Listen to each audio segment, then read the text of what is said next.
What's up, witches? Where is my... do the camera thing again.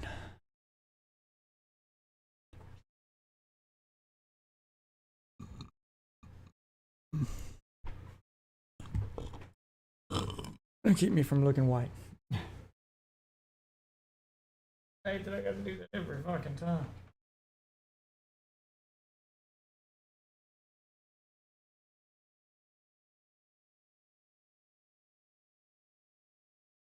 Put the phone on the charger. All right. Let's see. What?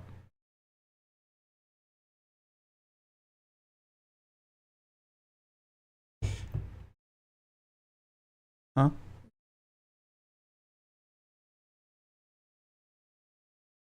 I'm signing in my Discord. Oh. Audio. Through my headset. There we go.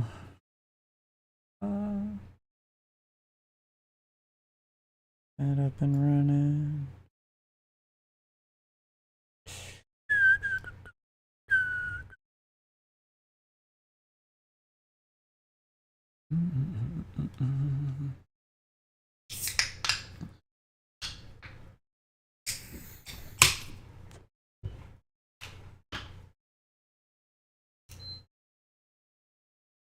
PS5 up and running. What? Want something?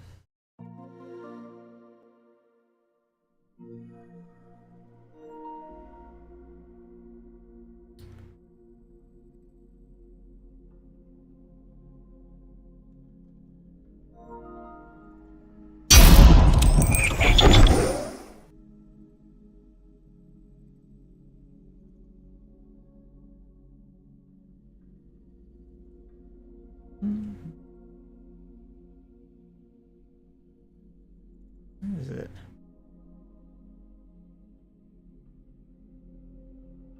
There it is.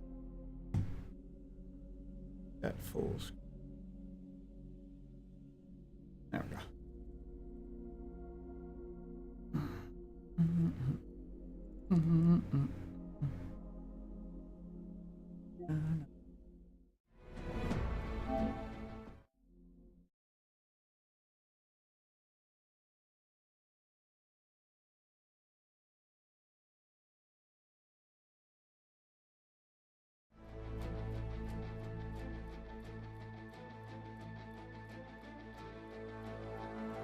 Less real estate on the screen.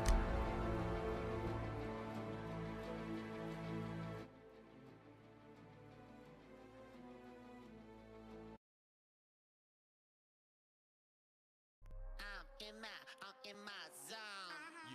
Oh yeah, but they don't know. P-boys love a little bit of chaos. I'm in my zone. They all think they're better than me. Ain't no way, and soon they gon' see. Do-do-da-da-da-da-dee-dee. They got no shoes but 2 left feet. I've been pushed down. Yeah, I've been alone. Out here in the wastelands, feeling wet as I'm watering off. Yeah, I don't know that I can go. I'm outrageous. There's no way to escape under my surveillance. My pot is popping and I'm hungry for more mayhem. I'm just letting y'all know that I'm outrageous. I make my stand in this forsaken land. I'm gonna win, I'll beat 'em all. Give me what you got, I want more. Hey, hey, I'm the chaos, baby. Do a little warm up. Huh? The explosion block. How many cases now? I've been out for ages looking for the mayhem now. I'm tired of waiting. I got an even speed. I'm a speedy P. I move speedily from A to B. I gotta need to be reaching the top of the tree. I'm a Outdated applesauce. ain't nobody be stepping to me cause they gonna get blown out. I get the double if it goes down. You should have known there was no doubt. I was not back, but I'm getting in the zone. So we all getting ready. You ready now? I'm ready now. Should we go now?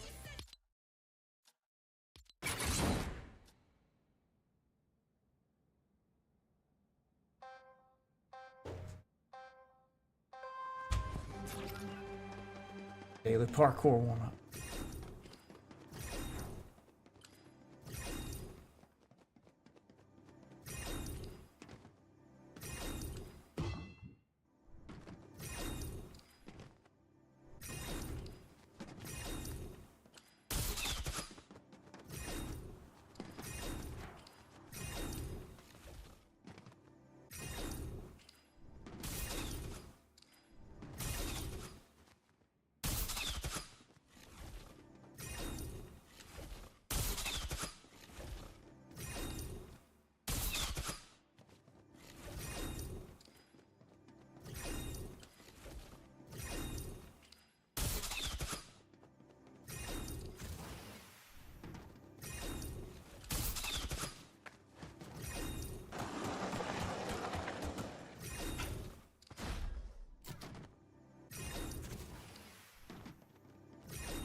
There we go.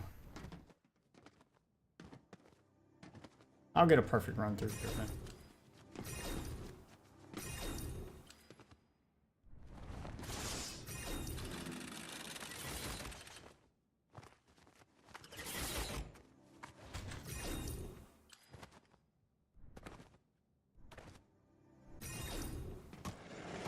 Ah.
Ugh. And I know I should have right there. Oh, so much of that perfect run. Again.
Damn it.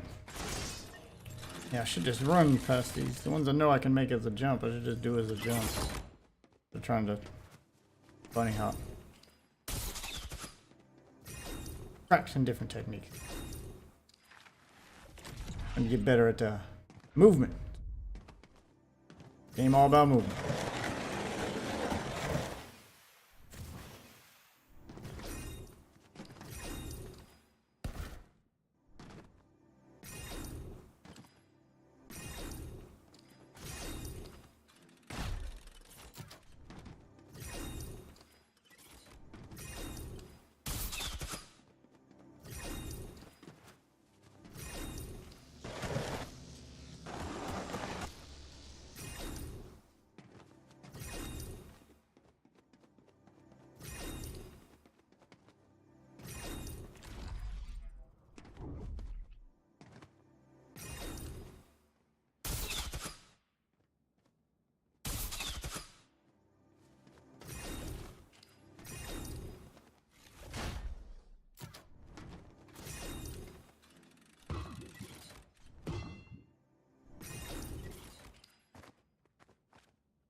There we go. Getting all that done. Getting through this pretty quickly.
Parkour!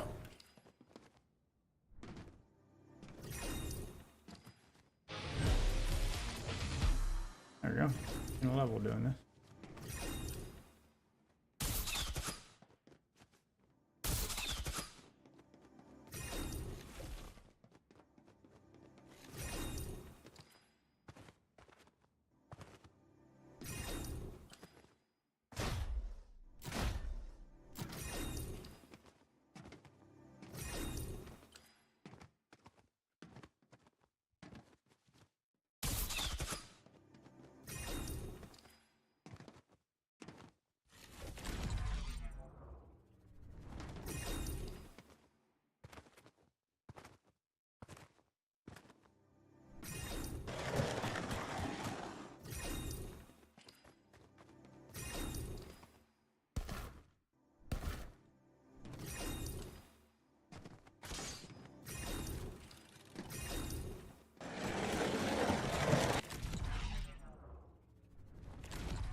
And that's it.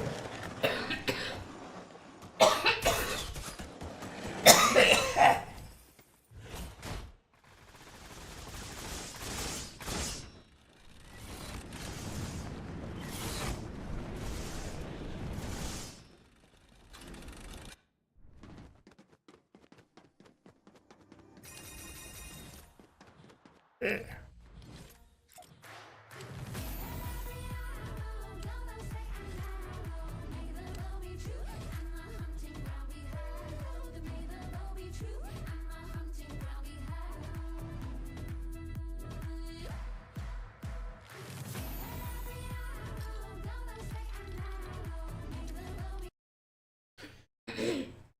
What? Yeah.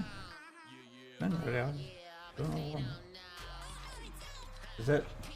It used to be one run through that would give me all the XP needed for all 3 daily quests. Now I have to do 2 runs. I wonder if they change the requirements for the daily quest.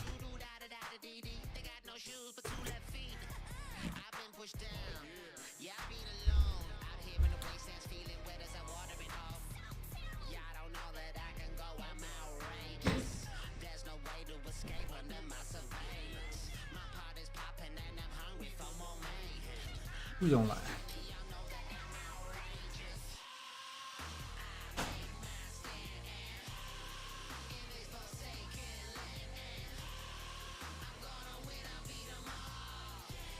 Fox in the lobby by himself. Must be playing Fortnite. That's true. Where's my headset?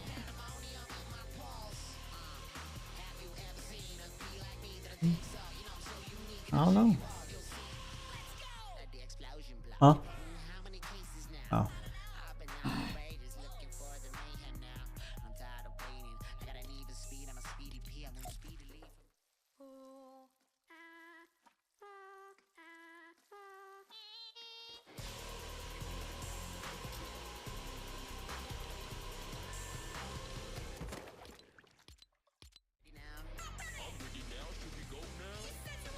A little bit louder.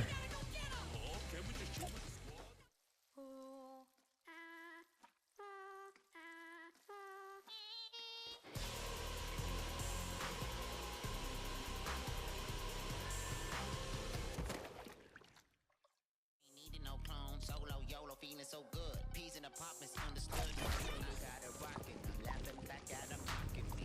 Now I'm never stopping, the queen of them, my whole heart of me. I wanna be a role model, ain't nobody. I want a big party, when they celebrate me. I wanna protect my name, until they respect the name. The original Fortnite songs.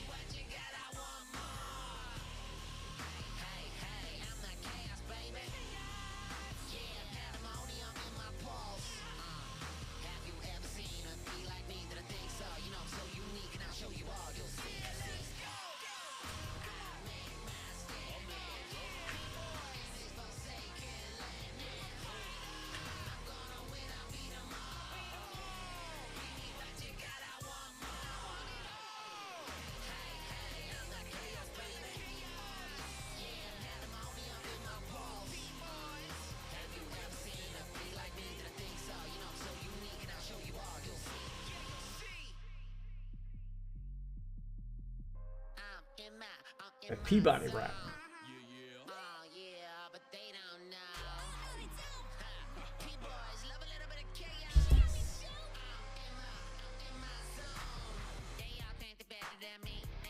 Soon they gon' see they got no shoes but 2 left feet. I've been pushed down, yeah, I've been alone. Out here in the wastelands, feeling wet as I'm watering off. Yeah, I don't know that I can go, I'm outrageous. There's no way to escape under my surveillance. My pot is popping and I'm hungry for more mayhem. I'm just letting y'all know that I'm outrageous. I make my stand in this forsaken land. I'm gonna win, I'll beat 'em all. Give me what you got, I want more. Hey, hey, I'm the chaos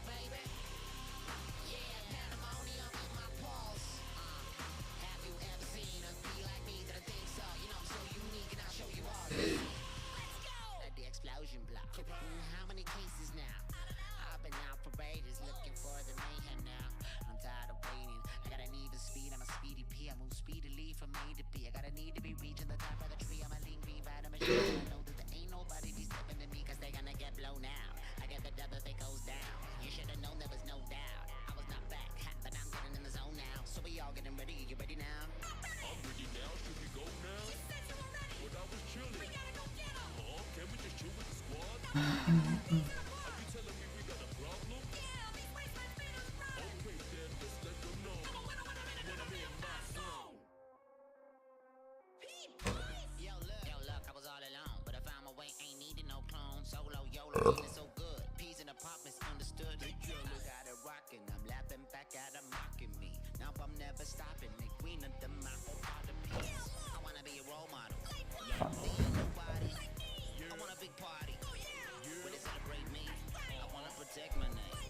Until they respect the name. I'm a little bit extra man, soon I'll be putting the rest to shame.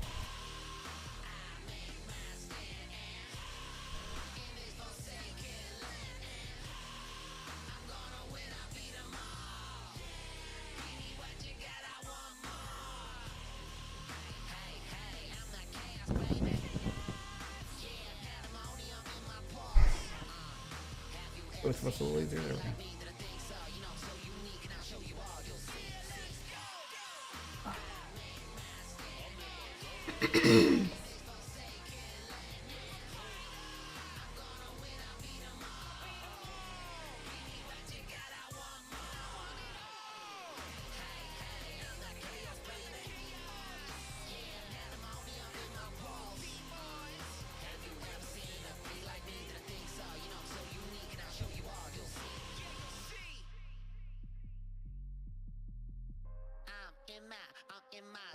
Yeah.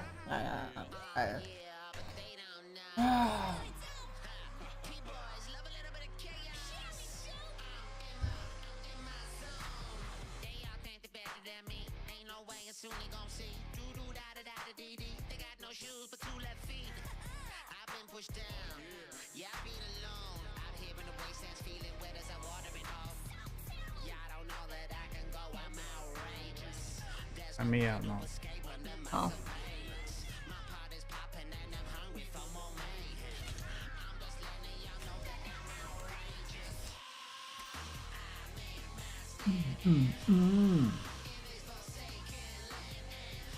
Join a Discord. Here when other people.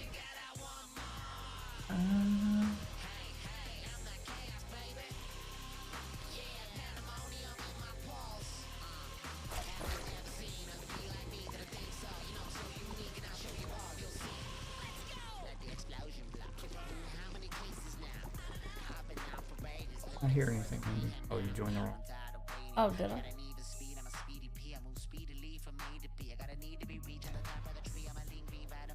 There you go.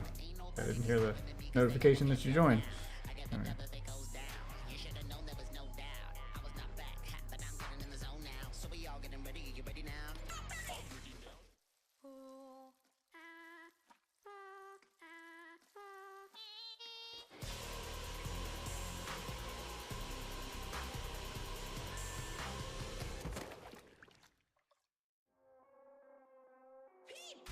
Yo, look, I was all alone.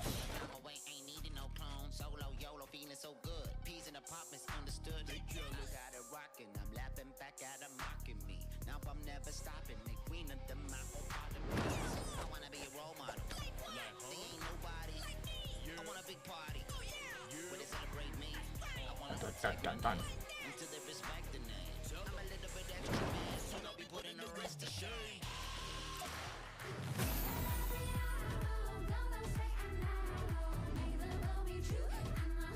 Weird skins this season.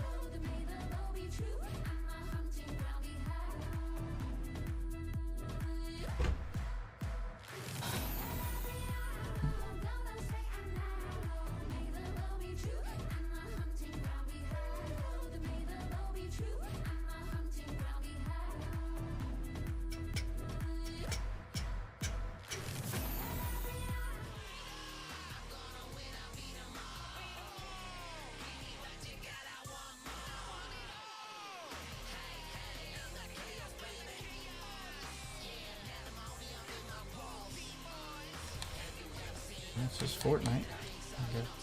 Pros.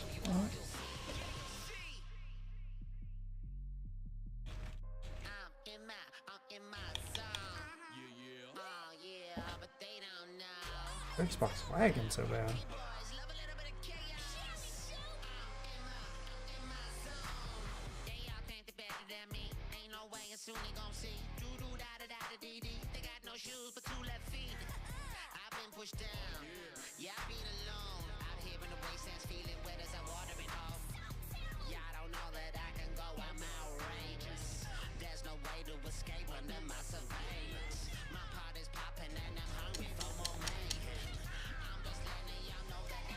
What the?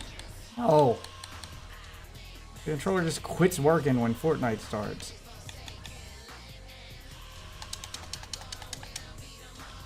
Oh my god. That's... Okay. Restart Fortnite. Just not responding to anything.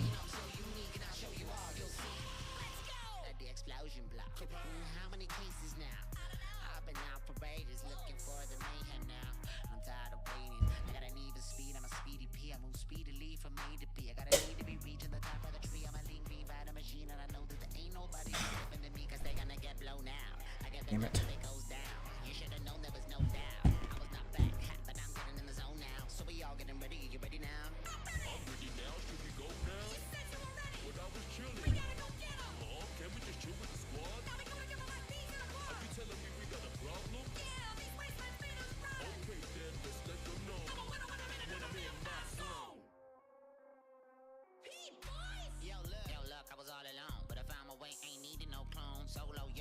So good, peas in apartments understood. They got it rocking, I'm laughing back at them mocking me. Now I'm never stopping, the queen of them, my whole part of me. I wanna be a role model, they ain't nobody. I want a big party, where they celebrate me.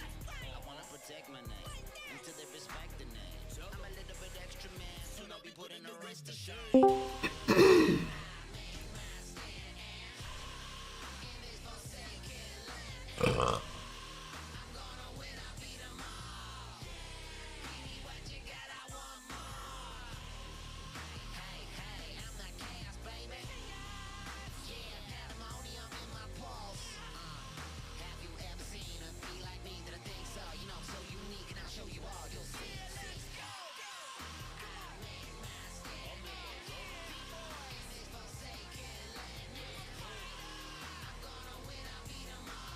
There you go.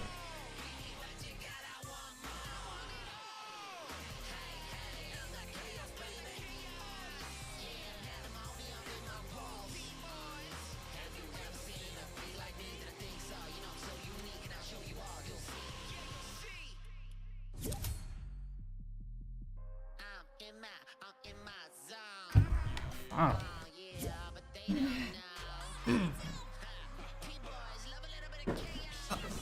Come back or get over here or something. Just love sitting right on the edge of the camera.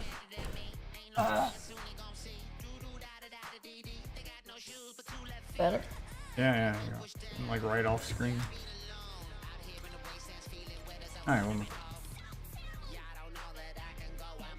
Game mode.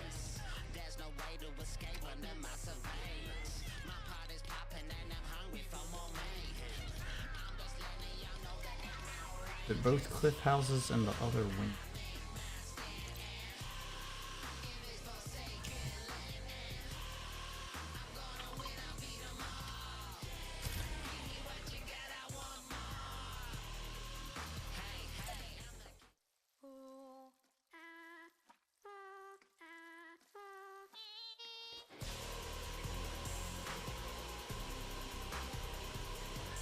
Right? Mm-hmm.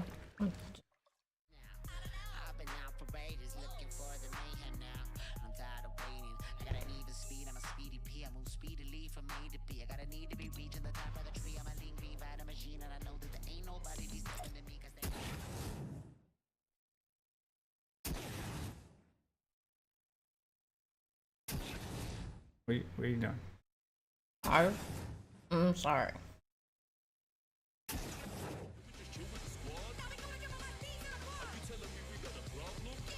He's in power.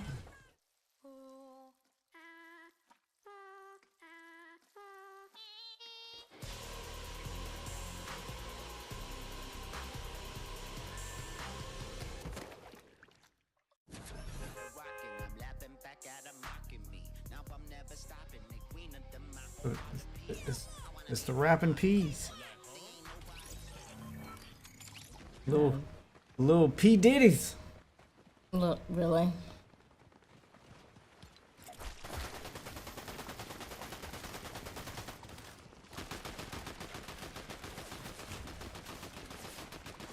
Oh. Whoa. Oh.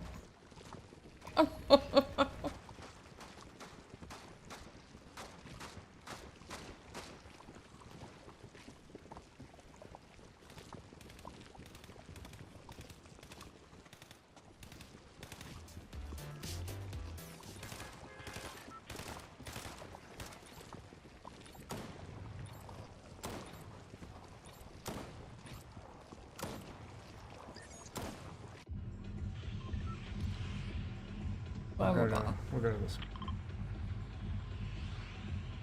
which one? Never mind.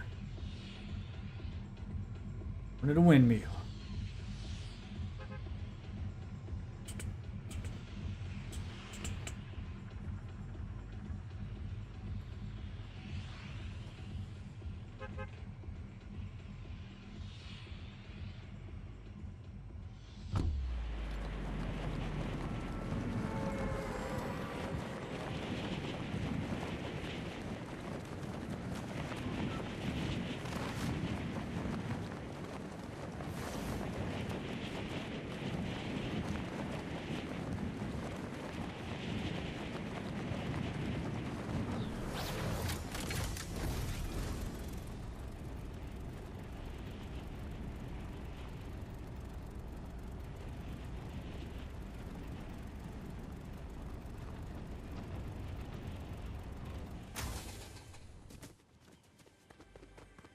You go in the window.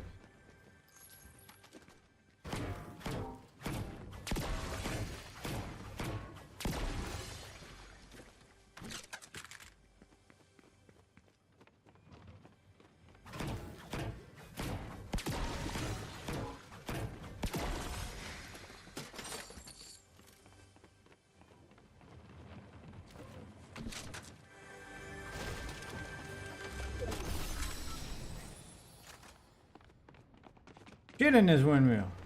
Oh.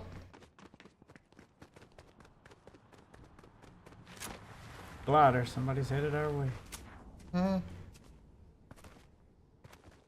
Oh. This one, they're all in the same boat. I'm gonna check the house. Guns in the house. You shit in the windmill.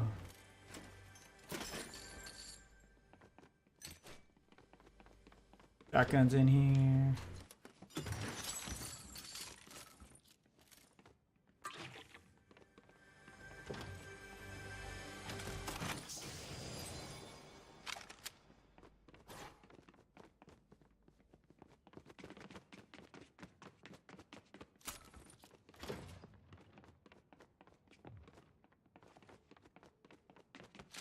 Okay. That's everything that's here. Now I need to go to the other one. Car and head there.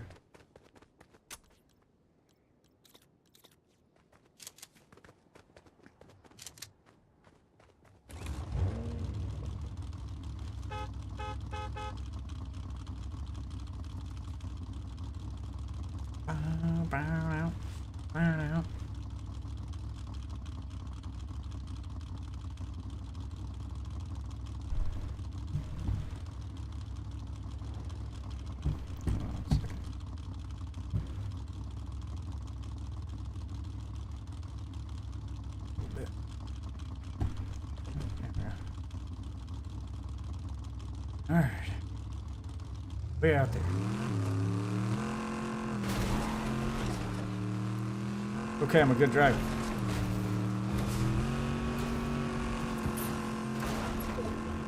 Diamond ring. Rocket ring.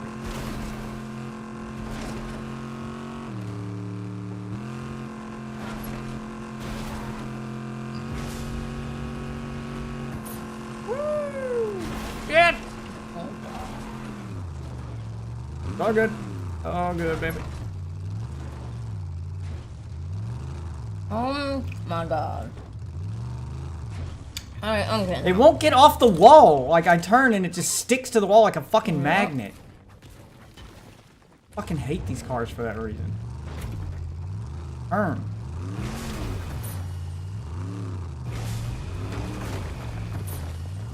Oh my god. Really? Jesus. Alright.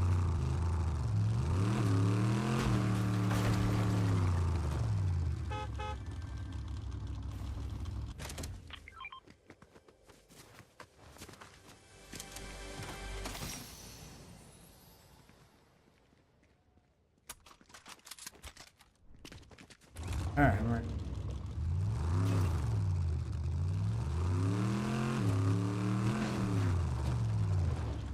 Oh my god. How much bullshit in the way.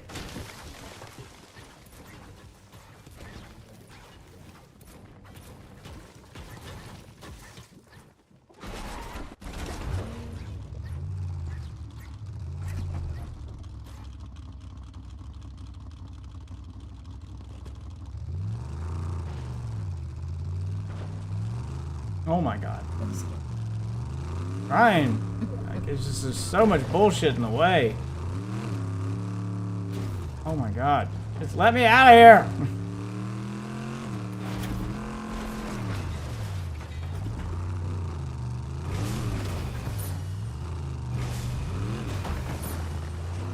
Oh god. Jesus.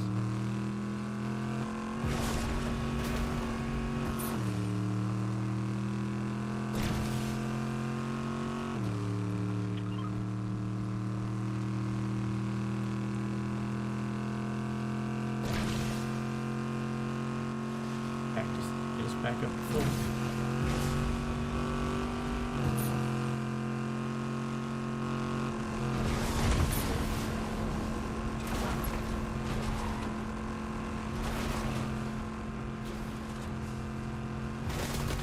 I ain't got time to fight you.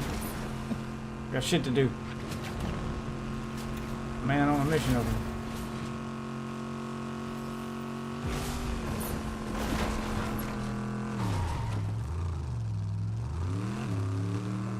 Up there.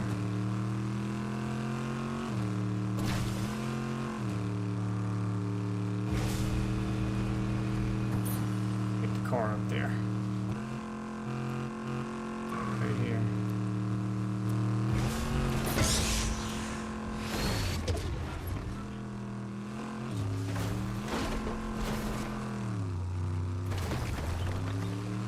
Out of my way.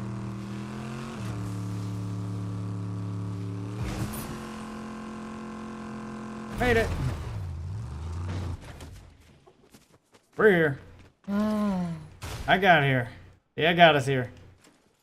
Know what I'm doing. Check the thermostat. It didn't set itself at 82. Got all my equipment right.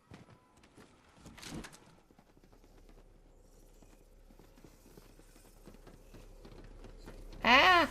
What's up, Hub? Oh shit! Oh shit! We gotta go. Get to the car.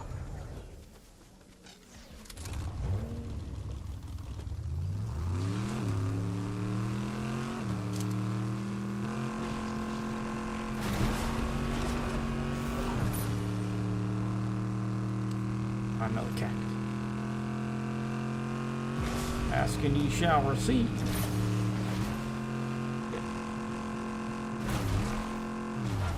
Oh.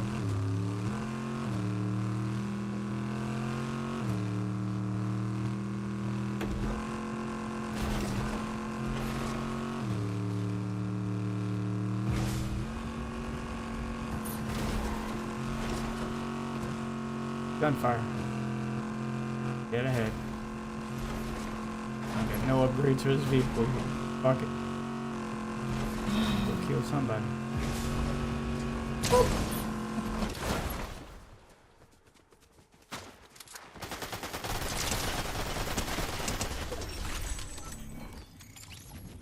Fire into fire.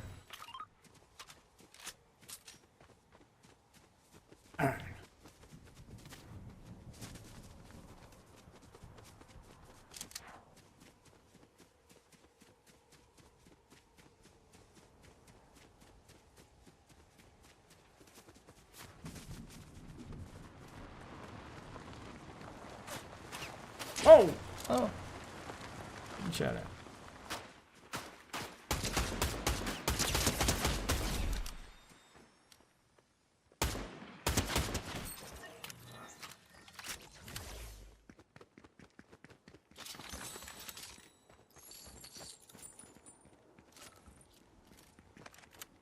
Gunfire.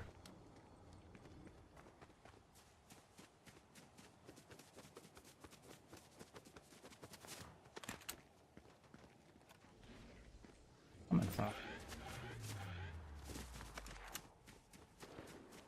Something. Oh god, I hate this SMG. First one. It's too hard to control. Shoot.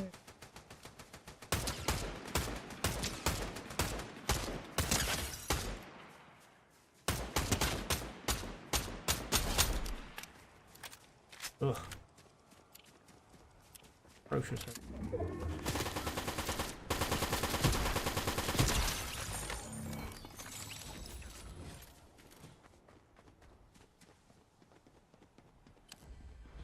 Ah!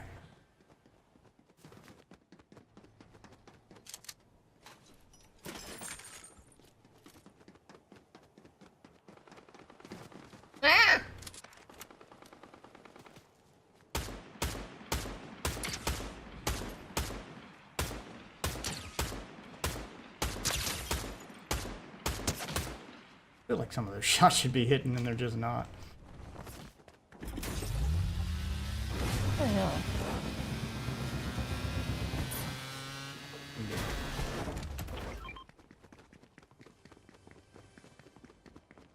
You ain't getting away. Coming for that ass.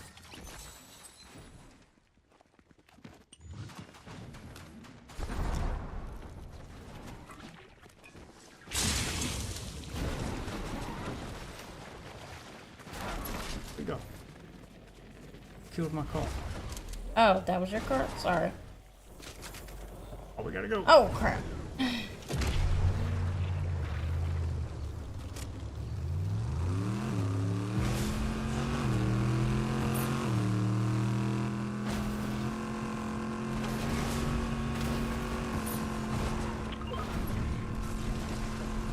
We're gonna get this car. Gonna get it reloaded.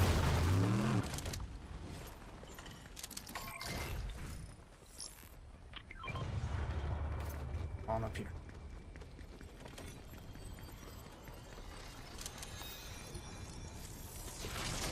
Guns is loaded.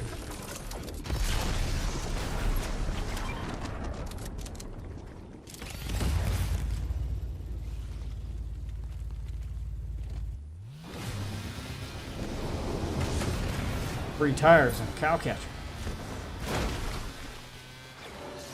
See people. Okay, okay. Bouncing.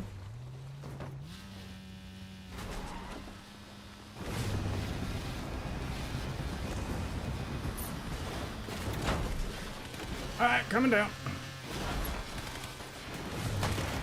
Oh my god! How did I miss everybody? Everyone. Oh my god, that's where they have to be dead fucking center for the hit to count. Oh shit, out of my way.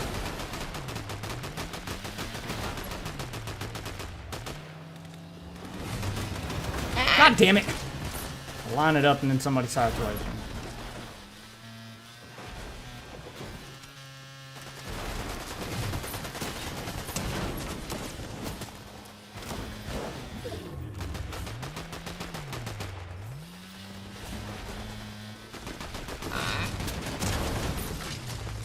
I haven't had any really good guns here for a minute. Want some? Get some.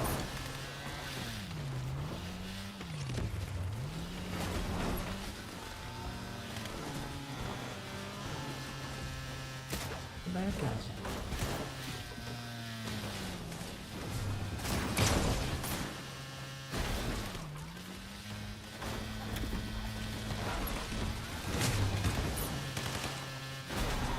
Fuck this guy.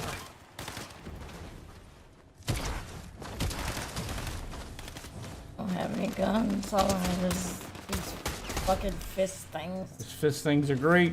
Yeah, I don't know how to use them. Well, you wanna switch? Go ahead. This guy with a boogie bomb. Damn it!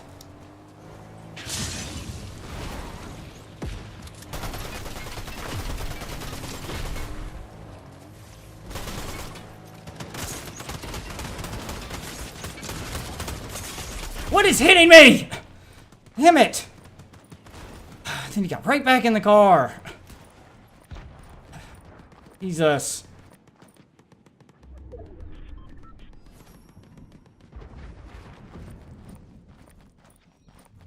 And he's reviving his buddy over here. God damn it. That just came out of nowhere.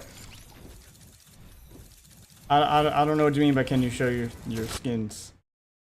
I'm assuming you have a lot of Fortnite skins, which is good for you, I guess. I'm in my zone. Oh yeah, but they don't know.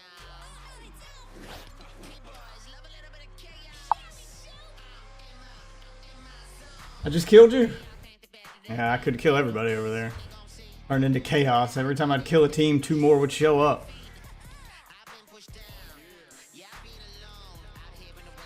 Can't believe I was able to boogie bomb them out of the vehicle, kill one, and then the other one just got right back in the fucking vehicle. Usually people don't do that. They'll actually stay and fight once they get knocked out.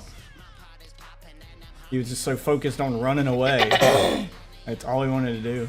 Stay in the vehicle.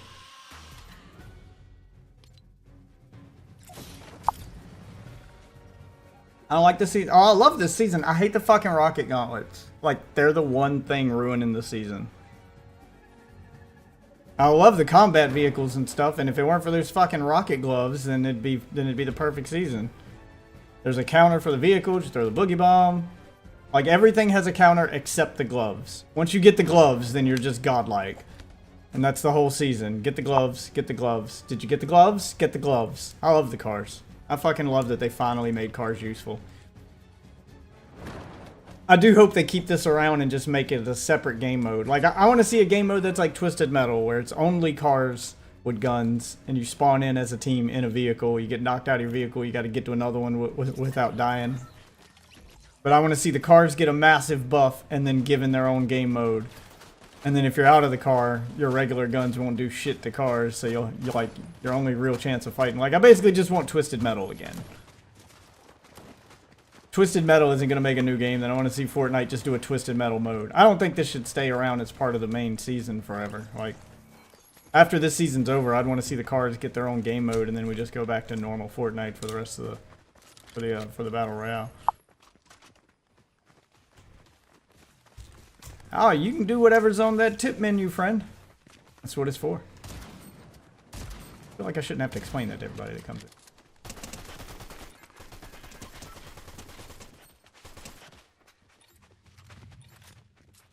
Maybe they're newbies too. No, they're not newbies. I don't know. Everybody's just trying to get something for free. Yeah. That's all Yeah, it is. I figure. Does that actually work? The tip menu has the prices on it, man.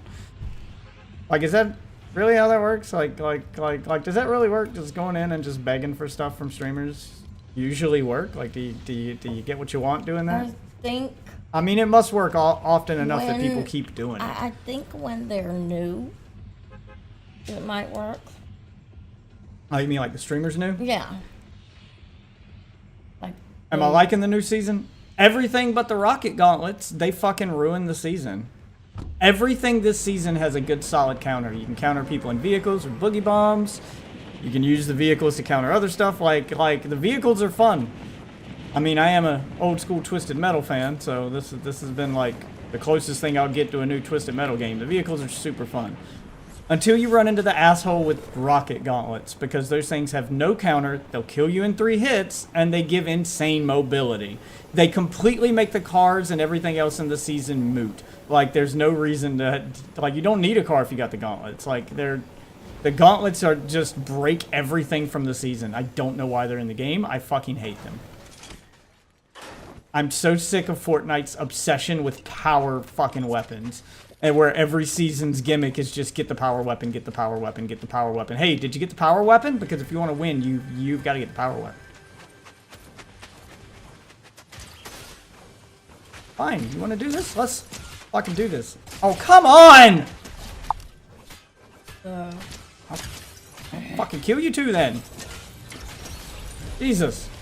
Everybody's just whacking each other. We ain't got guns yet. Oh, I have some.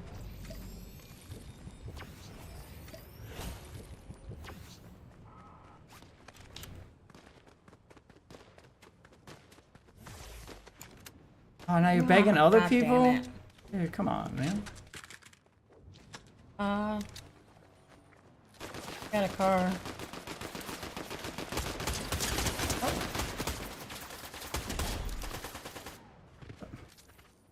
Where'd you come from? Fuck me.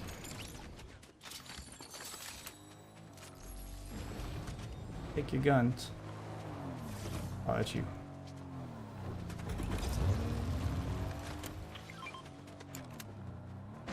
Here, take this. Oh, wait, here. Come here.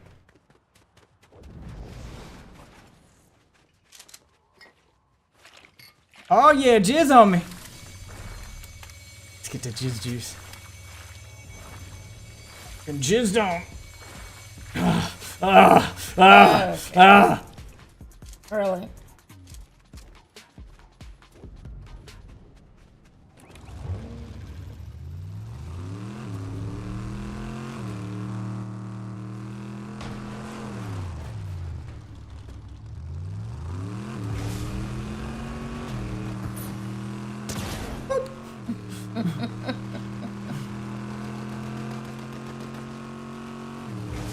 Oh, come on, man. I hate just barely missing them like that. Like, it looked like the side of the vehicle should have still swiped him, and it didn't. Yeah. Who joined? I mean, I got a small penis. What's good? Whoa, whoa, whoa! Oh my god, fuck this, Jesus.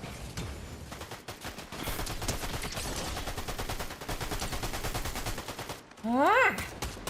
God damn it. Fox is having Fortnite issues.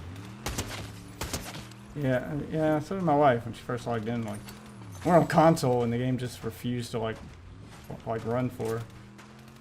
No, like he's missing V-Bucks, like they took V-Bucks. Oh. Yeah, that's a different thing. Yeah, like she logged in and it was a weird glitch where like repair this car? yeah, it was a weird glitch where A button wouldn't work, but only in Fortnite. So she couldn't like click on any menus, but she could like navigate the rest of them, but she just couldn't confirm anything. We had to restart the Xbox. Sorry.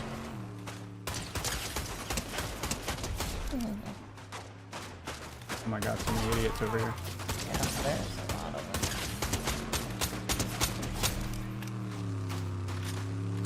Run them over. Oh, whoa.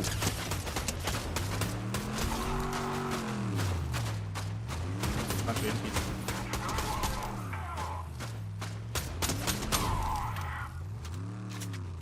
There we go. There's a guy behind me.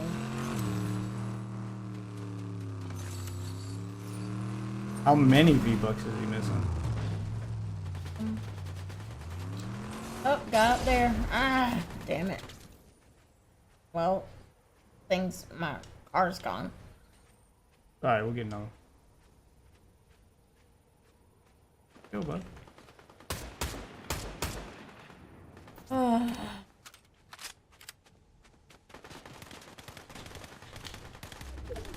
Shotgun, something serious. Got one. Got two on me. Oh, and he just dropped one. Perfect. Ah! I'm getting. Got it. God damn it.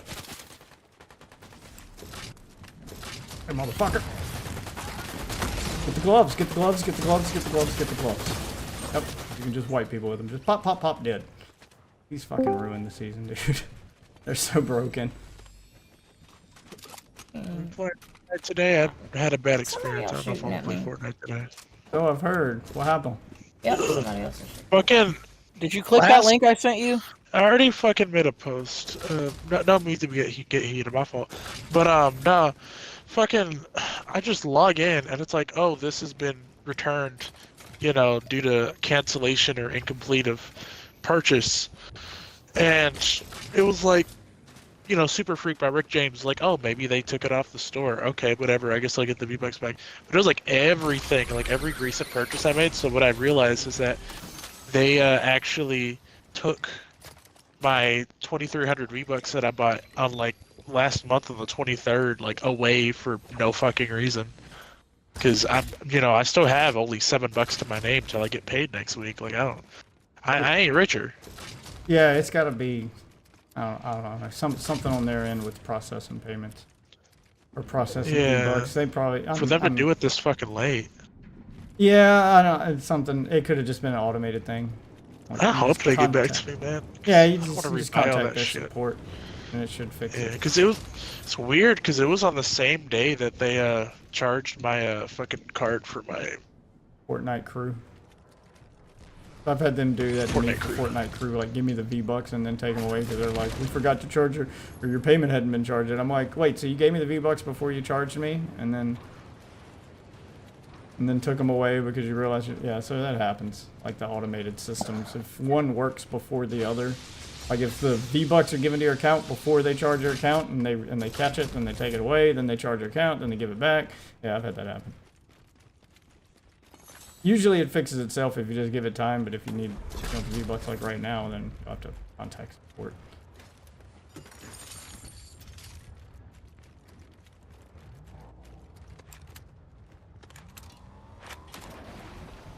Oh man, Destiny 2 in the shop. That's crazy. Yeah, they're doing a crossover for that last the last bit of DLC for the last season of Destiny 2 that's supposed to actually like round out the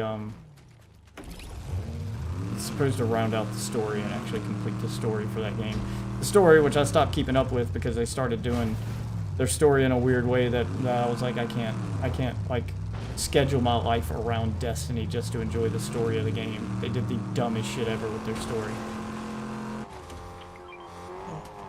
They made it so that story chapters for the game were live events, meaning the story was happening in real time. So if you weren't online in the game when the story chapter was happening, you missed it. Are you talking about like Fortnite? Like, No, Destiny 2. live events? Oh. Destiny 2 started doing all the story for their game through live events instead of as part of expansions. Like the expansions told some of the story, but then like they would only like do the beginning of the story for that season. If you wanted to see the entire story as it progressed throughout the season, you had to log in for each live event to watch the story unfold in real time. And if you missed it, then you just fucking missed it. Like it's not in the game anymore. You got to get on like got to get on YouTube and watch somebody else who actually did it and get theirs. And I was like, I can't keep up with this game's story when you guys are like making me go the next chapter of the story will happen at this date at this time. And I'm like, well, I'm working then. I fucking hate Honestly, that sounds so, like super fucking annoying. Like It is annoying because they always do it too. It like, I'm like, who is this for? Because they're always doing it at like middle of the fucking day. I'm like, okay, well, if kids are playing your game, teenagers are playing your game, college kids are playing it, they're in class. If there's an adult playing your game, they're at work. They're where you are right now. At work. Who the fuck is this for? Oh, streamers. It's for streamers. They started catering to streamers so fucking hard. Oh, you got a gun in your car. Yeah. Grab the bumper upgrade down there on the other side of that thing. And then we'll head to the dome and fight people. There it is, spike bumper. And then you can run over people and it'll do a ton of damage while shooting. Alright, head for the dome. Where is the... Just stay on this road. Let's go towards where the gunfire is at. The gunfire area somewhere.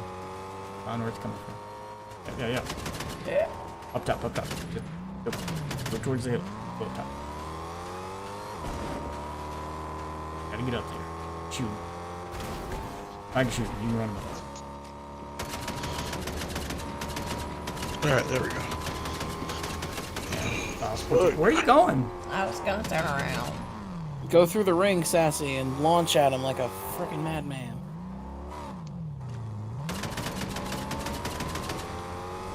Oh my god. Bill, I mean, I don't know.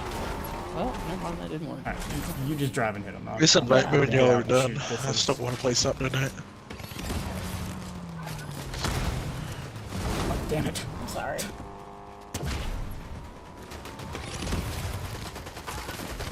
Once you got there, you're doing great, running them over. Yeah, you got the spike bumper, so it'll do a bunch.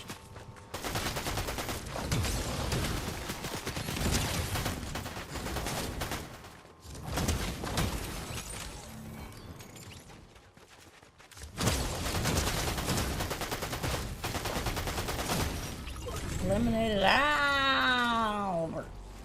And cheese. Oh, okay.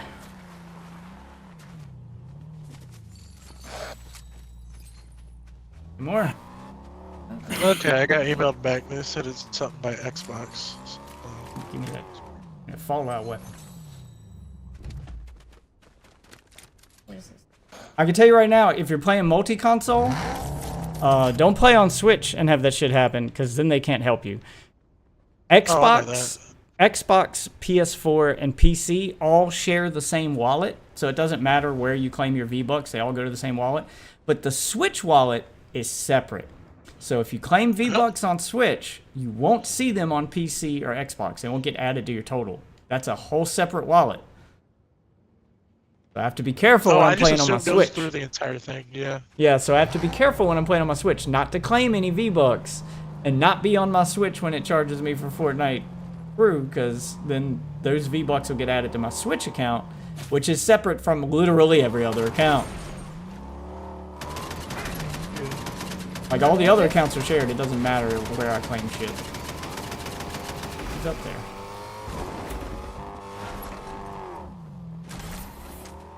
There's two of them. Man. 3 of them. Leading Edge, Oh, the sorry. ultimate fighting game.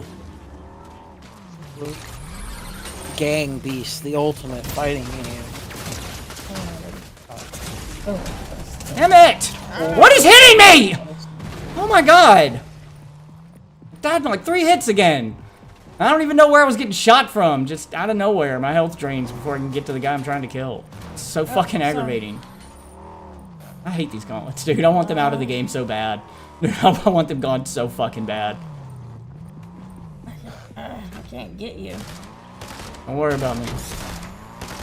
Kill this guy. What the?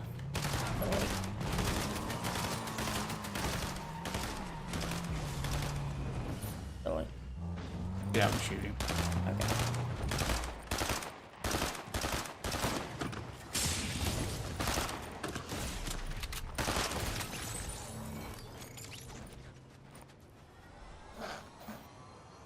God, I want the gauntlets gone so fucking bad, dude. They've ruined the entire fucking experience. Never. Always anime bullshit. I Single time. don't understand this game's fucking obsession with this shit. Every fucking season there has to be a weapon that just like does this. All the weapons are so similar and they all do the same shit. They kill in 3 hits and they just and they give you the ability to fly and do all sorts of bullshit. Because melee is a playstyle, Death. Because melee is a playstyle. Yeah, but that's not melee. I'm fucking flying through the air and all this other bullshit with it. Just Yeah, but stop. you're fighting Just fucking stop. I'm so sick of this. Entire fucking experience is ruined because of it.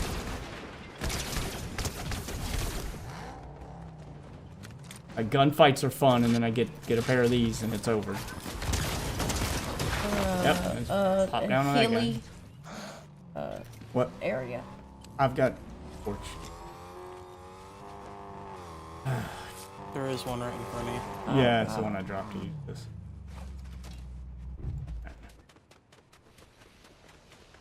No, like the healing area. Oh. There's one literally right in front of you, so I'd save that. Are you using now? Oh, here we go.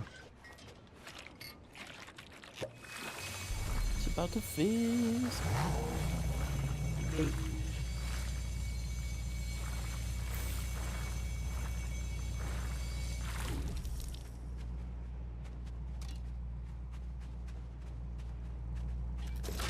The guns are loaded. Oh, that's right. I don't have to read. Oh, got a guy. Person. The guy. Above me. Above us.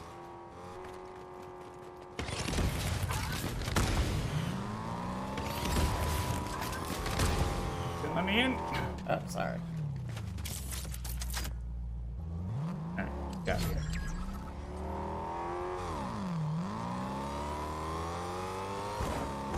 Not this one.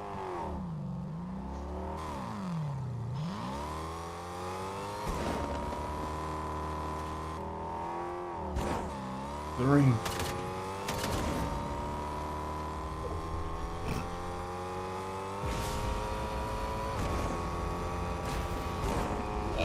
Oh my god! Ah! Oh. Found somebody. Yeah, I'm gonna just stay on him. God.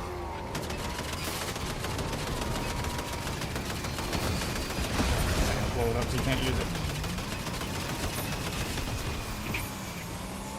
Stay on it.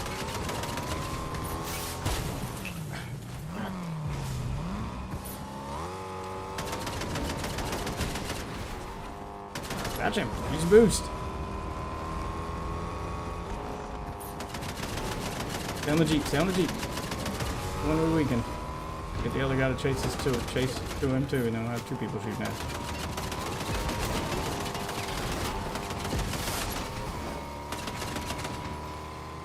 Where'd he go? Where the fuck did he go? It's like I saw him. It's right there.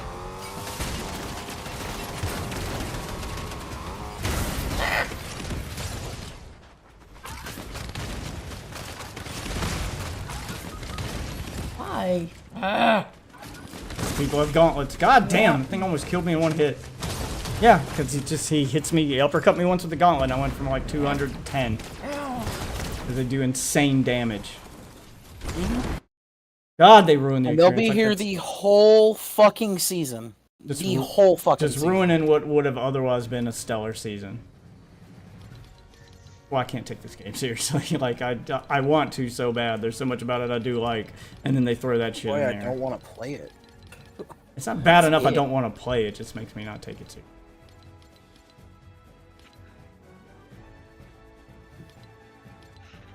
That's why I won't touch the ranked mode because of it.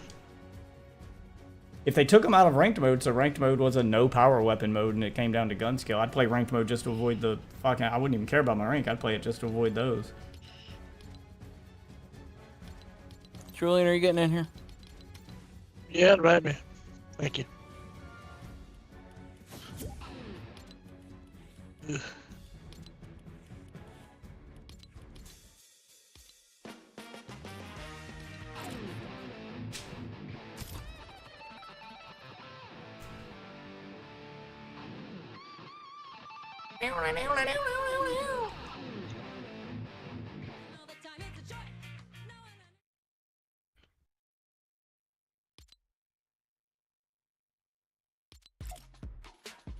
Alright, I submitted a thing with Xbox, so that's cool. That's right, submit to Xbox. Oh, where's your phone?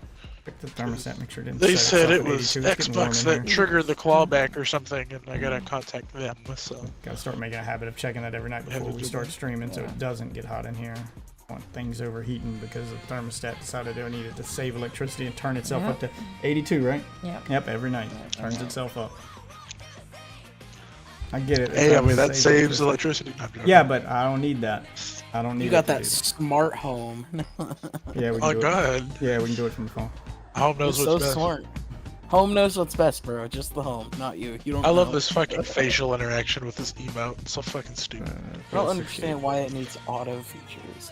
It's fucking It tries to save you. Some of them are really good, and I get it. For most people, turning the thermostat up to like 81 at like 1 a.m. House is already cool. Sun's not out to heat things up. Yeah, like you know, it'll save you electricity, and then it turns itself back down in the morning. So you got those. Like at night, it's just not running the AC for no reason. It'll get a few degrees hotter, then cool it again in the morning. But I stream at night, and I got like 5 PCs in here, and PlayStations, and Xboxes, and all these things generating heat. I need the AC on. But the other features are really good. Like it'll auto lock the front door if you're you know, after someone's used the door and so much time has passed, it just auto locks. Yeah, with the kids. Yeah, so That's good. yeah, so when you got kids, it's good. House will always be locked, even if they forget to lock it. So they get home from school and we're not here, then the door will lock itself after a minute or two. So they're always locked in the house. And I know what you're thinking, well, what if your keys are inside? It's keyless entry. It's impossible to lock yourself out of the house, too.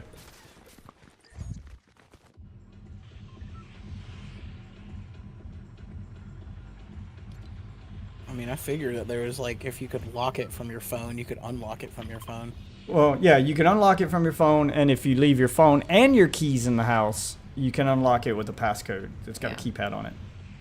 As long as you know your passcode, you're never locked out of the house. You don't have to remember your keys. Just remember that passcode, and you're good to go. 1972. Unfortunately, 1987. I mean, it's a 6-digit code, but the apartment complex gives you the code when you, or the townhome complex gives you the code when you get the lease. I don't know how to change it, and I'm not worried about changing it, but 1987, 87. It's okay. 69, 1969. Nice. Summer of '69, ain't no way.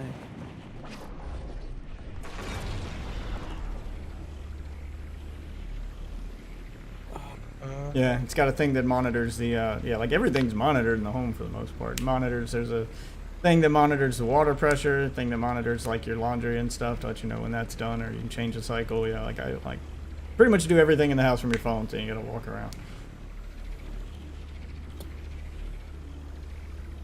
Only thing it doesn't have is one of those cool refrigerators with the camera inside. Those are pretty cool. Or you can, Oh, Like yeah, I Doom saw on your something like that. fridge. yeah, and then you can press a button on your phone, see what's in your fridge without having to open the door, or get up and walk to the fridge, be like, what do we got to eat? Are you lazy? Well, boy, do I have something for you. It's not No, it's laziness. cool though. features? I like to pitch it because you can see what's in your fridge while you're at like the grocery store. real Yeah, quick. so I if think you're that's pretty grocery cool. shopping and you're like, do we have milk? Yeah, super useful. Yeah, but see, Waffle, it's those useless features that bring like a regular, maybe the quality of like a $2,000 fridge up to like $4,000 for literally no reason. Yeah. Yep.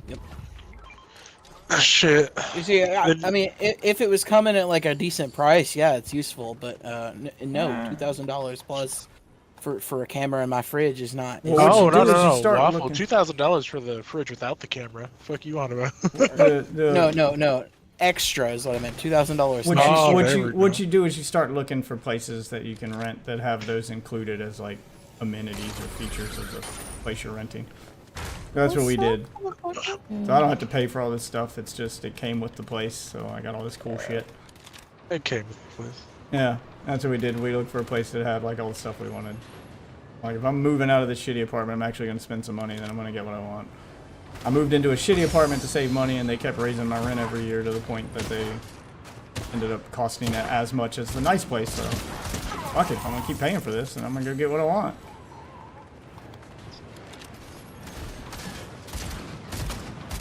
What's up, boss? Get it? Come on, fight the boss character. Oh, she is some kind of pissed off. Okay. Hey, wait, can you boogie feel bombs it? work on the boss? Yes, they do. They do. And on you, apparently.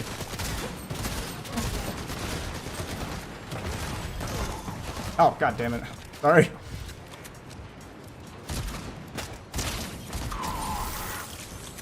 Jesus. Real person. I got it. He didn't see me, he was focused on When you say real person, what do you mean by that? Not joking. I mean, not a bot.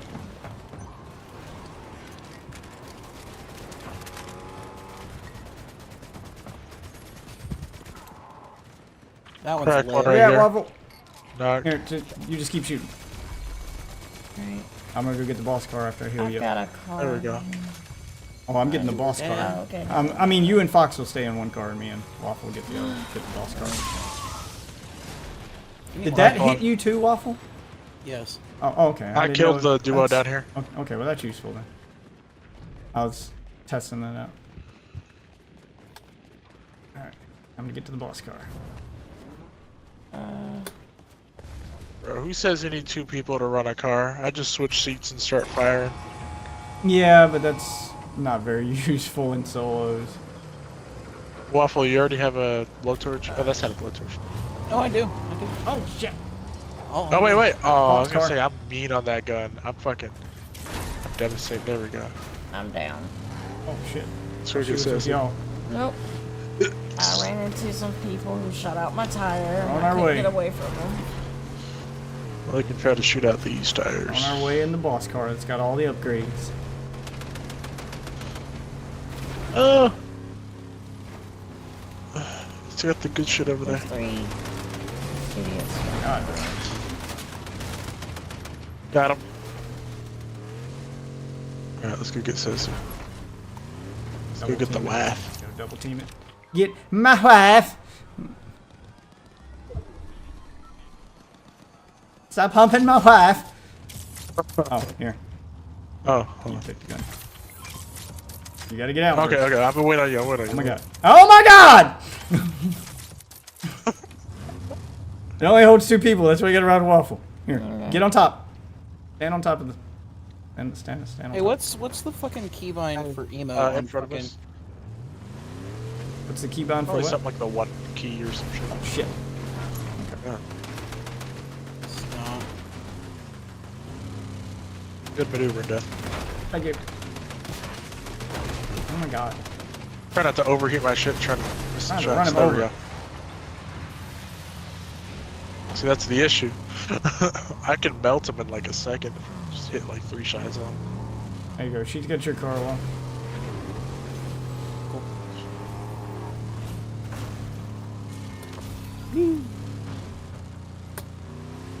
God, I love the shockwave grenades. They should never be vaulted. They are honestly the coolest shit. Until they're you cool. get And they- until you get one of the crazy power Okay. weapons that gives you better movement than a shockwave. Yeah, no, that's the problem. Is Yeah. that they always get overpowered by the fucking movement tech that comes from like the anime bullshit. I'd love to like actually have Catching to up run to us? those for good movement. In this car. Yeah, I'll go repair ours. Alright, we gotta wait for the wife to catch up and meet us. Your wife. Oh my god. Dude. So hard to get it to just stop. You should crash into that when we'll get started. Yeah.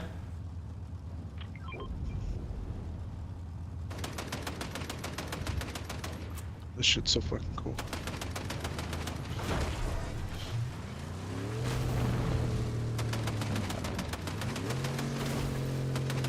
We know you Practicing shooting, because practicing practices shooting over without this, with over aiming. this hill, Waffle, if you need help. Waffle, you got a blowtorch?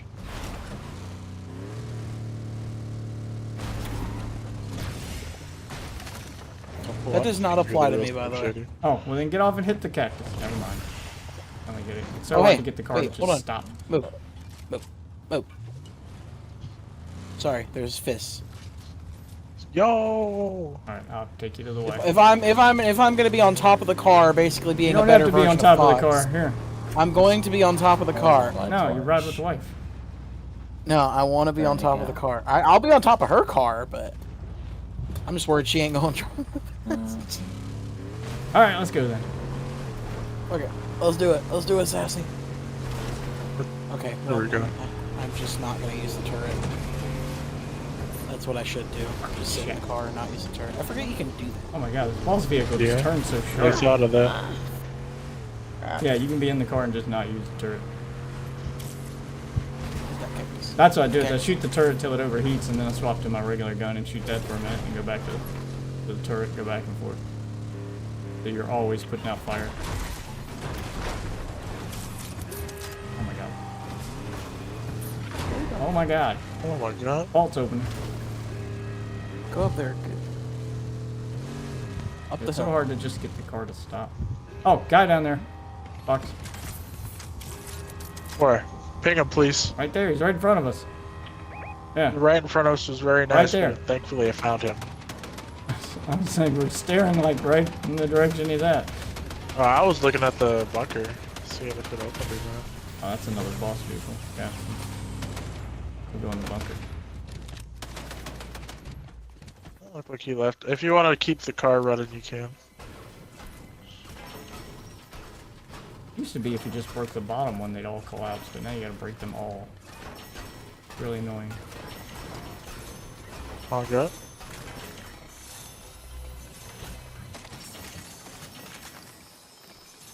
That's the tactical assault rifle. I don't need that shit. No Coca-Cola. 2 liter, no cola. Fanter. Give me that boogie bomb. I'm your boogie bomb. Shake your booty. Wonderful. Thank you. Take the crossbow. Good. Mods for these weapons.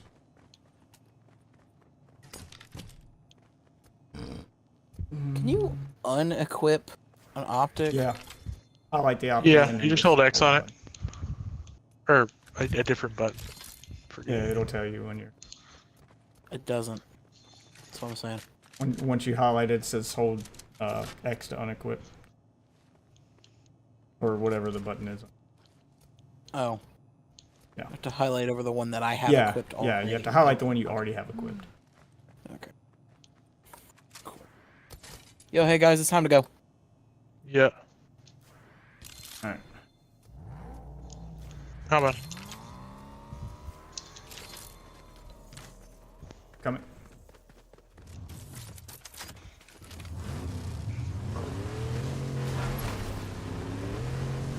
Got some mods on here, I'm good. How can I not hear Wolf Waffle at all? I don't know. Because I've been talking this whole time. Yeah, can you hear him now? I mean, I hear him. Yeah. Well, talk Wolf Waffle. Hello, hello, hello, Okay, it's a hello, little better. hello. Oh, better. Might need to click on his name and adjust his volume. You may have him turned down when you got off louder. He sounded just fine. I don't think he's talking right now. Well, Yeah, but if she's got him turned down on her, Oh. end, you may not be able to hear him because she's got his volume set too low.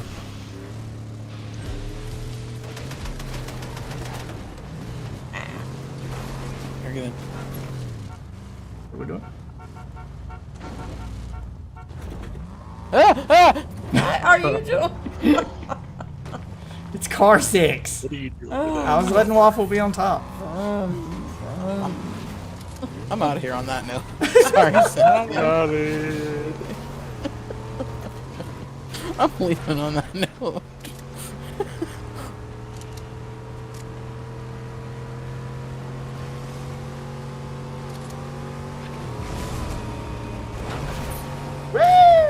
Oh, I got another vault. Is it open? It should be. Yeah, it's open. Oh, yeah.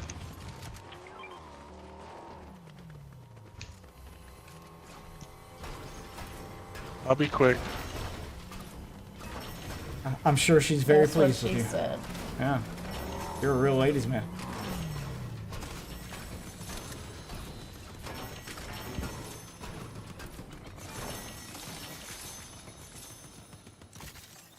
Got here. Better version of that. I'll take that. Alright. Death, people on us. On my way. Death, please. I'm Death, trying. Please. Death. I'm trying. What do you want me to The do, gun. dude? Ah,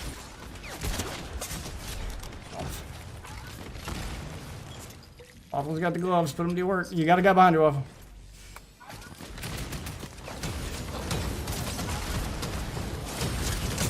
Ah! Fuck. God, I cannot outdamage this guy! Oh my god, they fucking ruined the experience. There's one fucking dude. I got your card. Fuck. Hit him with 3 hits from the fucking shotgun and half a clip from the fucking SMG as he's just pounding away at me with those fists, and it didn't fucking matter. It just I can't out damage those fists. It's so fucking aggravating. I hate those things with a passion. I can win a fucking gunfight and then I run into a pair of those and it doesn't fucking matter. Kind of Fox's car. Because they're all over the Hard. place. They're impossible to hit and then they get right in your face and you unload every gun you got on them and it doesn't matter. They still out damage you. Because it only takes 3 hits from that fucking thing to kill you. They need a massive nerf. 55 per hit's a little absurd. No, it's 55 for the first 2 hits. It's 75 for the third. Also, all The of the like two-handed charge-based Yeah, the attacks do more. yeah I the 2-shot him. yeah the fucking two-handed hit at the end does double damage, almost double damage. It's like 75 to 80. It's 55 for the regular punches. The uppercut's like almost 100, and then the ground pound after the uppercut does even more. I want to go back for my loot. Where the hell was I? It's just an insane amount of damage that those things can put out very, very quickly. Like, if they're going to keep them in the game, fine, keep them in. I'm fine with the mobility and them, but they need to be, like, they need to have their damage cut in half if you're going to keep them in. Where did, if y'all remember, where did I die? Is it where you're at, Death? I pinged it, Doug. Yeah. Oh, thank you. Yeah, if they're going to stay in, then their damage needs to be cut in half.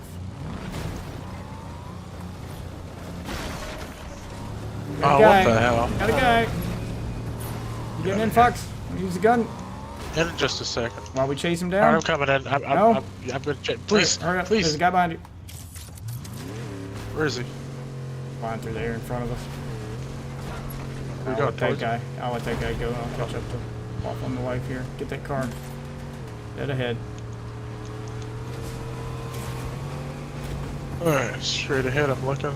Yeah, he's up on the hill. You're in. I'm chasing him. There he is. Got out.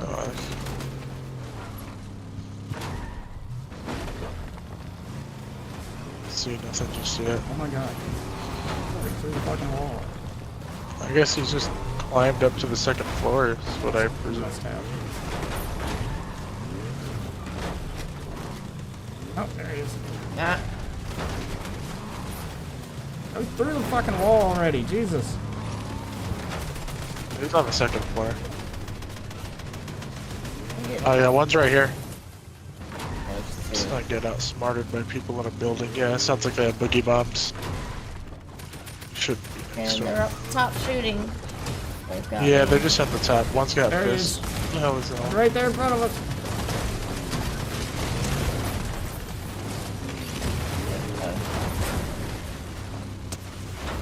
There's 30. He's trying to create chaos over here. Yeah. Well, shit. I'm dead. Oh my god. Yep, and I'm out of ammo and everything because I was using the fucking fist. Let's go. Oh, Death, come on. I got fists now. I was gonna say, you got I've fists got too? fists. Okay. Everybody has fists You get because fisted? nobody can run the game without finding it. Damn, how did It's I not almost kill like- him? Yeah, I'm not good at using that. If I don't have full health, then I get out. That one guy's like one shot. Matter. Shit. I have a bad problem judging the distance in which Well, you we can have hit Sassy's Yeah, card. I know yeah, that ain't me too. enough though, but this good ass car is like, we're fucking dead. Yeah, I Make sure have you're trouble gonna be a medkit, judging the nerd. distance where Fuck. the fists do damage. I always think I have to be closer than I do, Yeah. and that causes me to die. 'Cause I think I have to be because my logic brain goes I have to make physical contact, but they apparently shoot a projectile in front of the fist, so you don't have to be actually touching them with the fist to hit them. Yeah, it's from Overwatch. Yeah, I think Fucking that Christ. I think that should be the nerf that they give them is fine. Keep them with that high level of damage, but they have to actually physically touch you with the fist in order to damage you at all. This damaging you when you're 10 feet in front of them, even though you're not close enough to touch them, like they shouldn't have a ranged attack too. They should just be you have to physically punch someone with them. They do massive damage, but you have to be close enough to give them a hug. Okay, cool. That I can work with. But this Or you could just make it so that to get the massive damage, you have to hit them and keep the projectile. I'm fine with taking the projectile away entirely. Just make them so that they have to be like that close. That'll make them actually useful as a weapon and require skill because you'll hit them the 2 times and it'll push them back. And if you want to get that third hit, you'd have to uppercut and like dash forward. or jump and dash forward. So there'd actually be some skill behind using them instead of just spam the button. Spamming the button would get you 2 hits, but not the third because of the pushback. If they didn't shoot a projectile.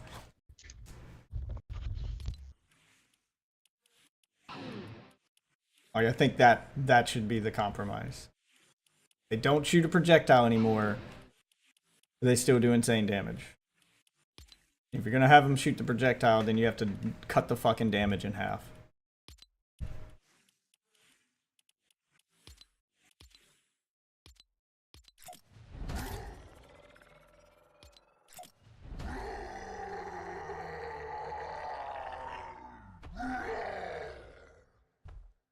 Poking out in this bitch. Why is the Hulk like the tiniest little man? Not a tiny man. Look at him. That's tiny. Look at all them muscles. Yeah, that's tiny. No, it's tiny. no, it's because he's They like made him tiny. he's like It's slumped. 12:20. I gotta wake up in like about 6 hours. So go ahead and go. You know, he's slumped over Oh, and shit, he's I can't behind go. you, so there's a perspective thing. Oh, There we go. Oh, no. So I'm gonna go ahead and go. Let's see. All right. yeah, No, Sassy looks about the same size as me. Oh shoot! Well, I'm taking a break. Hold on. Yeah, it's because you and Sassy are on the same. Like you're on the same field of view.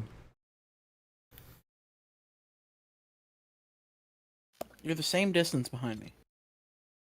Fox is the only one that's like further back. I don't want to hear it. No, no. Oh, smash! You see, Hulk smashing your guitar isn't gonna do anything. It isn't gonna fix your height problems. Only the Dragon Balls can do that. Okay. Give me a minute. I'm charging up. Make myself bigger. You ain't got the Dragon Radar? I don't need Dragon Radar.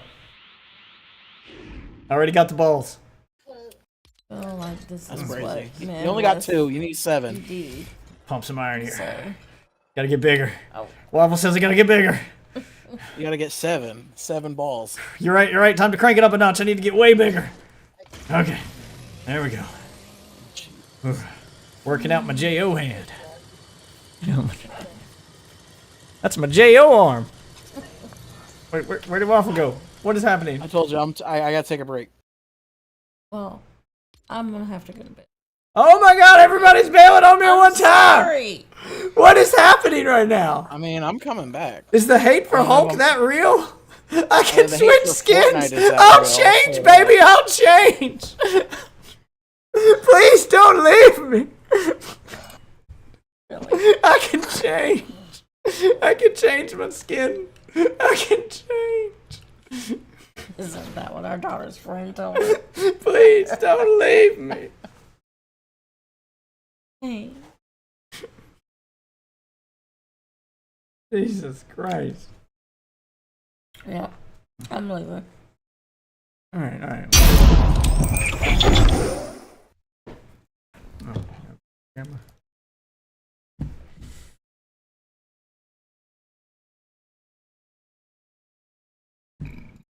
You want to talk about something before I go?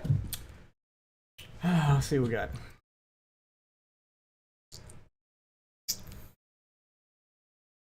Hi, I'm John. I'm Dave Perfect Temporazzo. Oh my god, I hate Work to hard remember for the last games. page I'm on. Just start at a start page. What we got? Watch an hour-long video. No. Okay, I'm gonna go get a brownie real quick.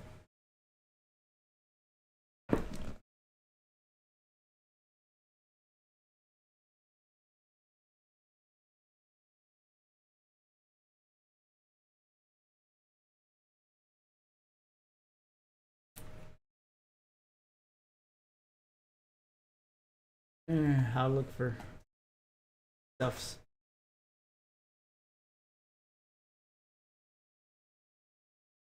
Discord. Whatever you want to do. This is your show, right? Do whatever you want to do. Whenever you get back.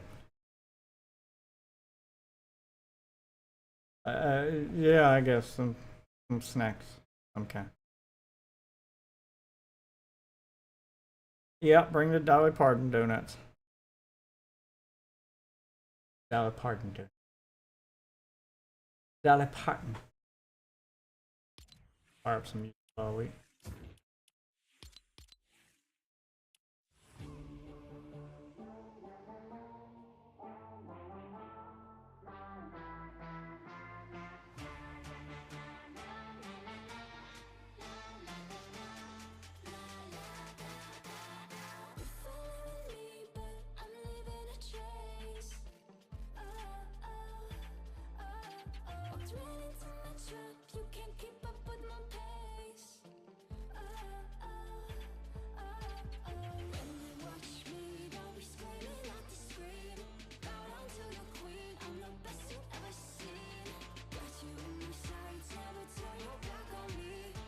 Name of this app anyway she's using.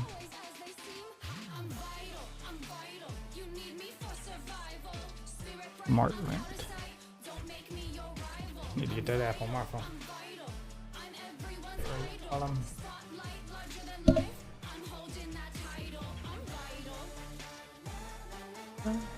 Dun, dun, dun, dun.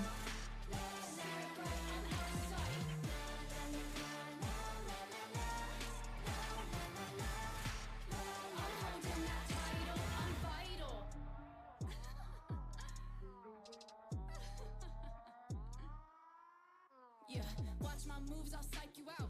Dancing on them, yeah, ain't no doubt. I'm the queen, I stay on top, cause I'm locked in with that final bop. Living large, big city lights, grabbing loot and catching flights. You know me, always OP, they be praising me, GG.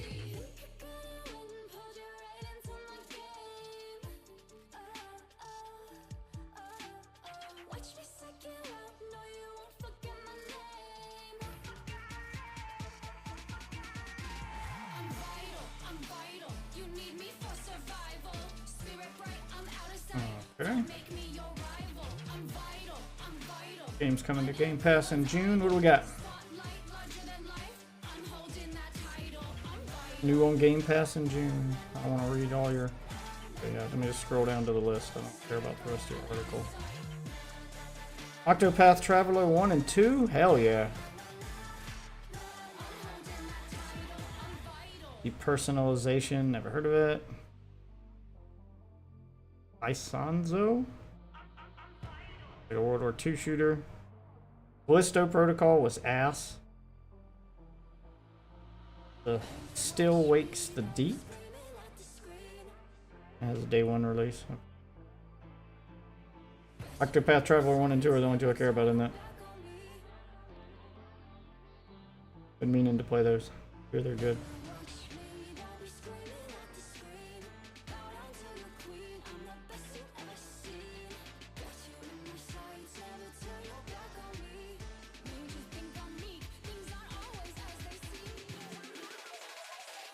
I'm vital, you need me for survival. Spirit bright, I'm out of sight. I don't know what kind it is, but it seemed like it was up there. What does that mean? Like banana cream pie stuff. That looks like lemon. Oh, it kind of looks like a banana cream pie thing. It's got crumbled vanilla wafers on top.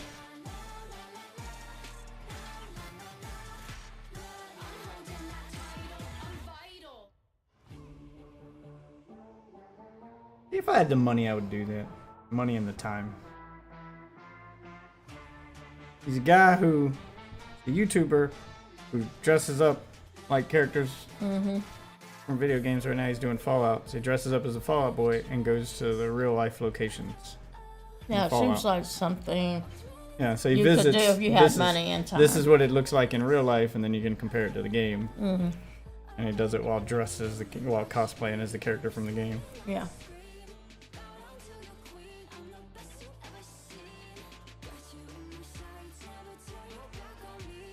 Need to get Helldivers 2 on PlayStation. Play together. I don't think. Okay. Astrobot pre-order begins June 7th. I don't normally pre-order games, but I might pre-order that one. Might actually break my rule for that one.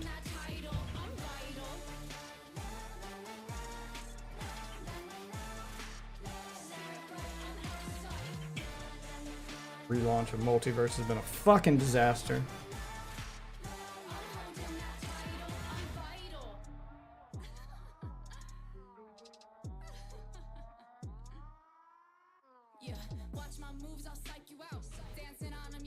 Your test drive game is gonna fail if it does not have a VR option.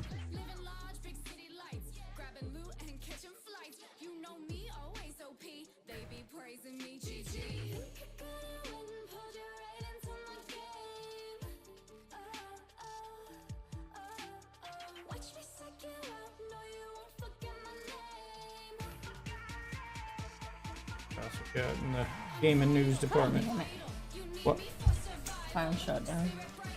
Battery died.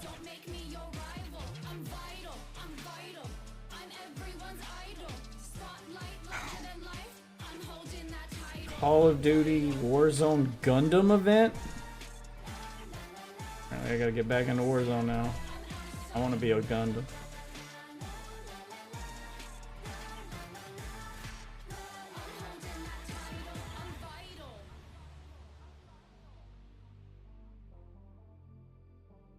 And Octopath Traveler 1 and 2. I'm in the Game Pass. I want to play them, but they're just going to consume too much time. 2 RPGs like that back to back. I want to play them though. Really good.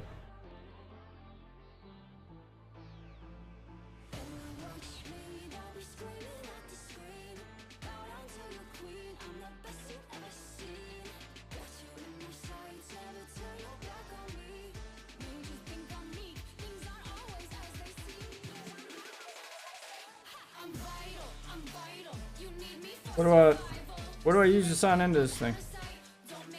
The thermostat app. Cool.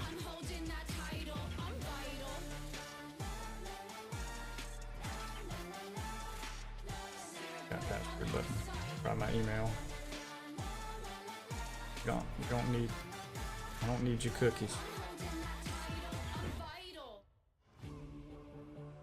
Send if it even recognizes my email.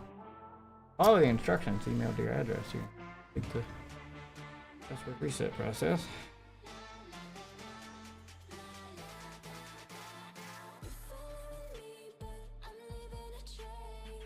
Damn it. Sent me good for that. Or is that information they gave us? It's asking for email though. I feel like it was something else we signed for. Did you?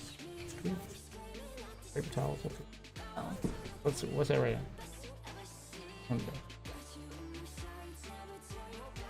Paper towel. I want to get my hands sticky on me. What is this?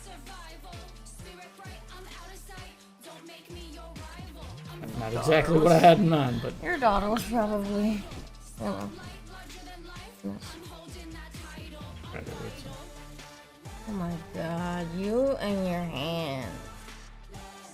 It's stinky. it's lemon. Oh. Alright, let me taste. I like lemon.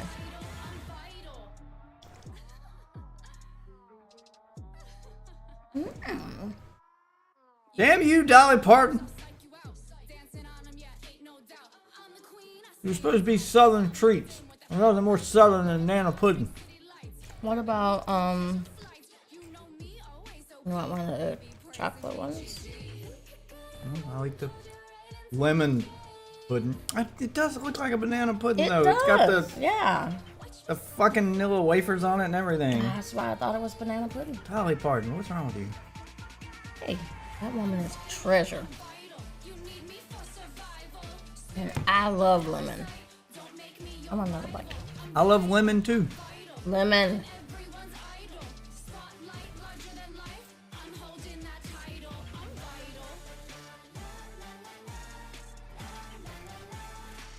Look, I love Dolly Parton too. She is a treasure. What she is not is a pastry chef, apparently. This doesn't taste like lemon. This tastes like banana. It doesn't taste like banana. This is banana. This is banana, not lemon. You know what? They should have labeled this. Because now we're never gonna know. There's another one down there. Was it labeled? I mean, no. Then we're in the same boat. We're never gonna know. But you're gonna taste it, and you're gonna taste I'm what gonna- I tasted, and you're I'm gonna tasting say it's this banana. one now No, in my mouth the part hole. that I just bit was a good chunk of middle. It is banana pudding.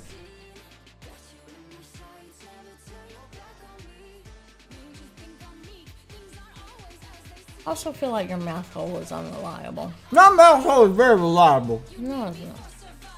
I've never had a complaint about my mouth hole before. Someone has an infection in their mouth hole right now. No, I took medication.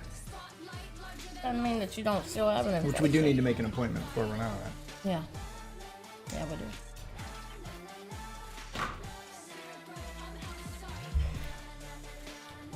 If it's supposed to be banana pudding, it's not very banana-y. Why are you like, Jesus? You're like sitting on the edge of the chair on the edge of the screen. You don't have to sit like that. Just chair like a normal person. Why are you all scrouched? You were like this. I could see the whole back of the chair, and you're not in front of it. Because I'm like, you're not. You're supposed to sit where you're in front of the back of the chair. I have the whole chair in the camera, and you're somehow still off camera.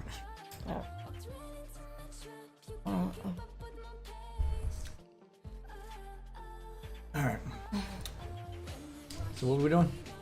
well, we were talking about Discord, but my phone died. Okay.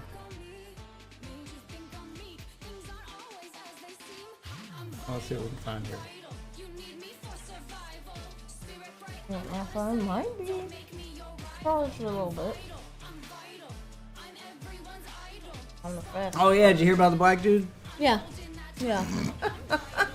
Everybody's apologizing to him the next day. I'm like, look, at the Yeah. risk of I can't say it because it would sound racist. 'Cause people are gonna take it the wrong way. But you ever seen those people that you can like, you can tell they're full of shit from the Yep, moment from the they open their mouth. open their mouths. And I knew he was full of shit. He's one of those, because yeah. it was his reaction to the judge noticing him driving. The minute I saw his reaction, I was like, "Oh, you knew exactly what the fuck you were doing." Because okay, there's two reactions that I would expect from that. yeah. There's the one we got, which was the guilty response Yeah. of "fuck, I've been caught." God damn it. And I don't know Yeah. what to do about it. The innocent response, if he honestly believed, would have that- been no. Yeah. Excuse me. he'd have been But- like, yeah, No. so what? Like, you wouldn't Yeah. have made a big deal out of Yeah, it. You'd you have would been have like, been like- well, I wasn't in it while I was driving, so it's fine. Like, is there a problem? Like, you wouldn't have recognized the problem immediately. You'd have been like, why does this matter? I'm legally Yes. allowed to drive. Yes. When you're doing something you're supposed to do and someone's like, oh, excuse me, are you blah, blah, blah, blah, blah, you're like, yeah, so No. what? Yeah, like Like, yeah, I'm supposed to be here. When you're somewhere you're not supposed to be or you're doing something you're not supposed to do and someone catches you, you go, oh, no, it's Yeah. not. I mean, I'm not doing what you think I'm doing. Yeah, you immediately start trying to find a way out of it. Yes. He didn't Never he didn't have the tried. response of why is this important? He had the response of fuck, shit, I've been I was caught. hoping he And then he wasn't just gonna went notice. deer in headlights for Yeah. a solid 20 seconds where he's like, and you 'Cause- can see the wheels turning as he tries to think of a way out of it. Because his first response when the guy says, are you driving? Is, no, I'm pulling into this place, I'm parking. And yeah. he tries to make it look as if he's not driving. Like he thought he had played it off at that point. And then when the cop says, wait, this is a case for suspended license and Yeah. you were just driving, his response wasn't, my Well, license was license is unsuspended yeah. two years ago. No, my not license. He confusion. didn't immediately respond with, no, that suspension Yeah. was lifted 2 years ago. Y'all's records must be like he made no effort to fight that.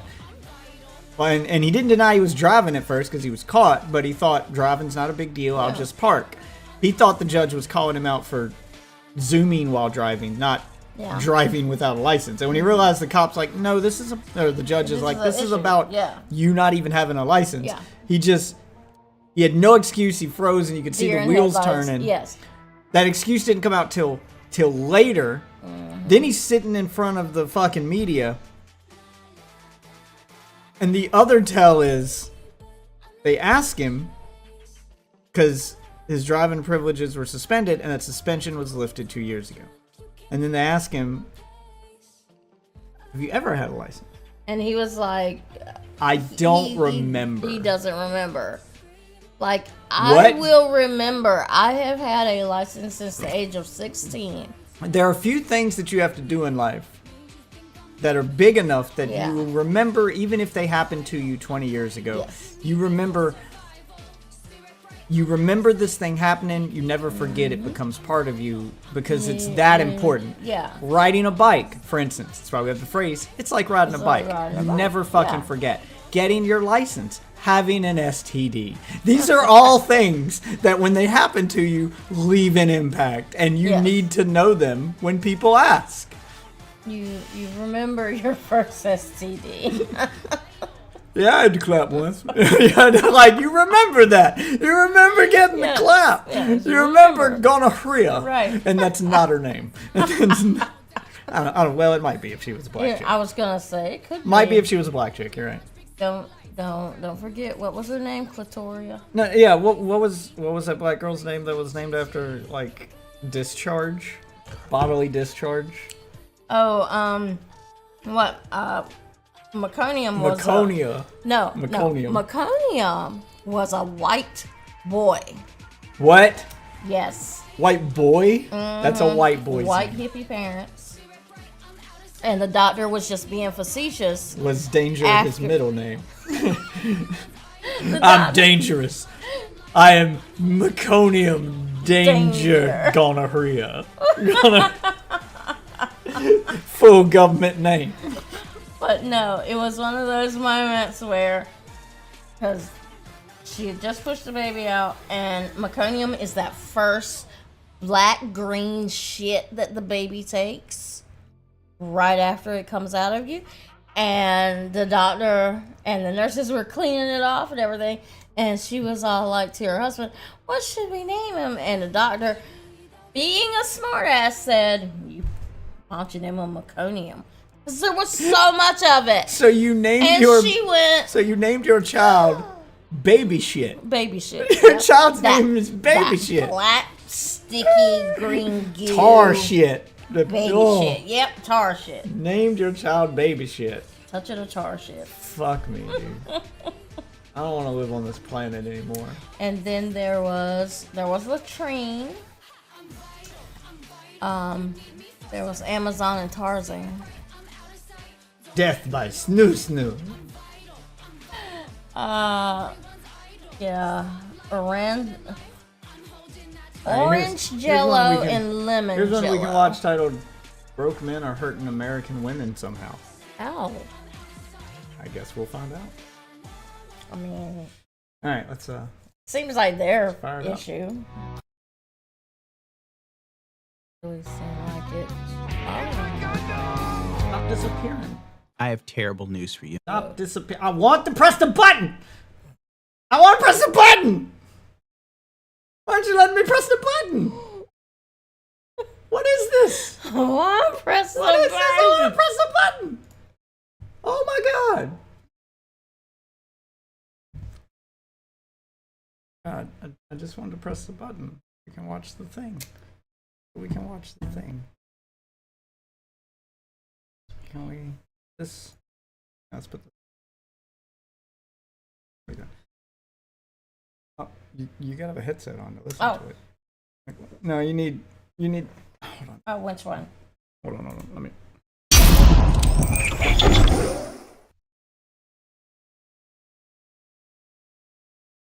I gotta plug it into the. Oh. I want to hook it up. Oh, Plantain shit. plantain shit. What's that called? Plutonium. Plantonium on it.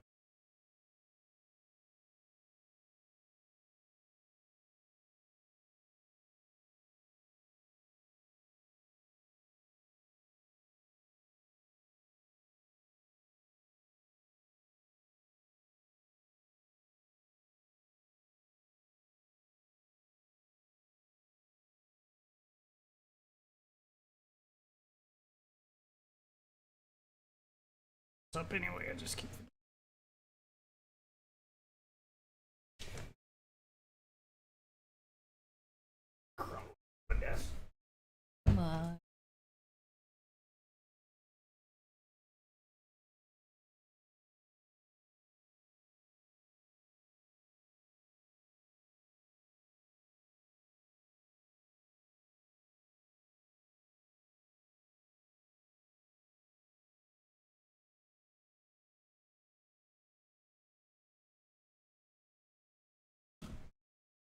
chair back up.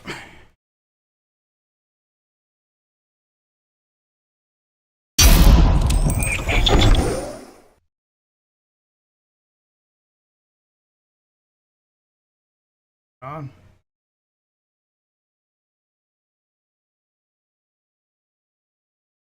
Sound right here.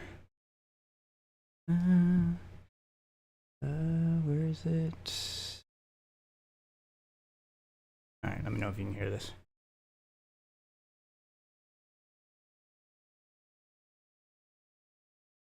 I can't hear it. I hear a wolf up.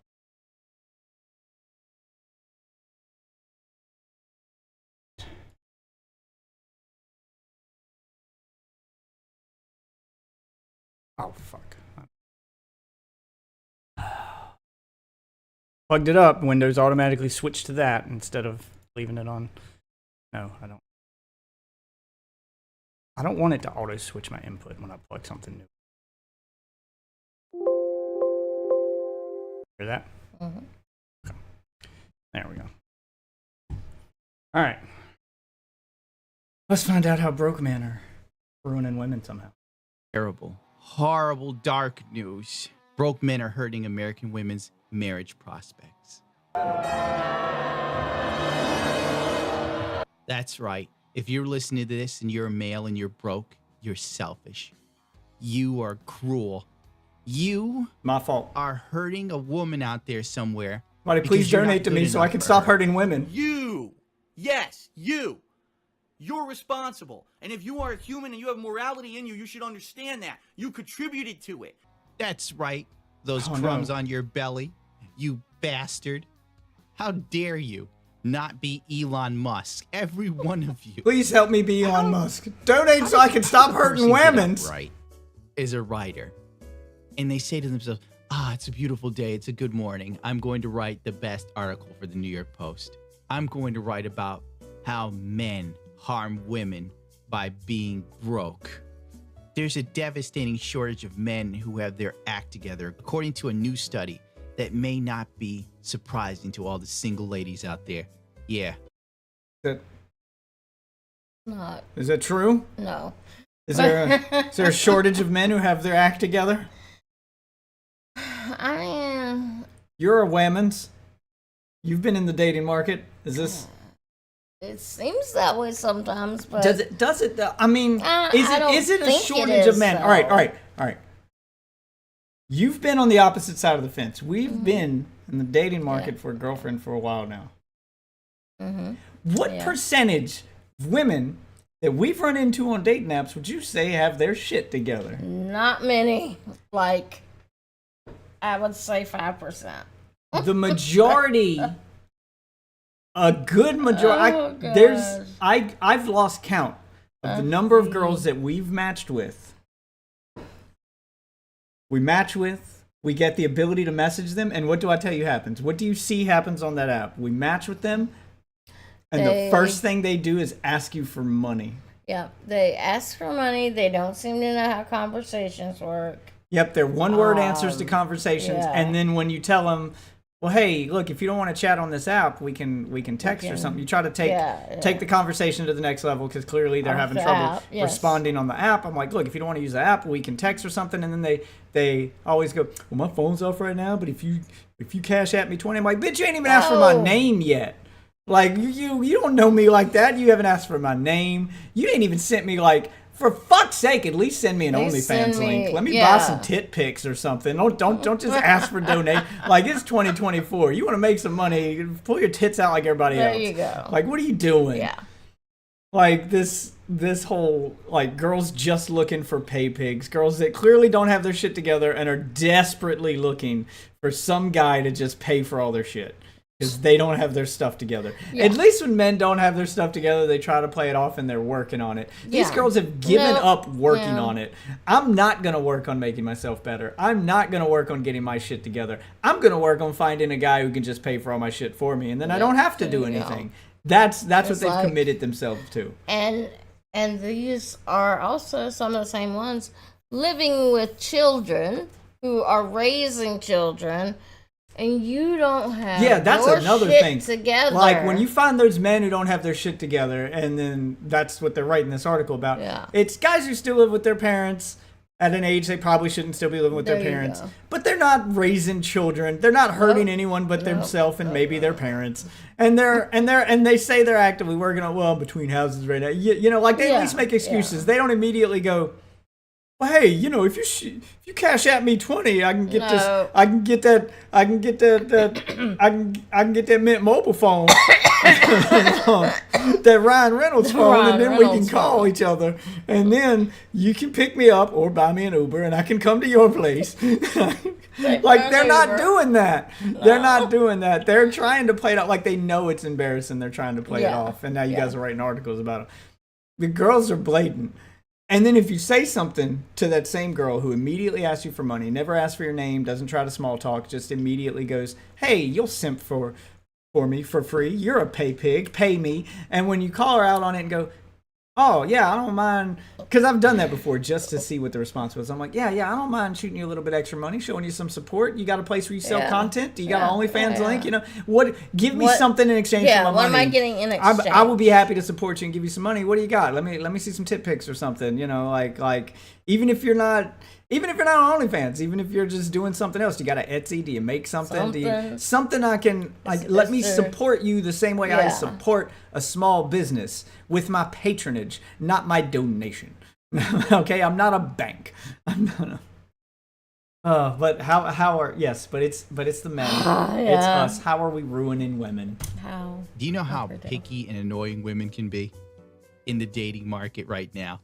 My God, that's why I gave up on dating apps. Every broad in there could not have her shit together. This is how it works. Yep. You go on the dating app, she's like, don't be under 6 foot.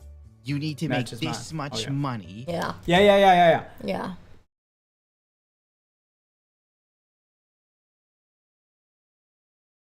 I fucked like 60 guys in 2 semesters. What? I need love, motherfuckers. I don't want to fuck. I fucked like 60 guys in 2 semesters. It sounds like you kind of developed a reputation of being the girl who wants to fuck, and that's why all you get is guys wanting. As a goddess, I'm very romantic. Can be a deadly seductress when needed. Hold on. What was the one before this one? What was the one before this one? There could not have her shit together. This is how it works. You go on the dating app, she's like, don't be under 6 foot. You need. All right, yeah. These are the ones that I've come across on a regular basis. Girls like this one where it's like, Tinder needs a filter. No ugly guys, not too short, sexy voice, tan, strong muscles and abs, not too much of a douche. And if you're uglier than your profile, I'm going to stop talking to you. Imagine, for a moment, if you will, the amount of hate or how quickly my profile would be taken down. I did that. If a man did that. If I said, here's what I need. Here's a list of things. 1, no fat chicks. 2, no MySpace angles. No one who's a member of or part of the itty bitty titty committee. No, don't want that. All right. Don't want no chicks taller than me because I'm insecure. Don't need that. Let's see. So I got no fat chicks. I got no MySpace angles. I got no small boobs. I got no itty bitty titty committee. Must put out by 3rd date. But minimum. Like if I just started listing all of this stuff. Sexy voice, don't be annoying, can't nag, must cook, must clean. If I just started listing all of those things, must cook, must clean, can't nag, must be submissive, but not too submissive. But if a guy did that shit, he would be, as she said, a douche. Yep, he would be chased off of Tinder. Let's have a look at these Tinder profiles. What else does he got? You should like all of these things about me. You should be. The best part is when you see those girls that aren't physically fit at all, sitting there going, I'm looking for a guy that's into fitness. Yeah. If I listed that, that's one of my. I'm gonna say it out loud right now. If there are any chicks watching who maybe want to become part of this, I'm gonna say it right now. I don't even have a no fat chicks rule. My only real rule for the dating apps is must have one full body picture. Yep. And not from up here. Yeah.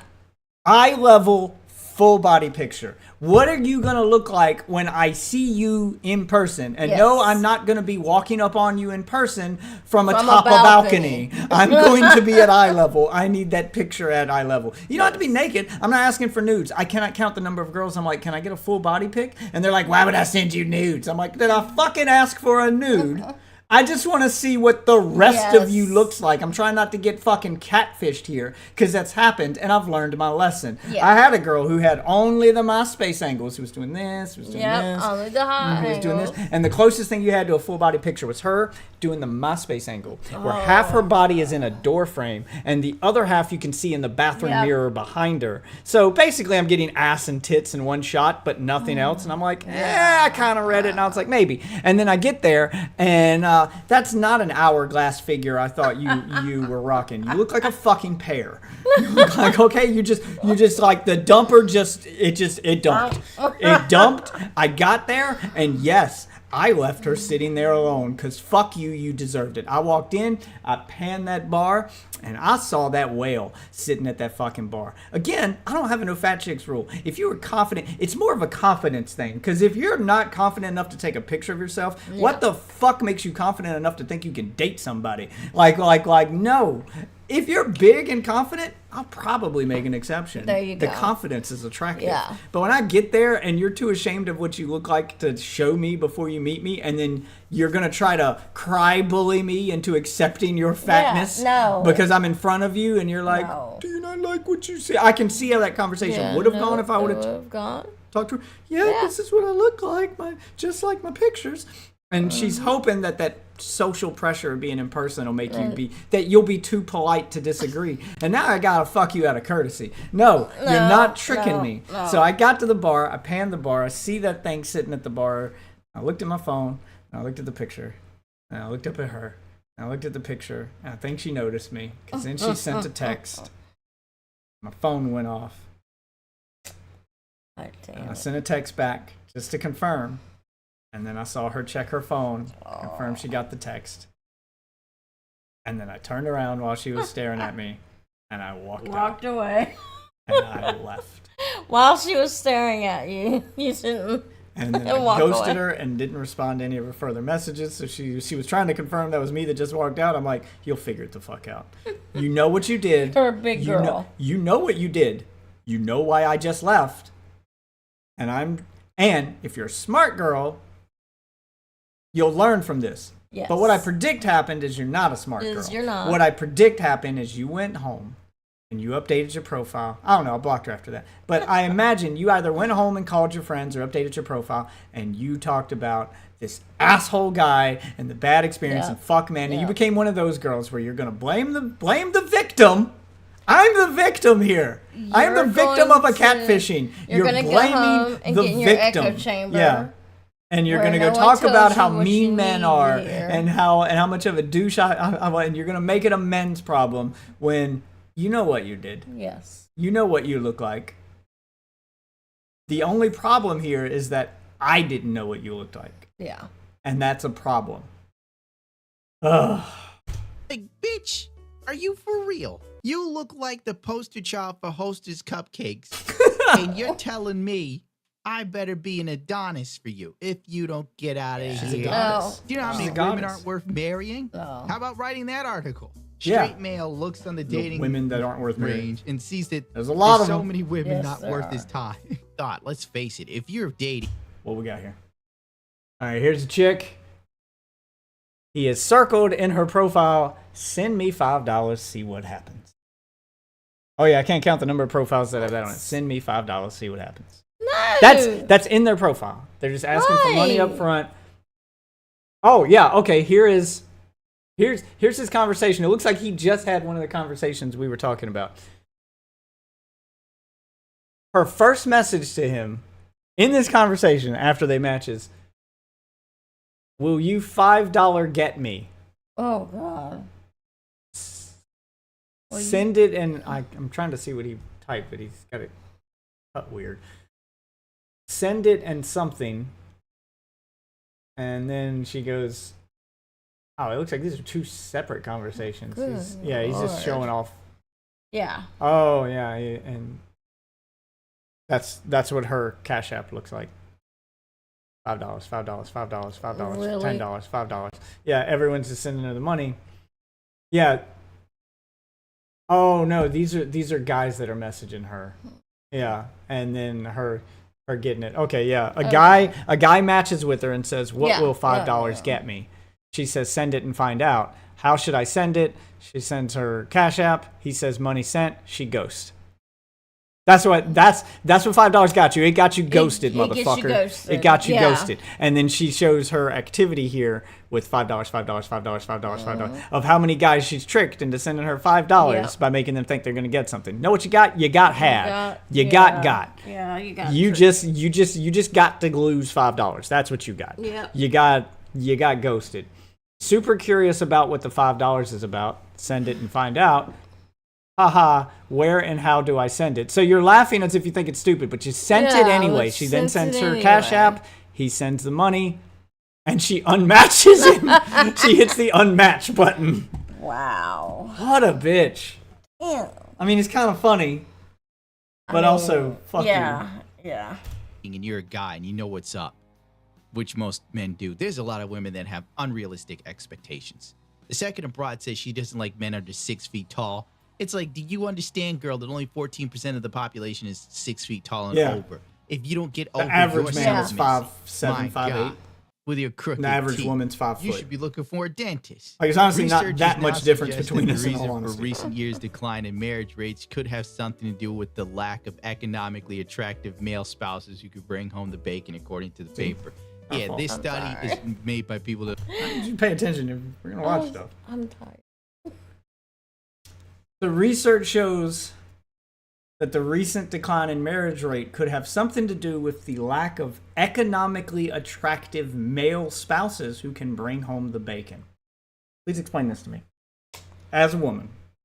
I don't have an explanation for you because As a woman. that's not honestly something that I worry They about. have you guys, the feminist movement has spent so much time trying to Yep. destroy this idea of a Yeah. breadwinner Yeah. and saying we should be equal. I should have a job.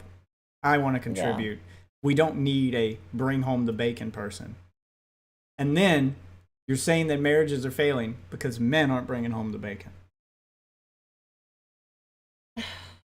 So I don't understand. Like, what do you want at this point? Because They're cake and eat it too. Yeah, this exactly. Is what they want. They don't Yeah. really want equality. Yeah. They want all of the good parts of being a man, none of the bad parts. So they want to make the money. They want to not be treated like a housewife. They want to make the money. They want to come home and have someone cook and clean for them, Yep. or to take turns cooking and cleaning, or to at least help with it. So Yes. they want help with everything. They want help with the cooking and the cleaning. They want to be able to go to work. They want to be Yeah. able to do this, and they want Yeah. to still have their freedom and have their girls' nights when. But they don't want to pay the bills. They want the man to bring home the Yeah. bacon. He better pay the bills. But yeah, like, oh, and I want him to be attractive. I don't want to be body shamed, but I want him to be attractive. but he needs to be attractive. You know, this beauty at all sizes thing only applies to me. Yeah. I don't want a fat dude. There you go. If he can't see his dick, why the fuck should I look at it? So don't get me wrong, I'm on the same page. I'm on the same page. I am with you, ladies. If he can't look down to see his dick, he shouldn't expect He anyone else to shouldn't. look at it for him No. either. I agree. I mean, But yeah. that's a two-way street. Yeah. Yeah. If you need a mirror to wash your clam, don't expect me to go down there. Like that's you don't even know what's down there. This is uncharted territory you're asking me to explore. You haven't seen it in a year. No. Like I'm not doing it. I'm not doing it. Yeah, I'm not. that's one thing that I always say. I'm like, yeah, I'm gonna try to look my best for you because I expect I'm not you even to try saying- to look your I'm best not even for me. saying- I'm not even saying look your best for me. I think you look fine as is, but I know you're not where you want to be. No. You think I look fine as is. I'm not where I want to be. You should be working out and you should be looking your best. One, for you. I want to like what I look at in the mirror. And two, The main reason, I'd say the number one reason you should be working out and trying to look your best would be for your health. Being toned, Yes. being fit is healthy. Yeah, It just also it is. happens to be attractive. It's attractive for a reason. The Yeah. reason it's attractive is because we're humans and we're biologically programmed to look for a mate. And in that mate, we look for someone who's not going to die on us. We look for someone healthy. Yes. We want our mate to live as long as we do. We want our mate to produce healthy children. This is all biologically programmed in Yeah. you. You can't, there is no like denying that. That is what is naturally attractive for a reason. Being fit and being healthy happens to be attractive Yeah. for that reason. That's why it's attractive. But yeah, Which is why you should be going to the gym and getting fit, is Yeah. to be healthy. If you're doing what you're supposed, if you're going to the gym to get fit and to get healthy and you don't even care about attractiveness, let's say you just want to live as long as possible, so you're trying to stay in shape, you won't even have to worry about what you look like. I promise you, the attractiveness will just come naturally. It'll just follow. You can be like, well, I wasn't trying to get a six pack, but there it is. I wasn't trying to be attractive, but I guess I am. Like it's just gonna happen. You're just Yeah. gonna notice that people hit on you more once you Yeah. reach your target health goals. and your attitude will change. Yes. You know. Your outlook on yourself will change. You'll Yeah. become more confident. Your outlook on life will change. Yes, it's positives across the board. I don't care what the Disney adults on YouTube tell you. It is better. Yeah. It's better to be fit and healthy. I'm not saying skinny, because I know that's where girls take it. I'm not saying skinny. I'm saying fit. I did see. God, I wish I still had that Instagram. Where's my phone? Yeah, I can try to pull it up. I saw a video of a girl in my Instagram who was who took it too far. There is a such thing as being there. She is. Christ. There she is.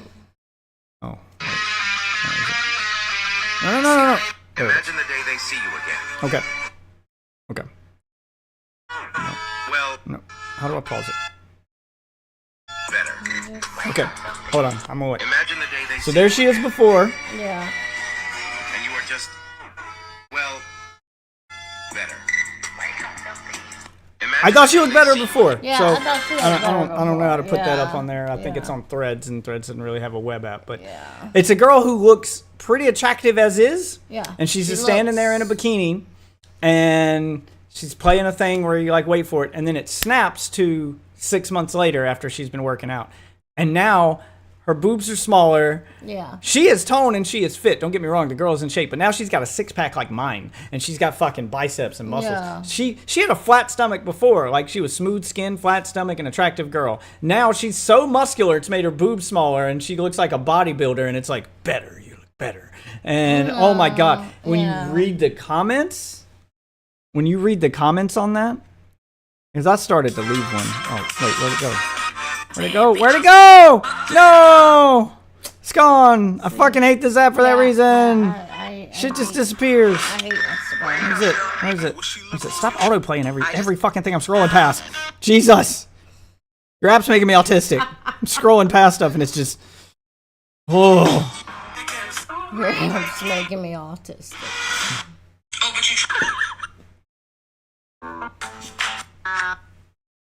Jesus. Fuck.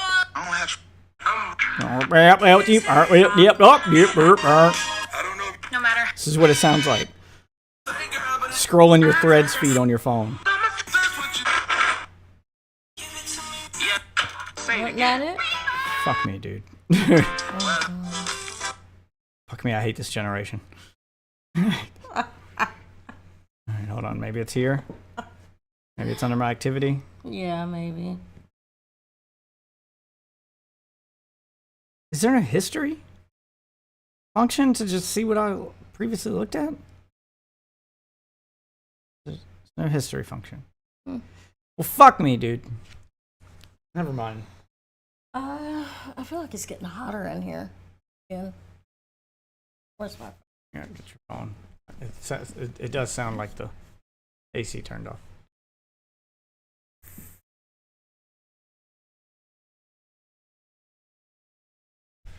Oh, you can go turn that on. I forgot to turn that on. You can turn the fan on while you're up. But yeah, the comments on that are nothing but affirmation. You go, queen. Proud of you. You're an inspiration. It's just a ton of people. Yes, and I was looking for that one comment like me, who, because I know I'm not the only one that thought it. Because my comment was going to be, looked better before. I think you have the pictures in the wrong order. It looked the first one looked better because you got that. It's playing that when they look at you and they think better, and I'm like, oh, the first one was better. I think you have them in the wrong order. Like I was going to be like, it was better before. Something along those lines was what I was going to leave as a comment. I was just scrolling to look for that one person who said that, and it's just thousands and thousands of comments of people. Let me. Yeah, it's a ton of the echo chamber shit with girls telling her she looked better and asking her what her secret was, and then just endless waves of thirsty dudes.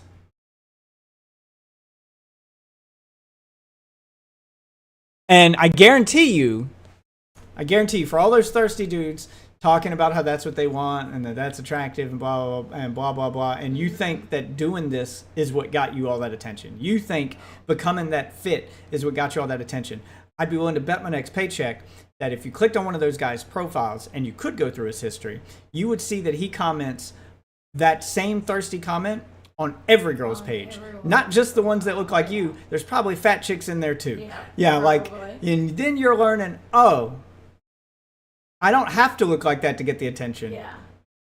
I just have to be confident enough to post myself in a bikini. Like literally any girl posting herself in a bikini is going to get those comments. You don't have to be super attractive.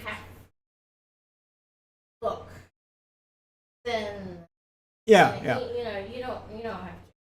I can't tell you how many times you can be fucking Lizzo in a bikini and get those comments. All right, everybody, every chick. If you got boobs and a bigini on, you're getting comments. It's as simple as that.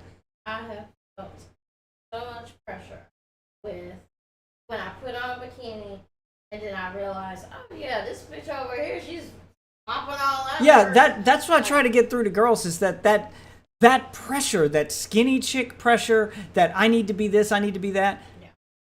You gotta ask yourself, where's that pressure coming from?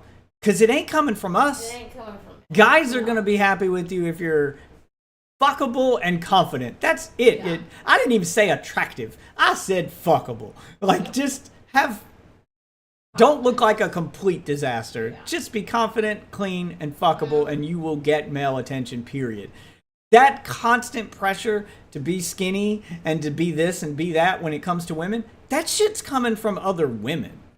Like, y'all are doing this to yourselves. Yeah. I don't know men doing this.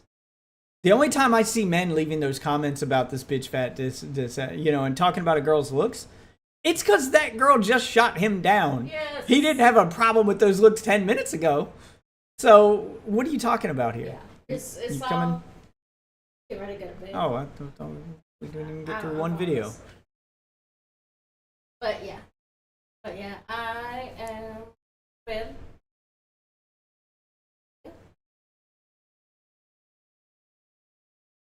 Well,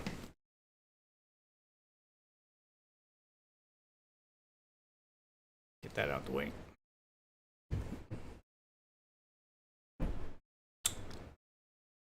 I need to come to bed with you. Oh. Let's know what time is it. I still got a little bit of time left here. Okay. Well, give me your controllers. I can turn all your stuff off because you're worse than the kids about just walking away and leaving everything on.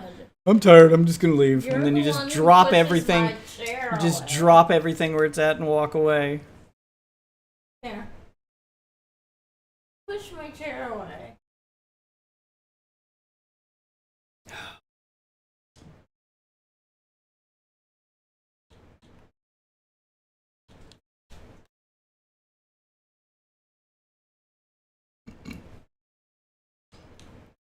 The Discord. And turn off the X.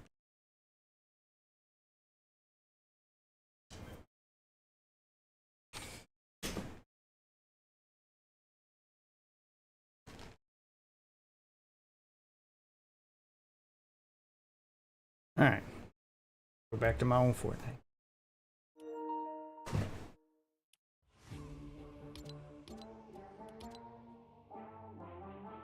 don't know why it didn't kick you out of the party. When you turned off the Xbox, you're clearly not online anymore, but it does that shit where it still leaves you in the party anyway.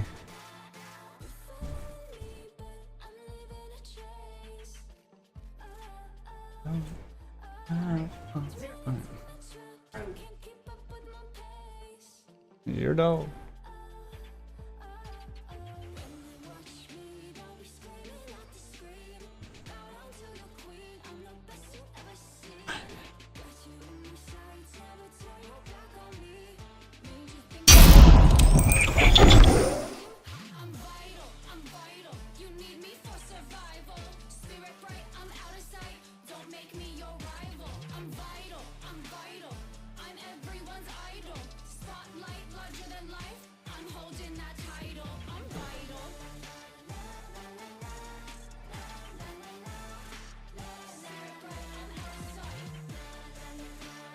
A while since we moved to bed, he actually doesn't know where he belongs on the bed. Seems lost in his own skin. It's the same bed, dumb dog. It's the same bed. Like you don't need to like look for a new place to lay down. You still lay at the end of the bed, where dogs go. Jesus. All right. Well, let's do some.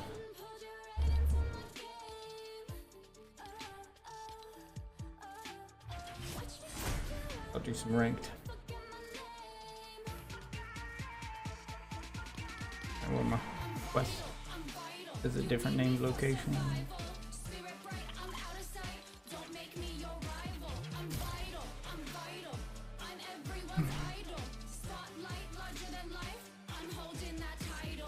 I'm vital.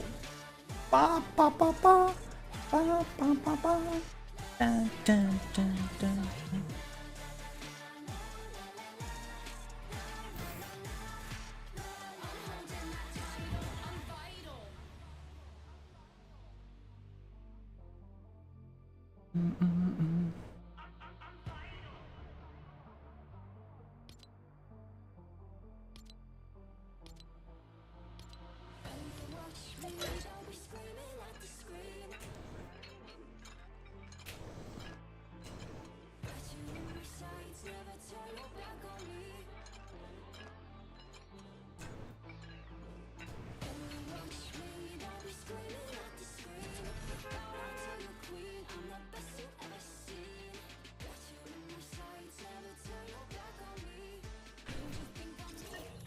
Alright.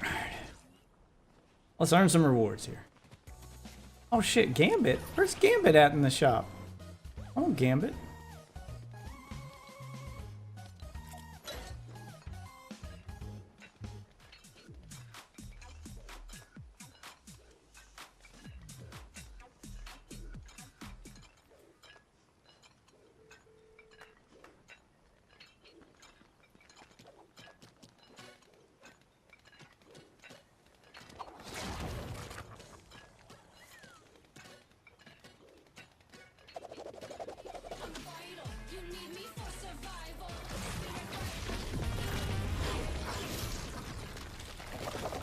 Jesus. Fucking dance party over here.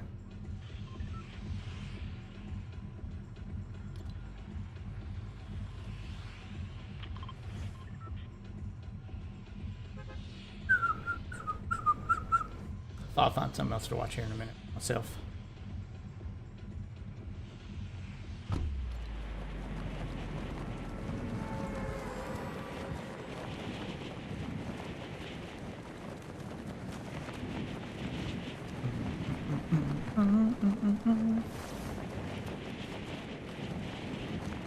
Something to watch while we do this rank grind. I'll do one match without watching something, then I'll put some videos up.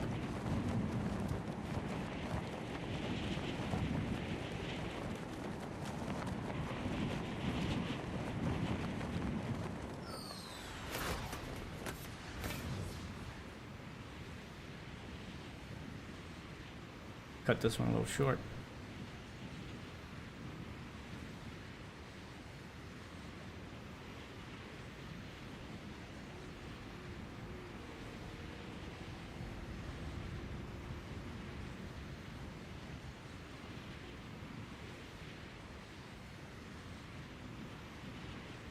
Loot this first. Oh, and an audible.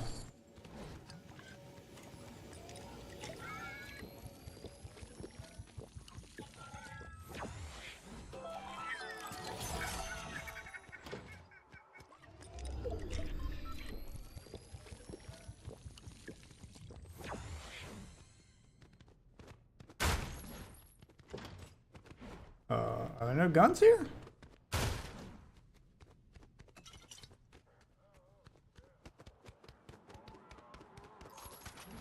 That's something.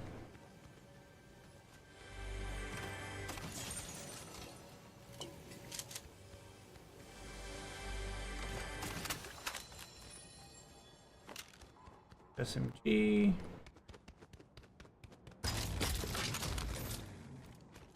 And this thing. There we go, just won the match. I got the gauntlets first.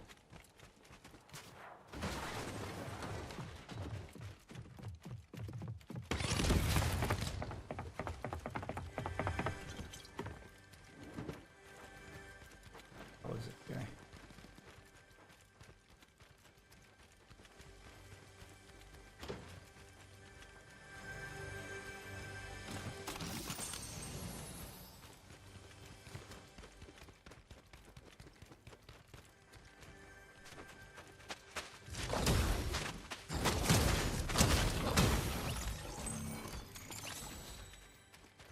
You kid.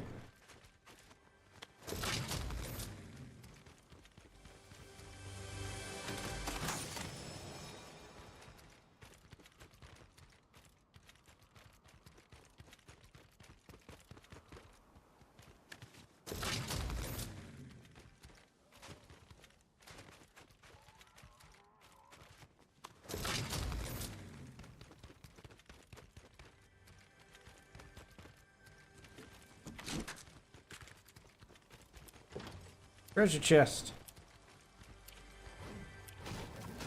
There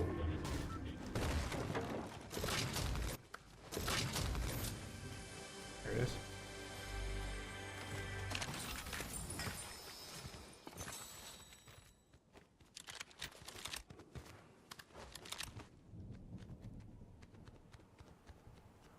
Car now.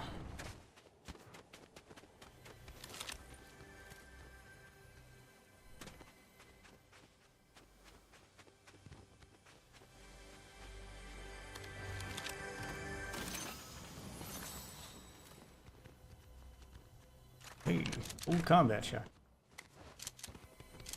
Getting all the good shit.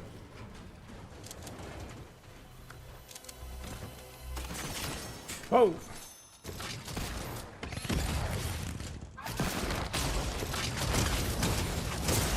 What? Ah! I fucking hate the gauntlets. How the hell did I lose that? I don't understand, dude. Just like it punches past him, and then he gets behind me. I fucking hate the gauntlets with a passion. I fucking hate them. I want them gone so bad. I desperately want these things gone.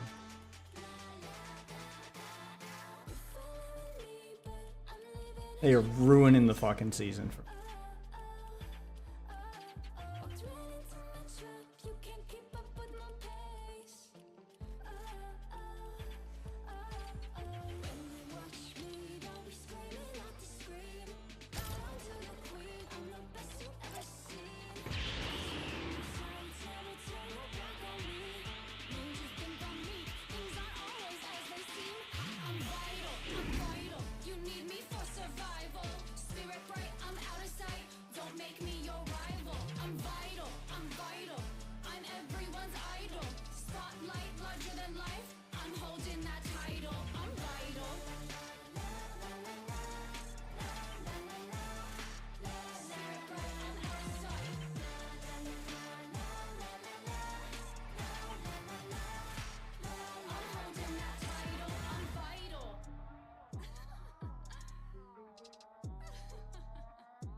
Yeah, watch my moves, I'll psych you out. Dancing on them, yeah, ain't no doubt. I'm the queen, I stay on top, cause I'm locked in with that final pop.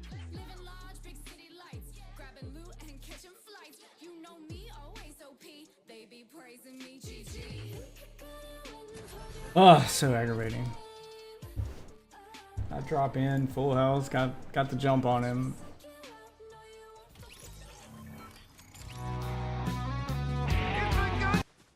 Oh, I don't watch that.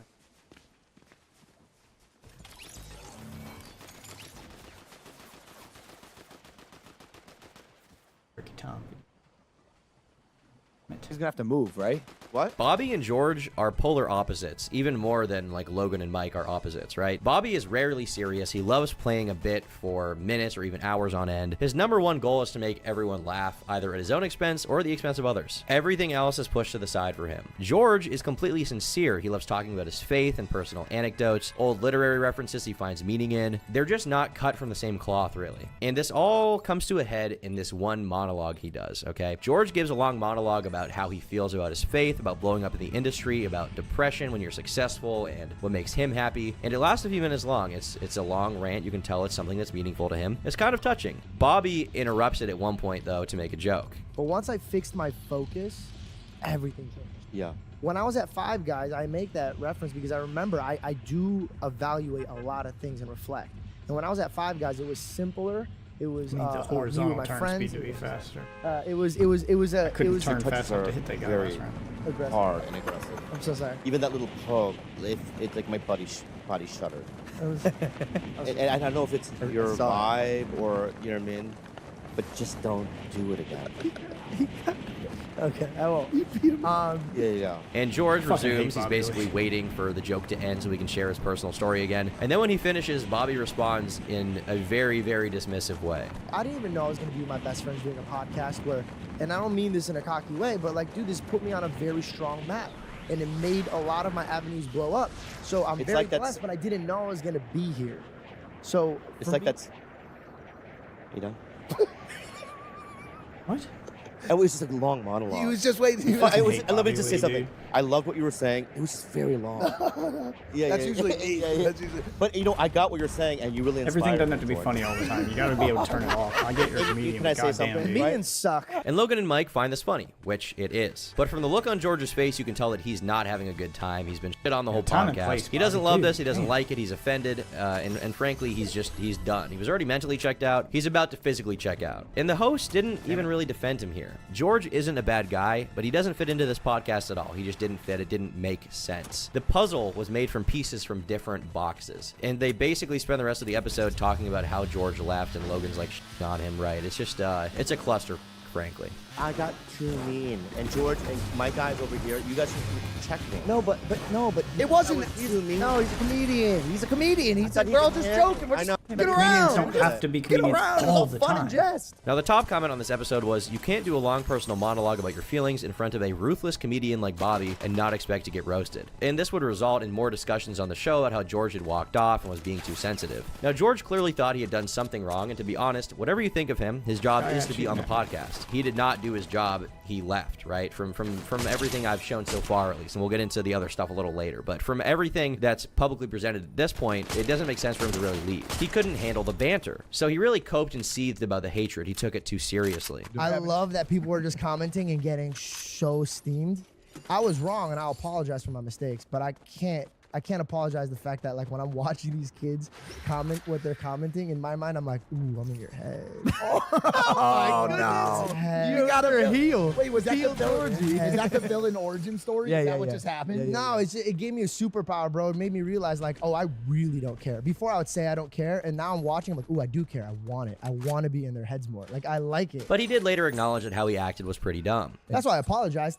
I still think should what I did was apologize. out of pocket and There's unprofessional. nothing dumb about And wanting to you share guys a gotta personal remember, like, story I'm if it new was to this relevant to the podcast, and I've been conversation. doing it for a year, maybe year and a half. So, like, you guys fucking have been frat doing boy this. You mentality, guys man. I fucking grown, hate made that shit, mistakes, dude. fought each other, left the show, did all your things. So I'm fucking still having a learning brain curve, rotten. but I can't help the fact that I smile so hard. I didn't know until Belle came downstairs. She goes, "What are you smiling at?" And I'm sitting there reading comments. Can you imagine? And I'm him just sitting there like this. And apparently, this was such a big moment on the podcast. The Bobby Lee episode was such a huge thing that when people saw George on the street and they were like a fan of him, they would bring up the incident as like, oh, I feel bad for you, man. I'm so sorry. Well, you know, it's also everybody comes up to me now on the street. They're like, "Yo, dude, and by the way, bro, sorry about that Bobby Lee thing." And I was like, "Bro, this is because it's Island Boys and Bobby Lee. This is what I'm known for." The Island Boys clip was funny. I think if God forbid it doesn't go in your guys' direction, for real, I think you guys take all of your jewelry assets and invest into something. So you guys will never ever be broke again. Bro, stop talking. I don't need financial advice when I probably make more money than you. This transcended the podcast, and it became a known meme that George acted sensitive regarding Bobby Lee. Later on, Logan goes on Bobby's podcast with his absolute witch of a wife, and the topic comes up, obviously. And Bobby apologizes to him. George then steps in to apologize himself. He's like, actually, I need to apologize. And Bobby does the Bobby thing and says that he was lying. His apology wasn't sincere, and Bobby actually doesn't care or feel bad. It's what you would expect, right? Yeah, Bobby Lee, you shut your mouth. I'm apologizing to you. I left you. You were our guest. And I left you, Bobby. This is good. I will forever regret that for the rest of my life. There's not a day I will lay my head on that pillow and not know that I disappointed a prince that does stand up like you. Oh God, stop sucking his dick, dude. This is why he acts the way he does. Wow. Oh my God. You? Well, I'm gonna. Thank you. Catch that shit. Thank you for saying that. But I want to pull back my apology then. Because I too, because I literally did not feel sorry. I pulled out of the apology. I don't feel sorry, but I will accept yours, right? And hopefully, continue to be a dick. You know, when I because come I think back it's to your funny. podcast, we can make it right. Absolutely. No, but can Commonplace, man. Can I ask you a question though? Why did you do that? Because Logan was gaslighting me. He's an asshole. Exactly. Exactly. I told you it was my fault. You're an asshole. It was your fault. Yeah, yeah. If anything, I don't think this is like a podcasting problem or a podcasting experience problem. It's a George problem because he just doesn't fit in. He's not really built to be roasted like that. He clearly has things he deeply believes in, and when someone shuts that down and makes fun of it, he has a bad time. George often talked about his faith, which led to an argument between George and Logan in which George clearly was very personally hurt by the implication that he needed a therapist. Later on during the show, oh my we get God, into an argument fucking related to fence, the subject, where Logan says that George doesn't see reality for what it is, and kind of he shifts on his religion a little bit. He does. Give an example. Of One that really hurt me is you told me I need a therapist because I believe in Jesus. That one hurt me. No, I didn't. I said you need a therapist because Jesus isn't quite doing it for you, No, you which didn't. is No, you which is didn't. true. No, you didn't. I said, I won't stand down. No, you didn't. You think I said you need a not what I therapist think. because you I believe in checked you. I said, Jesus? "What did you just say to me?" And you said, "What did I say?" And you stumbled. You're like, I don't know. What would I say? And then you fumbled. Now, I'm not backing down from It this. is common knowledge that you don't interpret reality like reality happens. And you heard that incredibly wrong. You think So I then said what you do I need need a to- therapist because you believe in Jesus? What do I need a therapist for then? Jesus isn't doing it for you. And I what do believe I need you're a therapist for? I don't believe you're as emotionally mature as you could be. Then what do I need Jesus for? I mean, what do I need a therapist for? He just explained it. Yeah, you're wrong on this one. Yourself. Never thought I'd say Logan Paul was right, but if he said it's because Jesus wasn't So when doing you it for you, think it George needs a means therapist, what you category need am I more than falling? religion to Emotional cope intelligence. because Emotional religion intelligence. isn't enough. I'm not emotionally intelligent. You need something real. You pick a time and frame any day of our life. Here's one. 3 weeks ago, when you were sitting in that chair, you stormed off this exact podcast because you were upset about something a comedian said. No, I was upset that I finally discussed. Listen, I that just I was- answered your question. I'm not looking for rationalization about the thing. I just answered your question. Also, So what you what are trying said to say? in the past that it's you like it when people storm off. So I asked you if I get upset and I want to storm off, is it cool? And you said absolutely. Georgie, you left, bro. This is clearly a heated moment for them, and if anything, these are probably conversations that shouldn't be happening on the air. But the tension and the disagreement and the beef around these people is so God real damn it. that they couldn't really help but let it bleed into an on-air discussion, basically. It Not kind of fighting became gauntlets. apparent that they were co-hosts, but George expected Fuck. some kind of call from Everyone Logan just to make pulls sure he was those out okay, and fights over. Logan didn't give that to him. I call every one of you guys and check in on me. I just want to have a normal fucking gunfight. I fucking hate Mike, these you checked in calls. on me the first time I called. Yes, I'm going through things, and I will admit, Mike consistently checked in on me afterwards. The only person that was there wasn't family, wasn't friends, wasn't coworkers. It was my Jesus Christ, and he's the one that. Not even your girl, Belle? I'm gonna know. So, Georgie, are you... There's some people that can't express, You bro. don't, Like you're asking for a babysitter. You're 29. No, I'm not. I'm just saying you can't knock something that I've gone through and helped save. I'm not knocking. I'm not knocking that. But you at all. don't know the steps that I took, and there's a lot of people. I believe that the Bible would weigh more than a therapist, and that's my belief. I truly believe that. What he's trying to say is Because you're I not believe one of there's a those lot more people. I don't wisdom get how you're in not a getting human this. being He's that's not that's telling you to dealing with stop their believing own in trauma. Jesus. telling you give to me seek pointers. other help There- because Do I feel like Jesus it's isn't pointless to enough. have a therapist? Absolutely not. That's why I there's work on it. probably merit in that, and I think I agree with you. There's a fundamental difference in the kind of people that are here. I The don't get days how of their you're not partnership was understanding what numbered. was said. So George basically sets up the time to leave. He makes his own podcast. He dips. And this is where a lot of people expected the story to end. It was clear they weren't the same kind of people. They weren't going to get along. And the podcast came to its natural conclusion with their time with George, right? It wasn't really meant to be in the first place. Mike and Logan would move on, as they had before George. But no, they didn't really move on. Instead, it got way more intense, and now they have spilled a bunch of private shit out to the public that we can They're a bunch talk of frat about. So boys, this is and they're the petty. pot shot era, where both parties are firing little shots across the bow at each other, kind of baiting the other party to talk about it. George. Kid titled his first podcast Why I Left Impulsive. Mike saw George on a plane at one point, and I guess it was kind of awkward. Aiden Ross asked Mike to talk about it. He didn't want to talk about it. It was awkward. Wait, Mike, I have no idea what's going on. I don't think a lot of my kid does. Why is Georgie not on Impulsive anymore? Is that you don't answer that? He's too Christian.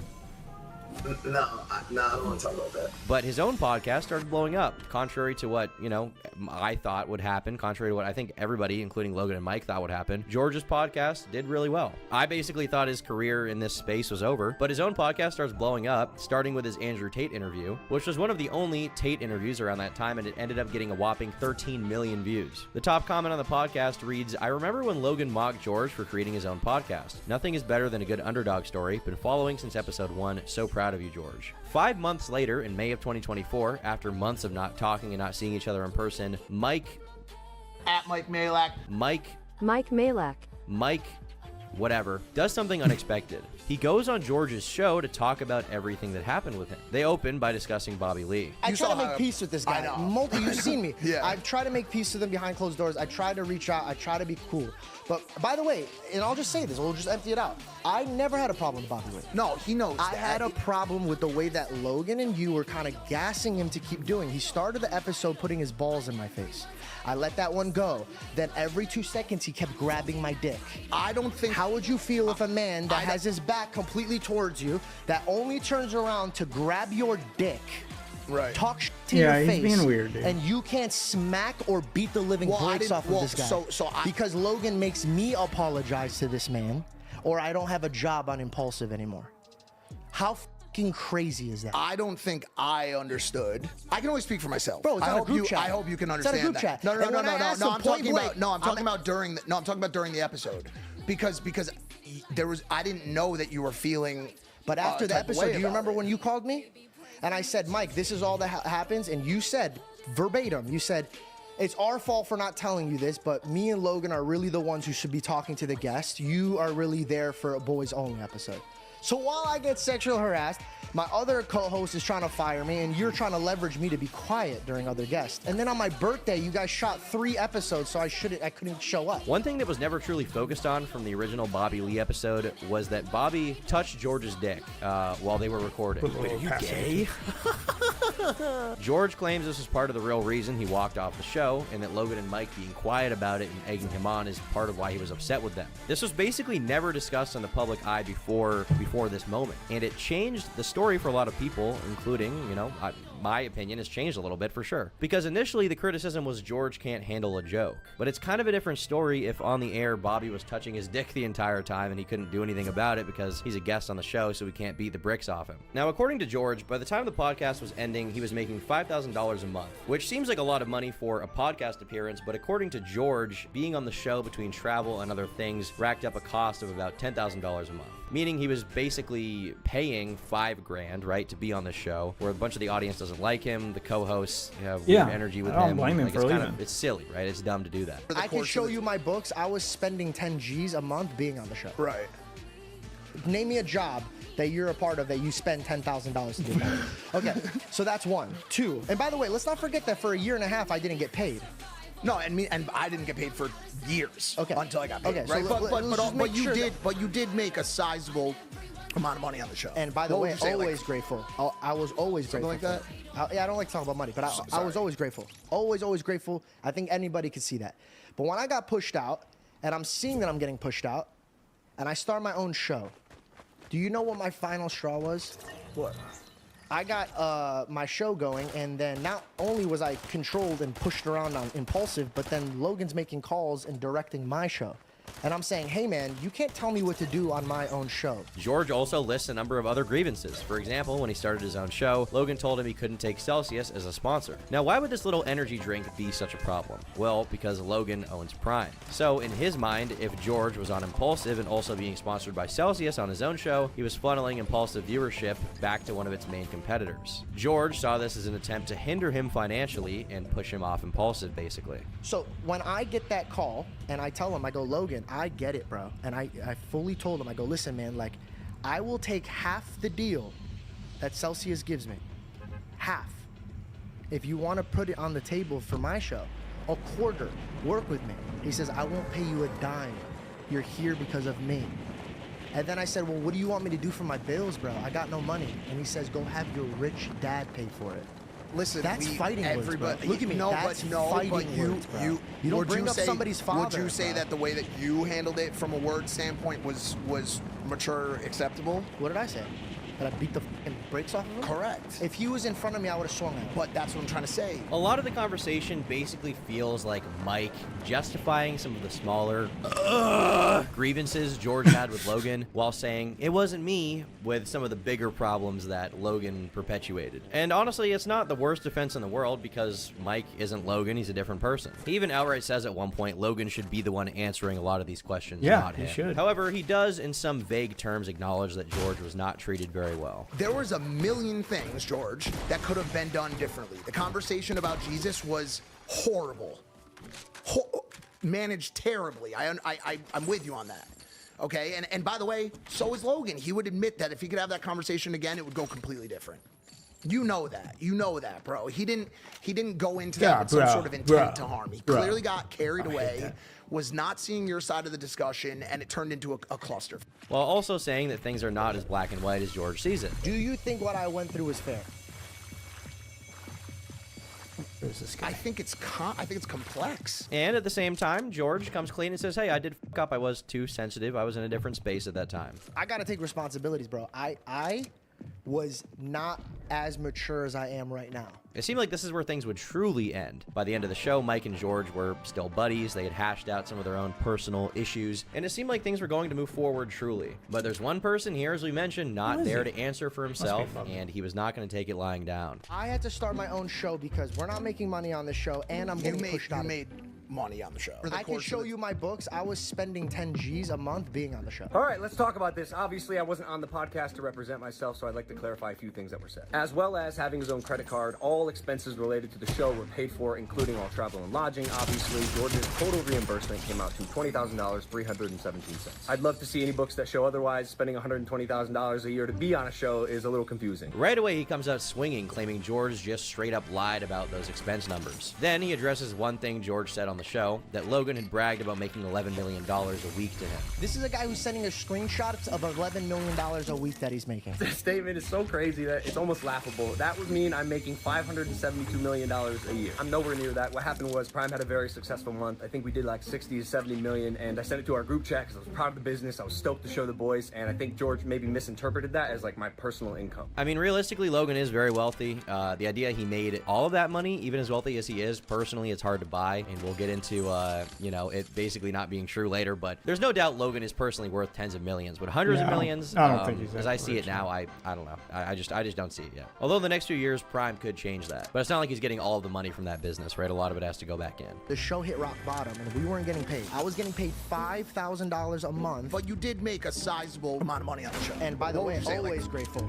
I was always grateful. Something like that? Yeah, I don't like to talk about money. I know he doesn't want to talk money. I know he believes it out, but George made $317,000 in the 15 months that he got paid for on Impulsive. The work requirements consisted of about 3 days a month, 3 hours each day, traveling the world, networking, and meeting some of the coolest people ever. It comes out to about $2,300 per hour, and he also had 10% equity of the entire show. Now, this is less compelling for Logan, because George said he was being paid to be on the show, and he did make a bunch of money. He just said he wasn't being paid by the end very much, right? Being $5,000 a month, which Logan doesn't dispute. Now, he does dispute the claim that George was spending 10 grand a month to be there at all with the travel expense report. And honestly, 10 grand a month to travel, even if it's like once a week, seems fucking insane, but we'll let him keep going. Not you, not Caleb, not Kevin, not Dylan. Nobody called me when I got fired. George did not get fired. He quit. I'll touch on that in a second. But after he quit, I called him frequently. I reached out. I wanted to reconcile the friendship. I invited him to my birthday party and WrestleMania and even my ranch a few weeks later. He chose not to come. He also unfollowed all the people he mentioned on Instagram, which is maybe why they didn't call him. I don't know. I can't speak for them, but he still does not follow them.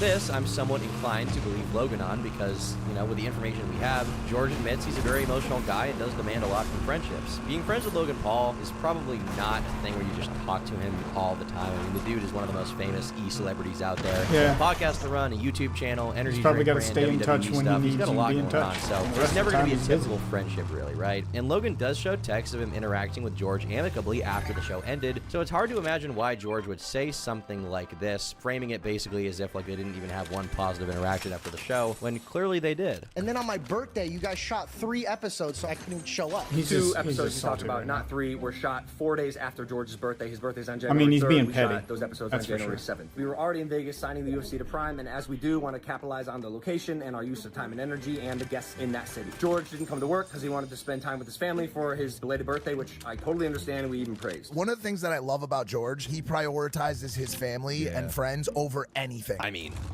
Logan is looking at his phone dismissively and saying, yeah, while he's mentally checked out. It's not exactly praise, but whatever. He prioritizes his family and friends over... The point with the dates could still stand if he has receipts for it, though. I got my show going, and then not only was I controlled and pushed around on Impulsive, but then Logan's making calls and directing my show. He told me that I couldn't take Celsius. So this is the big one. Making calls, trying to make it seem like I wanted to control his show is absolutely ridiculous. As you can see right here, I was like, hey, we gotta get you Prime because I saw him drinking our competitor, and he told me to call him. He was filming my reaction to tell me he took a deal with a competitor. I told him, please don't film. Like, I'd like to talk about this. I hope you're joking, by the way. The truth is, I thought it was a bad look that my best friend and co-host took a brand deal with our competitor without consulting me, asking me, giving us even a chance to match it before he signed the deal. Because the audience that he's building, at least at the time, on his own podcast was being funneled directly Logan from again on the this one. podcast that I was building with him. I said, hey, dude, I understand you need to make money. The entire text is right here that I sent him after our conversation because I did understand his position if he needed to make money, but I thought it was also a little odd because he did make $317,000 in 15 months. Regardless, I did tell him I can't have him on Impulsive if he's going to take the deal with the competitor, but if after he makes some money he wants to come back to the podcast, he's more than welcome. Well, these receipts do seem in line. It didn't sound like he told him he had to drop it. He George was just being like upset. But at the same time, Logan is offering him a deal, so you could say, what's the issue? He's going to match it. It Well, is a the bad thing is, look to George have already your thought he was being co-host pushed out, so he sponsored probably by didn't your want to be competitor. financially reliant on the guy whose podcast he's about to not be on anymore, and his, on him a bunch, right? I think that makes sense. Hey, man, where you're at, there's no room for you to grow. They won't let you grow. They will not let you grow. I thought saying that to Mike was a little crazy. He's grown a lot. He has 2.7 million subscribers since we met. He's a multimillionaire, a best-selling author. I tried as much as I could to help him get into those positions, and it's not entirely because of me. Mike is a phenom in his own right, and he capitalized on the platform that I gave him, which is awesome. Just like George is doing now. But if that's not growth, like what is? In fact, I think people forget. Like, Man, Logan's George right for starting again. a podcast, like a lot. George has started his own podcast. I think it's a great idea. I always love when my co-hosts venture out and do their own things. Congratulations. It's awesome, guys. Check out his podcast. And also saying they won't let you grow was a little hurtful because I thought at least I helped Mike do some of the things that he did, and I even do sympathize encouraged him with to start his own Logan. podcast. It does sound like he can be reasonable, but because of his reputation as being a frat boy There's no douche, greater which feeling than watching people you love is a succeed. reputation he's earned, by the way. He embraced. But it does feel kind of bad that when you want to be taken seriously, it's hard to because everyone just sees you as the frat boy douche. And I still do. There's a lot more. I'm not going to get into it, but this isn't to say, by the way, that I didn't. When people want to see you as the adult and you're constantly acting like a child, and then you're talking about, I want to help the kid. Yeah, no one's seeing you as the adult for the most part. Like a friend. There's a lot of things I would have done differently, but here we are. It saddens me that our story has unfolded this way. I wish him nothing but health, wealth, happiness, all the success that he wants, and I hope that one day we can sit down and have a relationship and a conversation. So some of the points were not amazing, but some of them were pretty good. He didn't come out with nothing. He definitely called into question some of George's claims. But when Logan says something, someone's going to respond, obviously. Especially commentary channels who love to shit on him. And this time it wasn't George, it was Cabos. Logan Paul's scumbag, Logan Paul. Why are you sucking his big in his balls, you fucking bitch? Now, Cabos, you could probably call Logan Paul's #1 hater. He had the most viewed Logan hate video of 2018 titled Logan Paul Just Ended His Career, which was about all the forest debauchery. You know what I'm talking about. Yeah. It was in Pokemon land, so to speak. I choose you! I believe that Cabos' video about this had 17 million views before it was taken down by YouTube. Cabos starts by saying here that Logan left out some context in regards to the $10,000 a month claim. So the context that Logan leaves out is George is specifically referring to the time when Logan Paul bashed on his religion and his beliefs, saying that the show hit rock bottom and that he only got paid $5K a month. He then said he had a load of expenses to pay for, like his employees, mortgage, a wedding. So to me, when he's referring to his books, it seems very much like he's referring to his own finances, anywhere in the region of 10K a month, where Impulsive was only paying him 5K a month. So he's making a loss. His income isn't covering his expenses on a show like Impulsive, one of the most popular shows in the world. 5K a month is a lot of money, but that is not George Janko's worth on a show like that, which generates millions. Now, to be clear, I'm not totally sure that this podcast itself generates millions. It could. I mean, between AdSense making them maybe, possible. you know, $100 grand a month at the Bit high of a end, stretch for the sponsorships, podcast which might alone do to be another worth 30 grand an millions. episode, but it might be lower too. It could be high because it's Logan Paul. It could be lower just based on the viewership, but you add that all up, it could be over 200 grand a month. You put that amount of money together over the course of a year. It could be 2.4 million on the high end if they're maximizing everything they possibly can with the show, and the numbers that I've, you know, roughly put together are right. But then you've got to pay all the production crew, people involved. You got So they have an expenses. editor, So how much are you filmers, actually stuff taking like home as that, profit? right? Yeah. You got to pay all of them. You got to pay whoever's like helping them manage, like getting guests and stuff like that. So that's, you know, money out the window. So it's not like they really make all of that. Like there is money that goes away to pay people to help run it, right? But apparently at the time the show was not making money, and George is at the end of the day the little guy, so it makes sense he wouldn't be paid as much. On top of that, the wording George uses here is that he specifically was paying $10,000 a month to be on the show. Like if you watch this he full, makes it sound like clip, that's it's what it not costs really out him of to do it. context. He says he has other expenses, but he does say he was spending 10 grand a month to be on the show. I can show you my books. I was spending Yeah, 10 he didn't G's a say month I being had on the show. a lot of bills and I Name me needed a extra job money. that you're a part of that you spend $10,000. I mean, weddings are expensive. So it's not really but that has taken out of nothing to do with the context. show. You could say George was saying his total operating expenses were 10 grand a month. It's not and like you're Impulsive paying didn't cover for a that. wedding But if the show every takes month 3 you days go a on the week, show, as yeah. Logan said, it's hard to imagine he didn't have the rest of the week to figure out how to make money. And on top of that, George has yet to provide any receipts at all for that claim that it cost him 10 G's a month to be on Impulsive. Yeah, Logan saying you did have the provide receipts and for showing the them are fact two that they different paid for things. all this travel. So I don't really think Logan specifically took him out of context here, honestly. Next, don't Cabo's either. response to the $11 million a month screenshot. This statement is so crazy that it's almost laughable. It's like, whoa, this is a laughable, this is a crazy statement. What the hell? Then proceed to say he did actually send screenshots of how much money he was making. Prime had a very successful month. I think we did like 60 to 70 million, and I sent it to our group chat. Through Prime, and then blames George for getting confused. It's so manipulative as well, the way he's like, if I was making No, $11 if he million said he made a it week, through George, Prime and then he sent I'd a be making screenshot, I think it's 500 pretty million a obvious right year. there. He's Just- talking that doesn't about make Prime. sense. That would mean I'm making $572 million a year. Painting George out to be this liar and idiot. George clearly was never saying you make $11 million every week. He said you sent one screenshot of the $11 million a week you made. This is a guy who's sending us screenshots of $11 million a week that he's making. But your response is, yeah, I did send He says screenshots $11 of a million load of money a I week. made, He but makes it it's sound Prime, as if he's so, making you know, $11 it million doesn't a count. week. George is so He didn't say that confused. one week I he didn't made think it was 11 news, but Logan, you do The own wording is important. percentages of Prime. He So wasn't taken out of context. that is money. It's very you are much making. implied. Is that He like left news it. to He you? said But it that way again, on purpose firstly, to this is imply kind of an he's unimportant making thing to $11 focus million on. a And week. secondly, I mean, George was That's the technically implication. wrong, and he was basically using that $11 million a week number to say, "Hey, man, he's making all this money while I'm making dirt." He also told you that if you wait 6 months, after Logan, the if you deal's want me done, on your you're show, more than man, welcome to rejoin the I show will if you gladly make take money. They're $5,000 always a trying to month. find a way to push me out. That can just be my salary forever. I know that's a drop in the bucket to This you. is a guy who's this is a guy who's sending us screenshots of $11 million a week that he's That's a making. good bit of money for a normal And on top person. of that, I'm a normal we never person. got I any will be money happy from- with from $5,000 and a we month, no own matter that how show. much money you So make. I don't need technically, millions. we should have gotten a I just percentage want to be of that. comfortable. So this is the point that's being responded to. And yes, Logan does own a percentage of Prime, but that still doesn't mean he personally makes $11 million a week. A business that he Yeah. owns a large stake in and that he promotes makes $11 million, or did that one week, but he doesn't get all that money. So it's fair to say, hey, I didn't make that, I made less than that. Like, this is a difference. Clearly, he's not even calling George dumb for it. His tone is pretty neutral. He just says, hey, you're wrong. I think he can respond to this. I really don't like this one for my own personal reasons as well, because I'm not a kind of guy who likes talking money or finances. I think it's tacky. Logan then talks and exposes George's finances to the world. The show hit rock bottom, and we weren't getting paid. I was getting paid $5,000 a month. But you did make a sizable amount of money on the show. And by the way, always grateful. I was always grateful. Like that? Yeah, I don't like talking about Yeah, money. I know I he would doesn't want to gladly talk make money. I know he $5,000 bleeped it out, but George made $317,000 in the 15 months that he got paid for on Impulsive. Which, you know, is terrific money. I don't think bringing up anyone's personal finances like that is a good idea, especially as a former employer. Finances to me are very private. And it would be different if George was saying, I've made $0 in Impulsive, Logan didn't pay me but that's just not the case. George specifically I mean, he's kind of says, saying that, isn't he? though? Logan paid me a load of He's money. making it sound like which the he's very money he got grateful won't for. shit. But you did make a sizable amount of money on the show. And by the What would way, you say, always like, grateful. I was always grateful. like that? Yeah, I don't like talking about money, but I was always grateful. Always grateful. I think anybody could see that.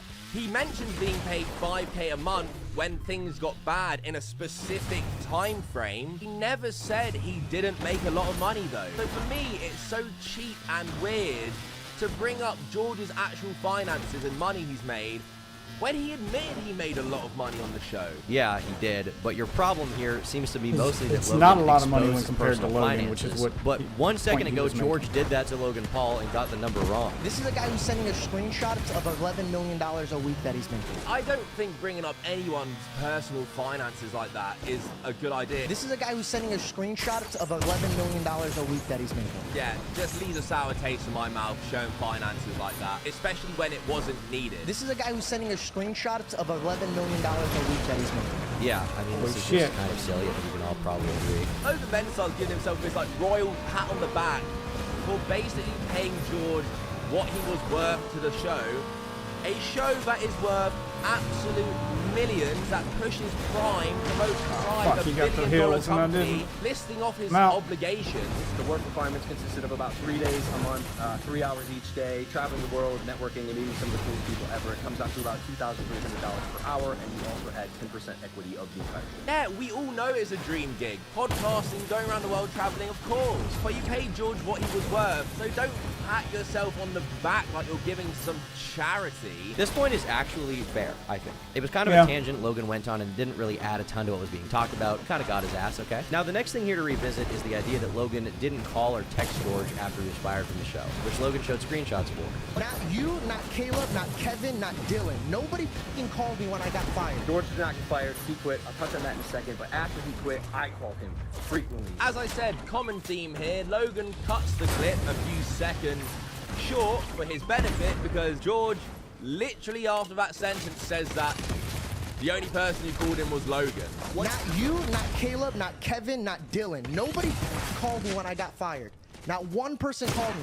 You know what I get a call from? Logan saying, at least Mike wouldn't do this. George admitted Damn it! himself that you did call him. Well, yeah, but he basically said that Logan called him being a shithead. Logan showed So himself hard to reaching track out to him be with the nice. gauntlet. George I didn't don't wanna include the use full keyboard story and here. mouse He for just all did. the other And then stuff. here's Logan including more of He's the story. gauntlets, man. I They reached ruined out. the I wanted match. to reconcile the friendship. I invited him to my birthday party and WrestleMania, and even my ranch a few weeks later. He chose not to come. Now, George could have a good rebuttal to this, but I can't see it anywhere. You, Cabos, didn't cover it. You didn't cover his new rebuttal, if it does exist. So what does this even mean? Like, the context of Logan not calling him was to say that Logan didn't even care about him as a friend, and the only time he contacted him was to be a shithead. And then we have Logan showing that he did contact him, and it wasn't to be a shithead. So this is kind of retarded. Now, Cabos does acknowledge George contradicting himself, because at one point George says he was fired, which previously he said didn't happen. He left the show of his own accord. I will admit I was also confused listening that George said he got fired because he has said on his own podcast and before that he quit, he didn't get fired. Not sure if that was a slip in the moment because he was heated talking to Mike or what, but I will say he did contradict himself there. Yeah, he did. But also some of what Logan says does directly contradict what George said, and there's like no real acknowledgement of that here. So, you know. Next we get to the birthday allegations. So Logan's saying that they weren't actually filmed on his birthday and that it was only 2 episodes, not 3. This could well be true and to be honest, is a minor point. However, it was on the week of his birthday, and when he talked to Mike about it on the podcast, Mike didn't correct or dispute it and went along with it, adding his own details. And then on my birthday, you guys shot 3 episodes, so I couldn't show up. I just think on my 30th birthday, you shot 3 episodes. I think that's crazy. It was on the calendar for months. I think by the time we got there, there was so much like confusion and disarray in the podcast that there was no coming back. So hearing that, my head's thinking, well, it must have been, George must have just been off that whole week for his birthday. But I completely get if George is off, taking leave or holiday for his birthday, you know, Mike and Logan don't have to just stop working because of that. Of course, however, Mike's response and what he said definitely leads me to believe there was a lot more going on behind the scenes. They probably didn't communicate it with George at all. So when he saw that happen, he felt slighted. And this is a fair point, to be honest. Logan didn't really acknowledge if there was any tension there, and him doing a TikTok to respond to a lot of long, detailed points was dumb. Because there's a lot more elaboration on this, even from Mike himself, as Kavos says, that Logan just never went into at all. Next, we get to the Celsius thing, but honestly, I agree with the way Kavos assesses it, and Kavos definitely gets Logan on the point about personal growth. If Logan actually gave context, or actually watched, I'm not even sure he watched it fully, he would realize that a large portion of that podcast, Mike and George are talking about personal human growth. But now I have confidence. Now I can stand on my own show. I have my own finance. I have my own fiance. I have my own life. Right. That's why when I sit here and have these conversations with you, this is the best version of me because I went through the fire. I want to sit with you and say, bro, like, you think that you're done growing, you're not. You have so much more to give because those moments that we would have in the hotel rooms by ourselves, those were us. You saw the version of me that everybody sees now behind closed doors. I saw that version of you. Yeah, and I'm excited to show that version to other people. And this brings us to the big one. It's all about Bobby Lee, ladies and gentlemen. That little freak. I can't escape. He's running really fast on his stubby little legs. I can't escape. He's going to touch me. The man of the hour, okay? He's the man of the hour. The start of a lot of this toppling down into oblivion. And I look at her face, and she's crying. Oh. Snot bubbles, the whole thing. Nuh-uh. Yeah. So I feel bad. You know, I'm a good guy, right? I feel bad. So I do what any good guy would do. Quick thing. I'm pretty sure this is a joke, by the way. I mean, you know, it's funny. What can I say? I've already done a video about Bobby Lee on my main channel and his history. You can check out and watch it if you want. He's gross. That is a decent portion of what George talks quick about with note, Mike. It's a decent portion of why the audience initially didn't people like who are George, really good you know, people specifically the Bobby don't Lee need thing and to how tell Logan and other Mike people handled that they're good people. And it's not really focused on at He's all not by Logan trying in his to response. He said he feels tell bad for other how it people was he's a handled, good but he guy leaves it right at there. that. He's trying to remind himself that he thinks he's a good guy. He's trying to justify whatever bad thing he's about to say. There is so much he's more not a to good talk guy, about than which is why he needs to keep saying it, because he's friends. I can now gaslighting see himself why you into focus believing so he's a much good on, guy like, to a minor justify his thing like actions. George's actual birthday date and really chose to ignore the main thing. So firstly, Logan completely ignored Just a saying quick they aside there. edited and cut things from the podcast to make him look worse. The Bobby Lee situation. Who was the first person that jumped off the couch and said, George just left, that was not good, we have to fix this situation? But did they not cut that you should have stood up for me and said, hey, you can't cut that shit. That's going to make him look like an idiot for leaving. This was confirmed by Mike. We have numerous times on the show, which I'm sure a number of shows do, cut things that we believe will protect the integrity or reputation of the guest. That protected nobody but him. No, of the guest. That's what I'm trying. Well, what about the guy that you break bread with, bro? So instead of looking out for your friends, your co-host, you will protect the integrity. You will protect the integrity of the guest, even if that means making George look bad. That's f***ed up. Logan also conveniently, completely ignores George saying that he was getting sexually harassed by Bobby Lee during that podcast. Also, yes, he was. Let's say this. We'll just empty it out. I never had a problem with Bobby Lee. No, he knows I had a problem with the way that Logan and you were kind of gassing him to keep doing. He started the episode putting his balls in my face.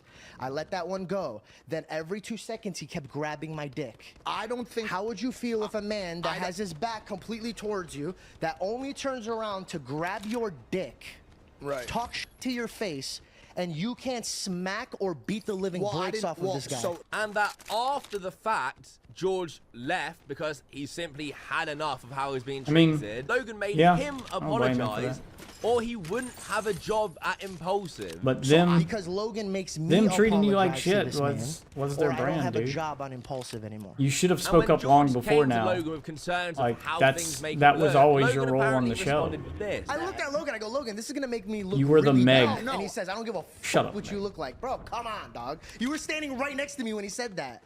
Dog, nobody felt safe in that. You don't even feel safe in that. So yeah, so now you see Logan saying, guys, Bobby Lee, should have been a better friend. Whatever, though. It's not a big deal, right? While taking actually zero accountability about the situation is just laughable. And this is real. This is hard to dispute, which is why Logan probably didn't. Now, I don't have any stake in any of this. I think Cabos, with some of his earlier points, hates Logan Paul, so he got lost in the sauce a little bit, maybe. But Yeah, with he this, did. it's very difficult to refute the idea that Logan just, you know, let this weird freak touch up on his friend, and it was whatever to him. And Bobby did apologize to George after the fact, Yeah, so at he least did there's take it that. too far. But Logan really did let I the mean, dude them walk making fun of all him over was him. always Part of what it they could be did. that He he should didn't have realize spoke up how and set bothered boundaries George sooner. was, but at Not the trying to same blame the time, when victim, someone just grabs your saying friend's dick, that's how you we gotta got be like, here. what's going on here, Yeah. big guy? Hey, big guy, don't do that. Don't touch George's dick. Now, after reading through all the material, watching the videos, catching up on the literature, I've But come to a conclusion.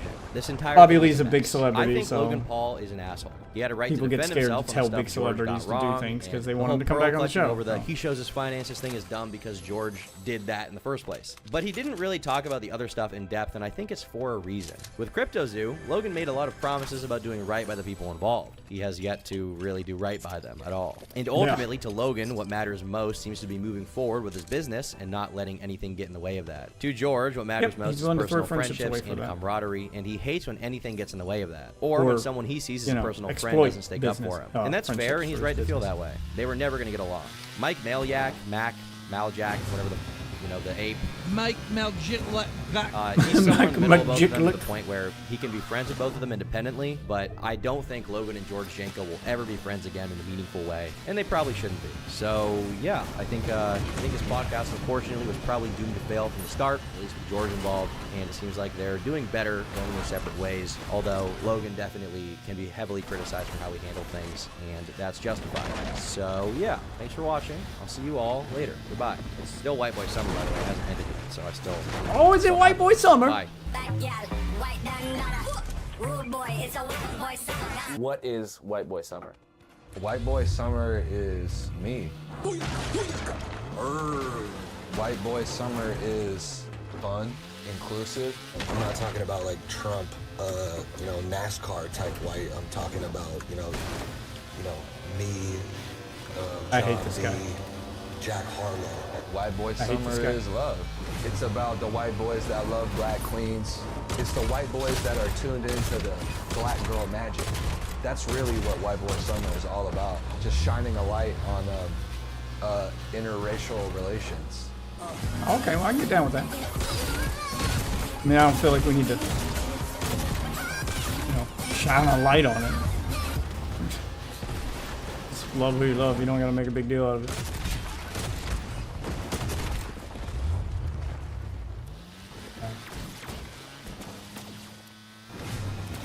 And he gets away because he has gauntlets.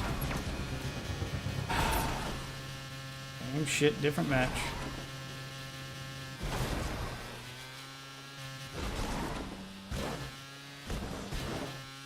Yeah, so it's the Falling Out on Logan Paul's podcast, of which I've never heard a singular episode of, but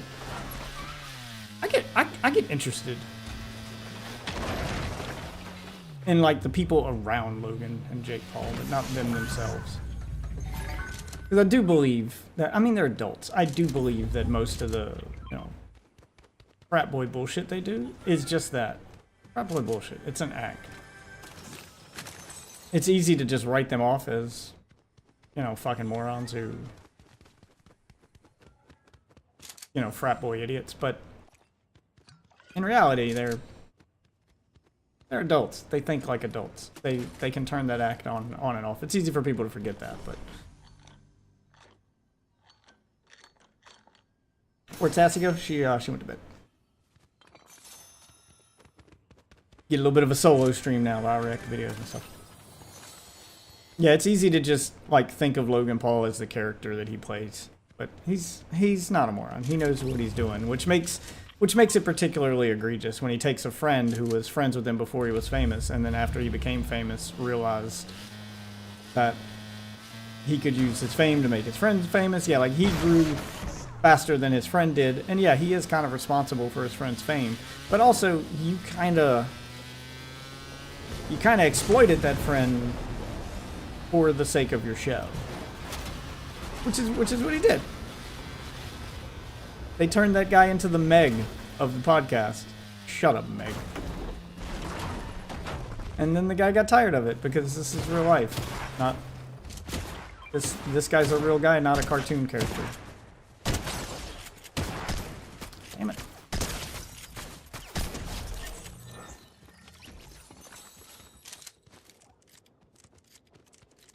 Yeah, because it's real life. It's a real guy, not a cartoon character, so he's only going to take being, you know, the punching bag for so long before he's like, fuck this, I'm out. I mean, it took a celebrity, you guys letting a celebrity basically sexually assault him on stage, on the podcast stage in front of everybody before he finally reached his breaking point. But yeah, it's going to happen. It's just that episode being the episode it happened on is kind of the worst time for that to happen, because now it's gonna... Now everyone's gonna take the celebrity side because the celebrity has fans. Some celebrities just get a pass. I mean, Will Smith was able to jump up on stage and fucking slap somebody in the fucking face in front of everybody over, like, a simple joke. And everybody gives him a pass. Like, they let him stay and get his award. Yeah, I mean, like, star power lets you do things. Sad, but it's true. If he'd have walked off on an episode without a celebrity because he just got tired of them, then he might have had more people on his side. If they were just like, yeah, Logan Paul's been hating on you for a while, I don't blame you. Yeah, he might have garnered a little. Maybe, I don't know. Logan Paul's fan base is also kind of rabid, so it's not a normal situation. It's hard to judge. It's a tough read, as they say.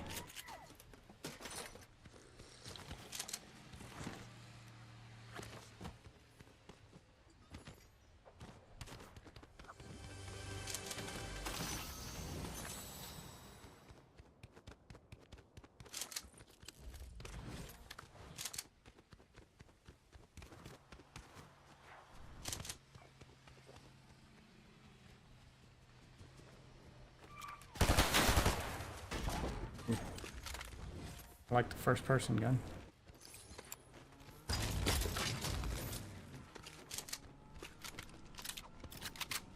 There. Now I have gauntlets.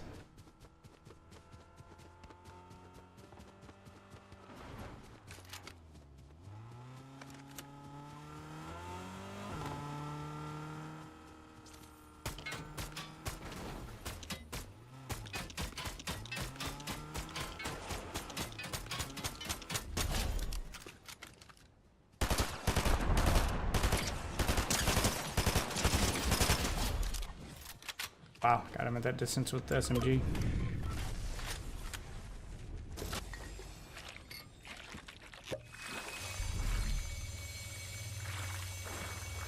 Yeah, they'll have to nerf guns severely if they want to make like a car-only twisted metal type mode.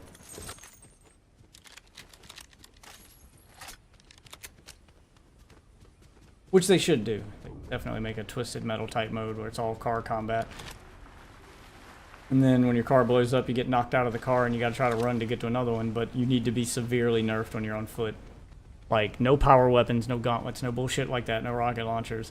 And regular guns need to do like 1 HP of damage per hit.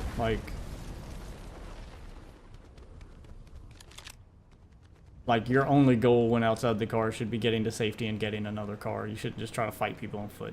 That should be a death sentence in that game mode.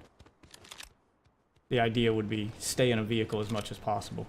And then make a car or a specific weapon or something where you can mount guns to it that you can also shoot while driving. So that if you're playing solos, you don't need a teammate to shoot the gun for you. Maybe make like a mounted machine gun you can put on the side of the motorcycle. So instead of using the guns that you're carrying, you're using that while you're driving. Yeah, the cars should just always have like basic machine guns on them that you can fire while driving. And then the bigger guns, grenade launchers, other guns like that they have are usable by teammates. Or you gotta switch seats. I don't know. Like a lot of different ways you could do it. I'd love to see a completely solo version where you can use all the power-ups, get rocket launchers, get multiple guns per car. You know, yeah, just do Twisted Metal again. I just want a new Twisted. But I want it to have all the modern day control stuff that this game has, because the last game was, what was it, PS3? And even that didn't have the best controls in the world. I feel like you could do like a Twisted Metal Battle Royale, Car Combat Battle Royale.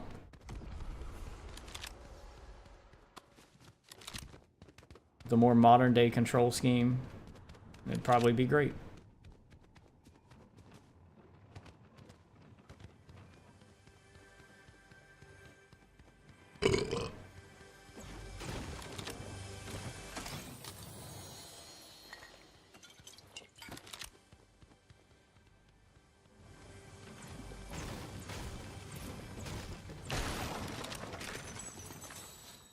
Well, that was nothing.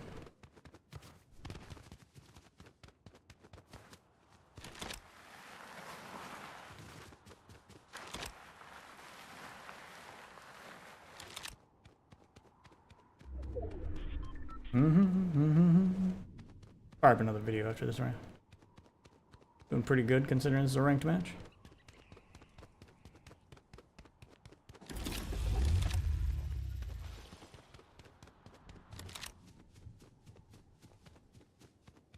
Get stuff for this car. Grab it.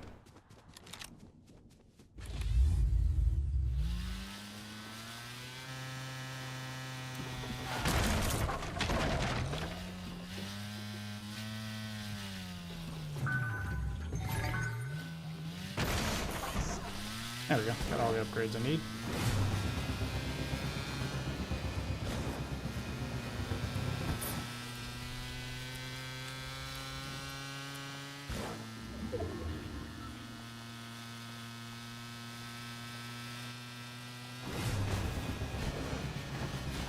Right, I have the spiked bumper, not the cow catcher. Oh my god!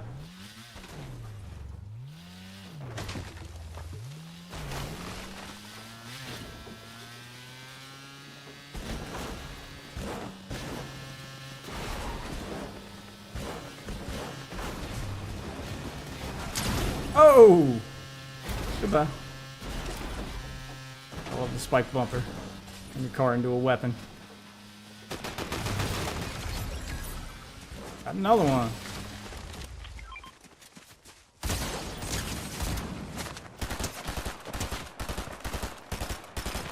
Oh my god!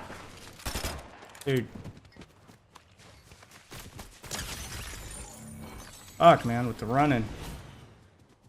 Like, how did I not get that guy? Oh, you got all the good guns, too. Oh, yeah. How are you carrying so many shotguns?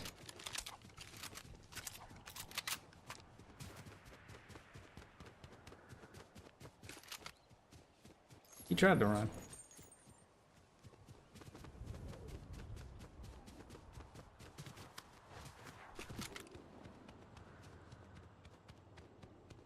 Health is left in this car. Where'd the car go? There it is.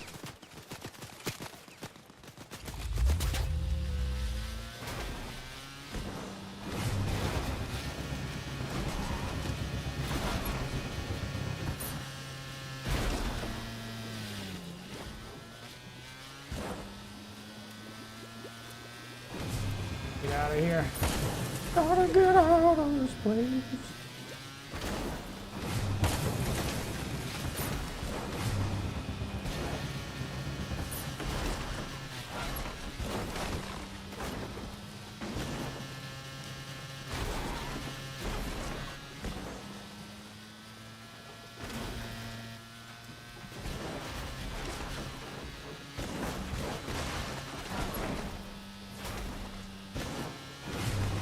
Damn.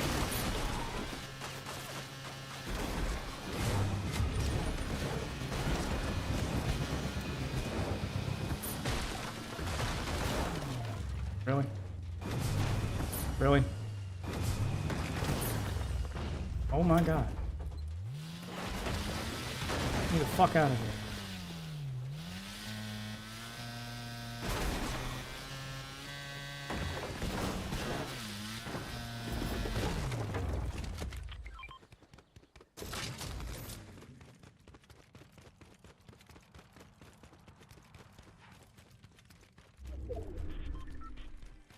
top of the lavish layer.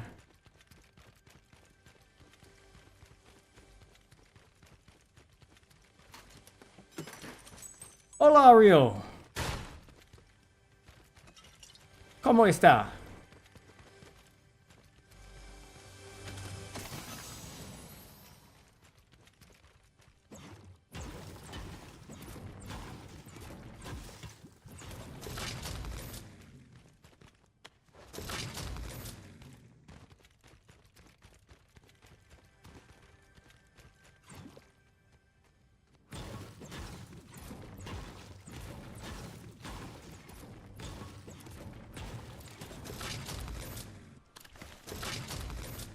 Got to repair my car.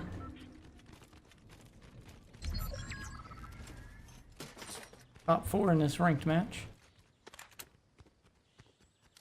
Oh, got a bad scope.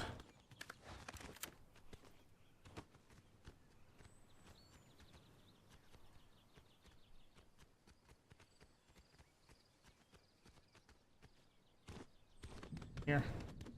Oh, why is it glitching? Oh, oh. Get a safe way down.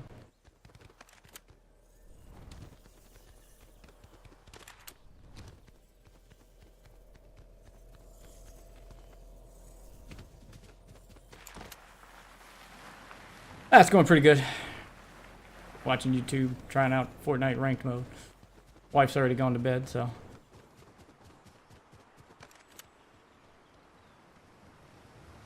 Waffle was with me earlier, but then something came up and he had to leave, and he said he'd be right back, but he hadn't been back yet, so. Probably message him here in a minute, make sure everything's cool. It's been over an hour since he's been gone, so. He said he'd be gone real quick, and now he's been gone a minute. Makes me think something went wrong.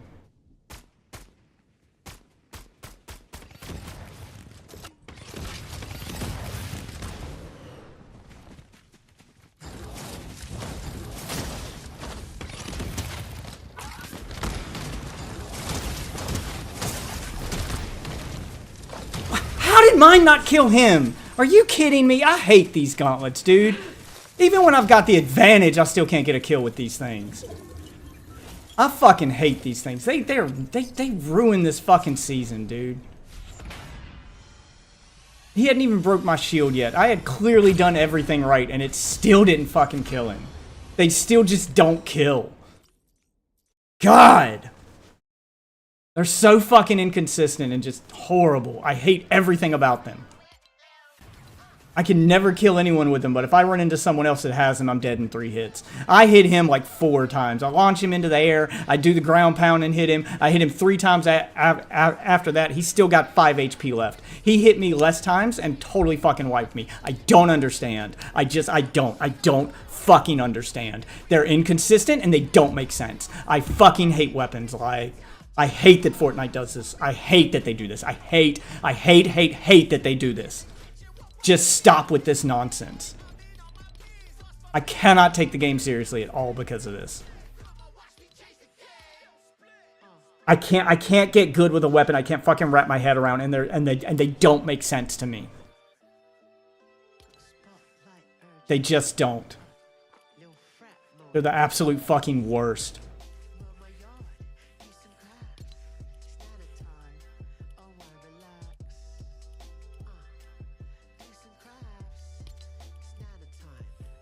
God, just god-awful weaponry in this game ruins the season.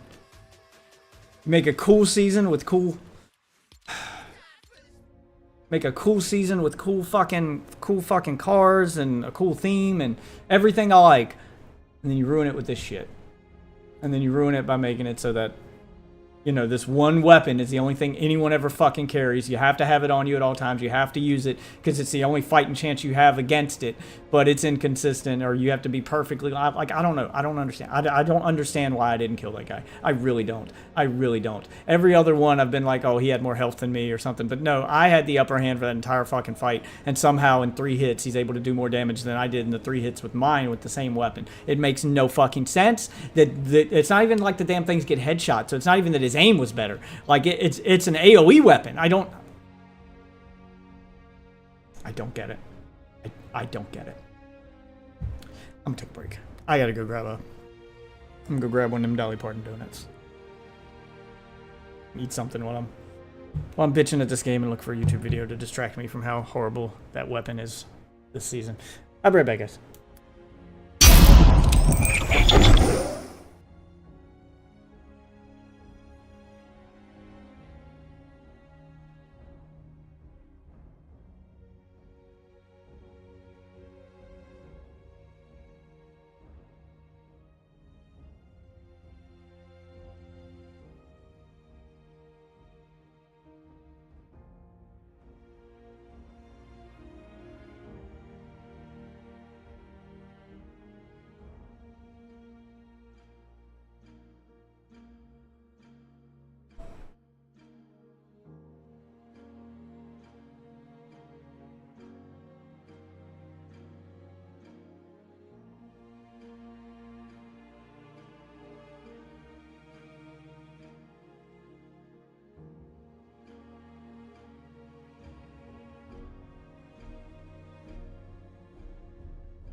Oh, okay. I'm back. Got Dolly Parton donuts. Yeah. Krispy Kreme Dolly Parton collection.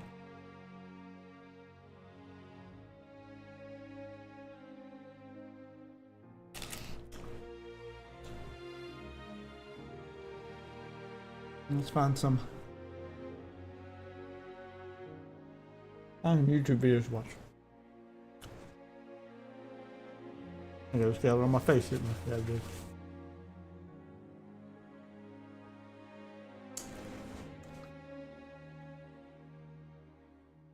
Ah, crazy chocolatey. I only eat like one of those. Dolly Parton trying to give me diabetes. Fucking donut have felt like it had cake frosting on it. It was thick and creamy. I mean, it's delicious, but goddamn. Check on waffle.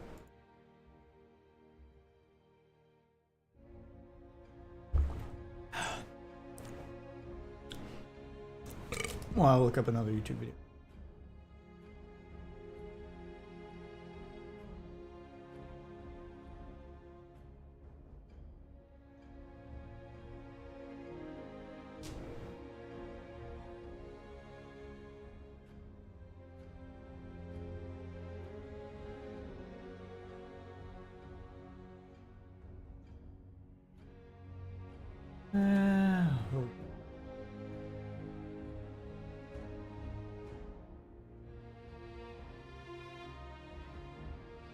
Fantasy 7 Rebirth info from the devs?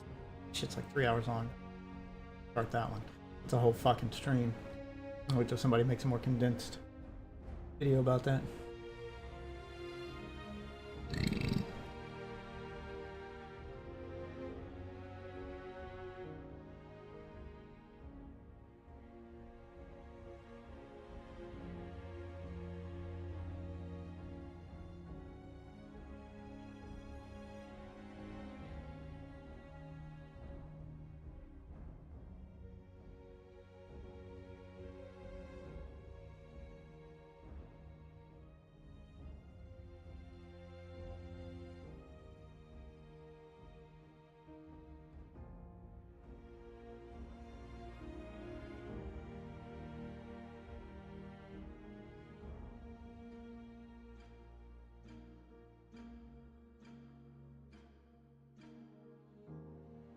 Hmm.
Hmm.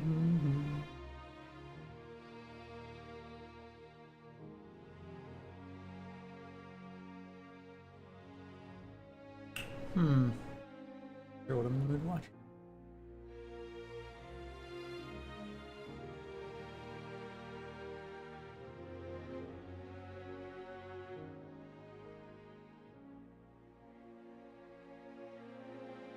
How about a little preview of new Elden Ring? Look at that. Let's go!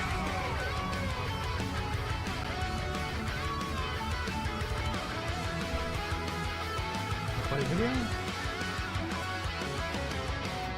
What's up, dudes? Max here, back with some impressions of another game. We got a couple going up today, and this one is pretty substantial as it's probably one of the biggest DLCs for a game ever. It is Elden Ring. Last week, we got the opportunity to go down to LA and not that far away from where I live and play some Elden Ring thanks to Bandai Namco. A big shout out to them for inviting me. And yeah, Elden Ring, obviously, Game of the Year back in 2022 and continues to be one of the GOATs. I said at that point it's going to go back 10 years before and win every Game of the Year and 10 years after and win every Game of the Year. And who knows, it might just happen after this because the DLC for this game seems pretty damn good. So let's talk I imagine a bit it's about massive it. with a $50 price tag. I haven't been keeping up a ton with Elden Ring just in general, story-wise, lore-wise, that kind of stuff. We're going in from a kind of a fresh perspective, at least on my end, where I beat the game, I did the majority of the events in the game, got the majority of stuff, at least on the first 150-something hour playthrough. And I loved it, absolutely loved it. Did not have a commitment to go back as that felt kind of daunting. But over the past few days, we've been sort of dabbling back into Elden Ring and just jumping in and doing stuff. I kind of miss this about this. Such a massive I will give you guys some impressions because of that, I really enjoy the first time experience with these Souls games, and I'm going to be there day one, obviously, because I want to really absorb all of this. But I'm going to give you some impressions based on a relative limited experience I had. I didn't try to go in there and try to solve everything and do everything. More so just be like, so what about this is really different than Elden Ring proper? What's up? Just walking in. Yeah, I should have already quit by now, but just ain't tired yet. I was not holding my breath, but I saw you on, so I wanted to at least pop in. Yeah, no, I'm just watching YouTube videos and playing Fortnite. After we closed, I had like an hour of work still to do. I didn't finish it all. I was like, "Fuck it, I'm out of here." Yeah, no, I had a rough day, and I kind of overslept my nap because by the end of my work day, I was barely keeping my eyes open.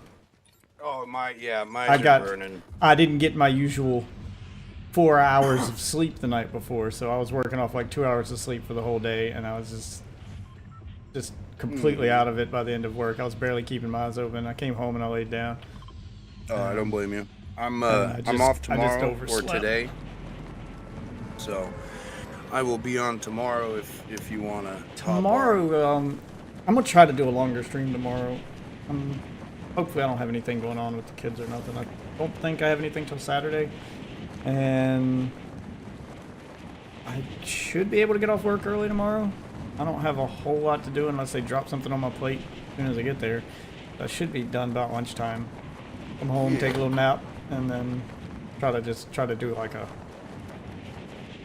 a full stream. I haven't done a full like 8-hour stream in a long time. Just really commit to the grind for a bit. Yeah. So. Yeah, I will. I'll be on. I seen you on, and I was like, all right, at least swing it and say, hey, what's up? But did Right, not if you- show up. Just I literally got shit. I got like an hour and a half extra today. Dude, I was gonna say if you wanna jump in, I can run a few. I ain't that tired yet. Like I said, I'm not even really tired yet. I can.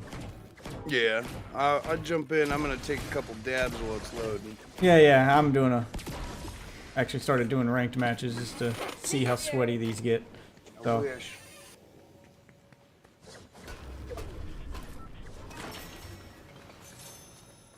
I would play ranked mode exclusively if they removed gauntlets and power weapons from ranked mode and made it just guns and whatever. the I'm season still theme waiting is. for them to integrate first person. Okay, if you want to join, I can show you something. First person's in the game, kind of. It's Oh, no, I obviously like in its early stages, but Yeah. I've got some custom maps where I practice aim and stuff, and one of them has a Yeah, I've first person seen those. mode button. Oh wow. Yeah. I'm Yeah, excited lucky as hell for right there. actually for it, to have a. Yeah, it's mode of weird. first Like, person, like, no build. have you tried the like first person they have currently? Like, kind of works. It's kind of funky. Yeah, it kind of works. You but can't aim it's one down of those sight. You really got to practice.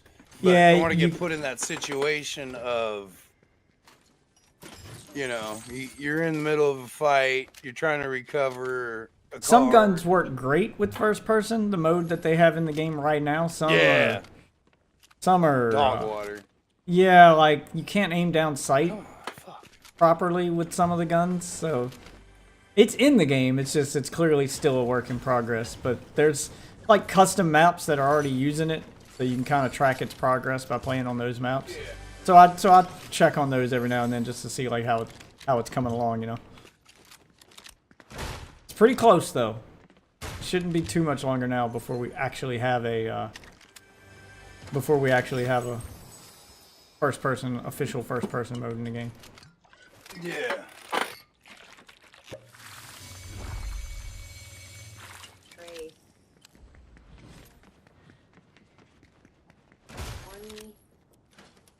Bread wrap today Mm. with the cooking spray so it doesn't stick. Mhm. Oh my god. Mhm. Oh my god! Greasy, but no, it hurts because everybody else, why didn't you get one? I can't do that. It hurts my hands. I have arthritis. To put one in each hand and go like that. They're like, well, this. She got arthritis? Just leave me alone. Let me do it how I do it. Damn it! I can't. Do Maybe. it like you. Dolly Parton's trying to give me diabetes. I'll be right back. It's loading. Alright. But I do it without being asked. And there We'll look at is more a Elden couple Ring. of differences, at least in the initial path that I chose, because again, this is a game with a lot of places you can go, a lot of alternating paths. I play effectively the went video? to like the left as a result of the Site of Grace, and was like, okay, so what's over here? It's a big castle. It's a big, sort of like big zone and area and level. I'm gonna see where this takes me and go fight the final It boss. takes so long to load the video. And I did that. And the thing I did notice right at the start is that, at least in this preview build, they give you a character with enough stats to kind of manipulate and play with everything. And there's a lot of new weapons. Most of these have been featured in the presentation stuff that we've seen within like gameplay trailers and stuff, like the dual blades, or each individual almost like ton chain blades, like characters Kratos. carry. There's a lot of stuff. I'm trying to remember off the top of my head what I kind of used. I think I ended up using some sort of relatively generic but new sort of cool big sword. But there's one thing I gotta say, and I don't remember this entirely from Elden Ring, the first one, or at least the initial vanilla version of the game, where a lot of the weapons that they gave us in here had the ability for you to throw them, or for them to be turned into projectiles in some way. There were throwing daggers, there was a spear that could also be tossed with the R2 button. There is like this magic mist sort of move that we've seen in the trailers and stuff like that. There was a lot of stuff in here that acted as not just a close range weapon, but also a projectile attack. And I thought that was kind of fascinating. I thought there's sort of like, yeah, clearly you can play Elden Ring a billion ways, and accessibility is one of the names of the game for the most part. But I thought it was kind of cool that there's even more sort of ways that they're trying to open that up in some way. So, one thing I gotta say is, like, did any of the experience that I had, even though we did get about a couple of hours, I did not go to every single area, every nook and cranny, and try to explore that therein, or even look for story stuff. I kind of did not want to be spoiled a ton on a large variety of areas, so I'm mostly stuck to one path and one boss. And as you're probably going to hear from the majority of people, and this was the boss that we all eventually ran into as well. So long story short, I kind of approached this with the same general mindset, where I did not want to use summons or like Ashes of War, or not Ashes of War, I think it's the actual, you know, physical calling of spirits and stuff like that to help you out. I didn't really want to use that, so I was like, all right, I'm just gonna stick this and go over there and find something and whoop its ass. And the zone was relatively really challenging with a lot of like cool stuff. Reminded me a lot of, I think it's Leyendell Capital. When you first go there, it just seems like really vast, and there's a lot of labyrinths from above and below. Kind of reminded me of that. And by the time you eventually get through, you are met with this sort of like, you've seen this like character before. It almost looks like there's a person underneath it wearing a lion costume. So there's this big cat creature that you fight, and this boss is a friggin' nightmare, dude. And yeah, I think I was actually on the boss, because I also did not want to get spoiled too much. I just stuck it out. Shit. I didn't do summons, I didn't do any spirits or anything like that. I was just like, I'm just gonna figure this out. And I got him as close to like 15%. I might have spent 60 to 90 minutes on this boss, dude.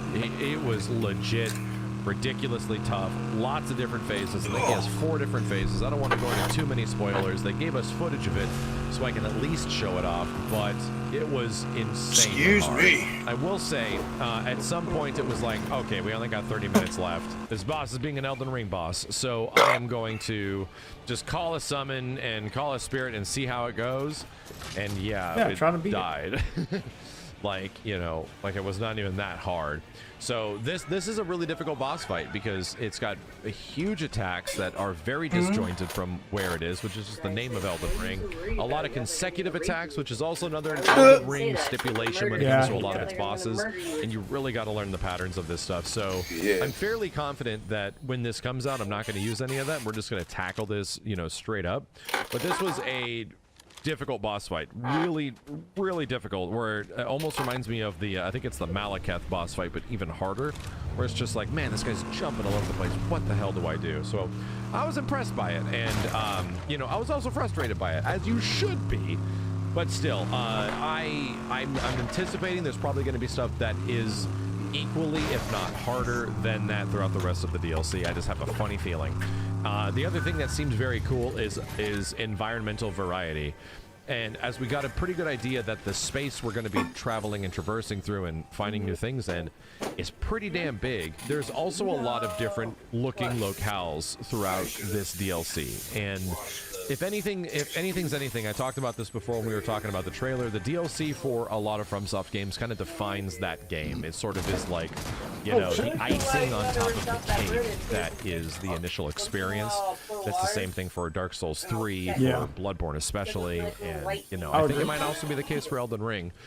But if there's only one caveat, I gotta say, based on what I played so far, and admittedly, that is only a portion, a small portion of what is going to be in the DLC, I didn't feel like this was an absolute massive shakeup in ways that maybe some previous DLCs kind of have. I mean, it doesn't need to shake the And game up the massively, but it scope does of need to what be we a have massive amount of experienced content is for still, $50. like I said, substantially mitigated. We don't know exactly how much is going to be here, how modifying it's going to be to your abilities, all that kind of stuff, how much stuff is going to change. I'm At sitting back least from down. what I played, kind of just felt like, oh, we get more Elden Ring. It's just like another continent. Granted, you know, you have to go through the Moog thing in order to make it all happen. It sort of like acts like a painted world situation where you travel to this place disconnected from the main map. But who knows? That could change. That might not be the case by the time you play through this thing. And I'm hoping for surprises. I think that's the one thing I'm looking forward to the most, which is why I'm also kind of happy that I just stuck with one area specifically and just messed around with a whole bunch of weapons. I want to be surprised all over again. I think not knowing things in a FromSoft game, much less a Soul-style game, is an incredibly I think using a guide on those commodity, games ruins the because game. we're all going to know everything after a week. Everyone's going to know everything about how to beat every boss and every secret thing and every invasion and every yada yada. We're going to know all this stuff, but there's this wonderful sweet spot, and I've done this many times going all the way back to Dark Souls 2 of streaming and making content for all these games where people just don't know shit. And I experienced that a little bit at this event, but I did not want to experience all of it. So again, a lot of cool stuff. You know, it was just a lot more weapons, a lot more enemy variety, a lot cooler looking visuals and stuff. I can't wait to run it on my own computer because we were running on laptops. And it just really felt like more of what everyone considers to be one of the greatest games of all time, which isn't a bad thing at all. Either way, I'm super excited for it. I'm going to be starting up another Elden Ring playthrough, getting into New Game Plus so we can make it a little bit harder when we get into the DLC. And yeah, if you guys enjoyed some of this stuff, I'll be back with a more full playthrough later on when we do start up the Elden Ring playthrough on Twitch, so we can get some nice, high-quality, high-resolution videos up here, similar to what we did in Final Fantasy VII Rebirth. If you like this stuff, I appreciate a thumbs up below. I'll be back with that experience. Fucking gauntlets, man. Try to experience as much as I hate these things without knowing shit, because that is some of the most fun in this entire industry, in my opinion. As always, dudes, thanks a ton. Yeah, and then he My steals name is my Max, and I'll see you next time. Of course. I fucking hate these things. Yeah, they do. Every gunfight turns into that. Even when it looks like I'm about to win, they just gauntlet out of there. It's every fucking gunfight, dude. Every fucking gunfight's the same now. Oh great, and this one doesn't even have a fucking time.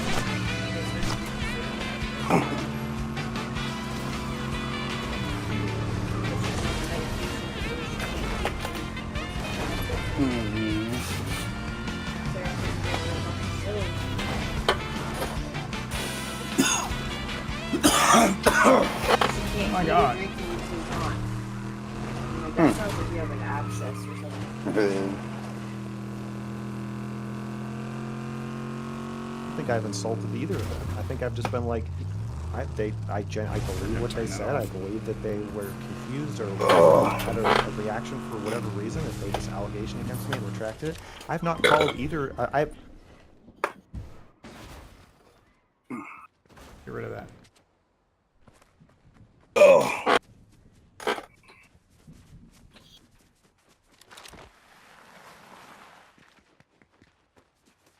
Oh, I can't believe the gauntlets fucking ruined this so bad. Should have fucking won that fight. Look down, there's a pack of cigarettes. So look, you dropped cigarettes. Everybody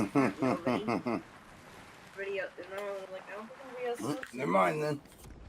No, it was a Stewart, so I was like, Dude, after I why saw are the you price doing of it, Stewart? cigarettes, I was Somebody changing dropped the cigarettes in the freezer. What's that, Death? I was changing the prices on cigarettes at work the other day, and I quit smoking years ago. And after seeing the price of cigarettes, now I'm like, oh my god. Oh yeah. I would be fucking homeless if I still had this habit. Jesus Christ. It's ridiculous. We had to switch brands of cigarettes, so we're now smoking the super cheap ones. You guys just need to switch to vape. Like even the cheap ones were still more expensive we than have the stuff vapes, I used to but smoke. they either keep breaking or I drop them.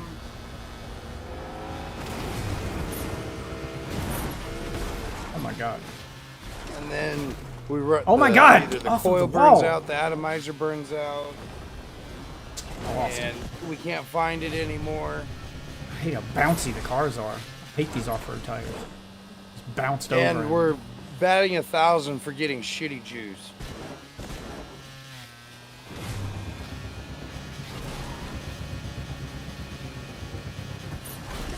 Yeah, we need to get you with a solid vape. Yeah. There's even some good disposable ones that you could do that would be cheaper than like actually smoking that'll get the job done. Like I can't believe the tobacco industry is still in business with the insane prices. Like a pack of like a carton of Marlboros, I was updating the prices on those. It's $110. Yep. Fucking $110 for a carton of cigarettes. I was like, oh my god. My dad used to go through one of those a week. We would just be homeless, I guess. We would just be homeless. We would just. That's fucking. That is retarded expensive. Yeah, yeah, it is. Yeah, you can get a vape. Like I can get a. Like even if I was only doing disposable vapes, they're like $20 a pop. One of those will last me about a week and a half or so with a disposable vape. Oh, those fucking disposable ones, they will last me about 4 days. I can tell you the good ones to get. It depends on which ones you're getting. There's some brands that like don't last as There's long a as cantaloupe honeydew watermelon one that I really like. Yeah, I got a peach ice one that's like it's got multiple levels. So I like the peach ice. Yeah, it's got multiple levels on it, so you can pick like how much of the juice you're burning at a time. Yep. So if you really want to make it last, you can turn it down. Yep. Those will usually last only me a 30-second walk out, hit my vape, so I'll turn it up so I get a blast of nicotine.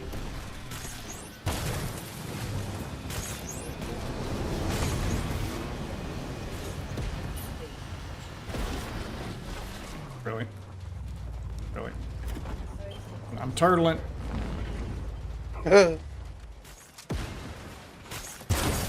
God damn it! Where is this guy? I'm just getting hit with these fucking arrows from across the goddamn map. Oh, there goes my vehicle. Where the fuck is he?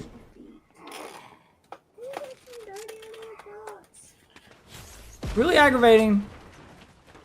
I don't know where they're coming from. Like, it doesn't give me a notification for where the fucking gunfire's coming from.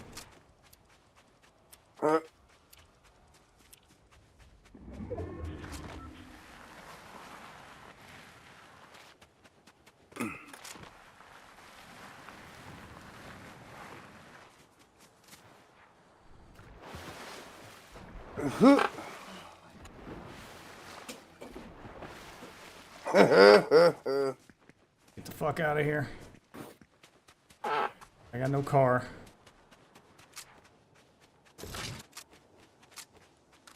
Just reel in. All my guns is loaded.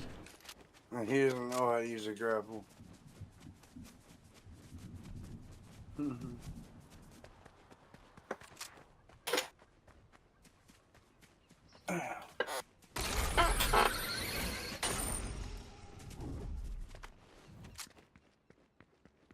Oh, shoot it. Shoot it.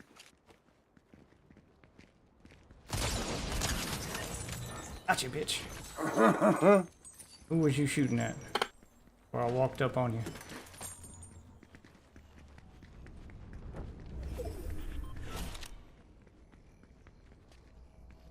Oh, trinket.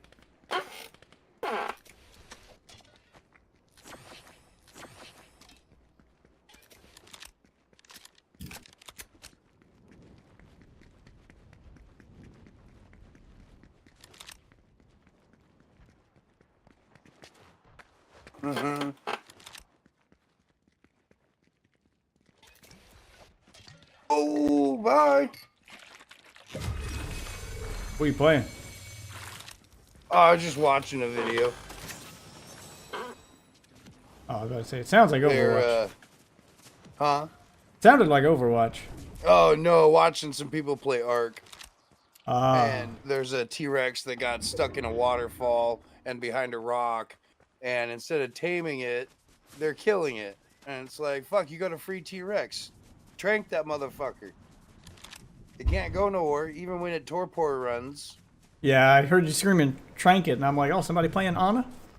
Oh yeah, no, I'm in the home screen for Fortnite, waiting for you to finish your match. Yeah, there's only 4 people left. Yeah, you cool. So I just turned on a YouTube video that I was Trying to watching earlier. Win my first ranked match here. But I am really enjoying the mods that they've ported over for console. Like, have you seen anything on name of it, Conduit?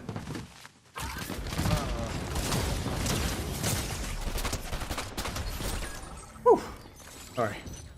Had to focus up, barely won that. Touched it, haven't heard anything about No, it. I mean it's not out yet. It was showed during the PlayStation showcase. It's it looks like Overwatch. I mean, it is just straight up an Overwatch clone, but it looks like Overwatch meets Guardians of the Galaxy, and it looks better than Overwatch, if I'm being honest. Yeah. I'm actually looking forward to that one. It's because it looks like they're going more for that Overwatch 1 feel. Which is what I miss. I don't like Overwatch 2. Woo! That crown, baby.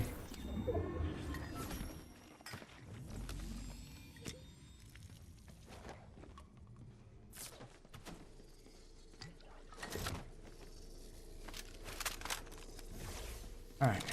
Guns loaded. Heal up. It's me and one other dude. What? It's just me and one other dude here. Nice. Oh, fuck. He found me. Damn it! No.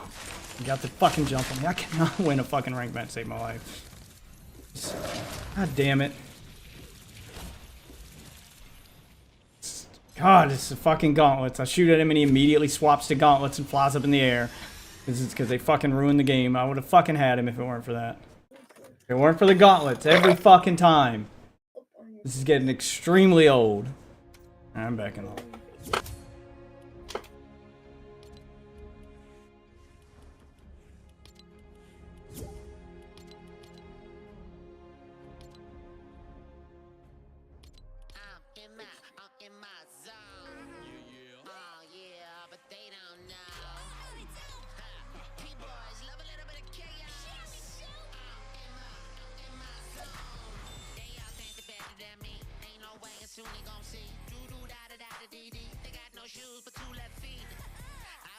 You want ranked or unranked? Either or, I don't care. I was gonna say how We sweaty can you rank rank it. if you want. I'm Yeah, down why with not? rank. Yeah, why not? We'll see how sweaty he gets.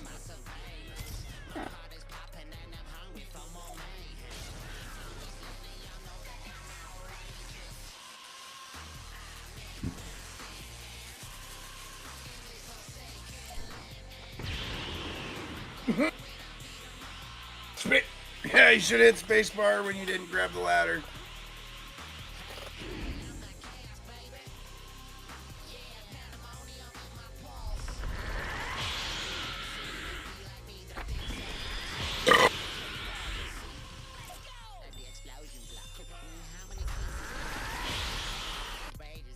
How many hours I got?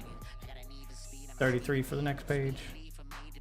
2 pages away from the all-out power armor. What I want. I'm just gonna collect a bunch of stars and cash them all in at the same time. Doing the ranked mode for the free ranked rewards. I don't care about my rank too much.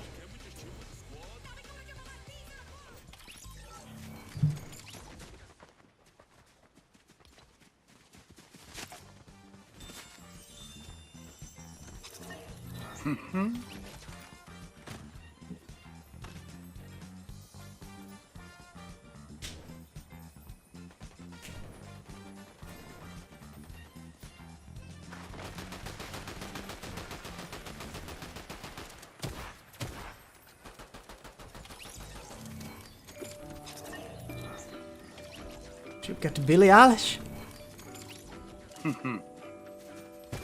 Oh, quest. Can I do? Daily quest. Search containers at Little Dock. Postal columns. Okay, we'll go there. We'll go Little Dock. Don't forget to thank you, bus driver.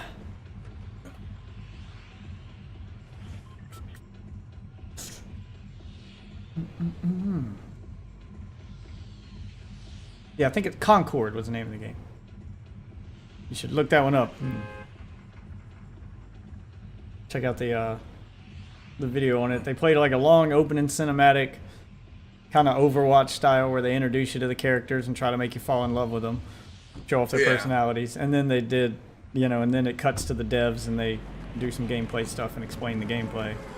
And from the way you explained the gameplay, it looked very Overwatch 1-esque, with an interesting twist or two on it. I like the characters better than Overwatch. They're more Guardians of the Galaxy, not like, hey, we're trying to be inclusive with everybody. They were just like, no, it's aliens and shit. They were just...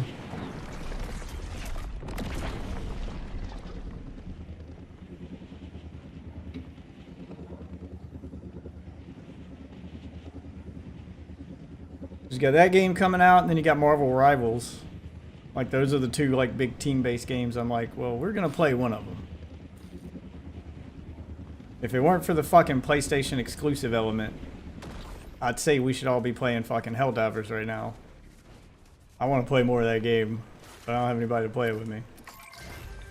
Oh, yeah. It's really good. But PS5 exclusive. Well, PS5 and PC. Hey, come here. I need jizz on you. Shit. I got you. Come here. Give me the jizzy juice. There it is, baby. Oh, yeah. Oh, yeah. Here we go. Yeah, Goku takes a facial. There's your YouTube video right there. Baby. Right. Woo! Good to go. And we got a car right here. I picked up one of those salvage quests, so we'll go dig up some buried treasure. Goku's hair pokes out the top of the thing. Alright, it's in this area somewhere. If I can find it. Should be like a little spot in the ground in this yellow circle Should pop somewhere. up for you if you got it. Well, it's for both of us. It's getting smaller. Well, I don't see shit, but I was gonna run around. There it is. Down here. I see it.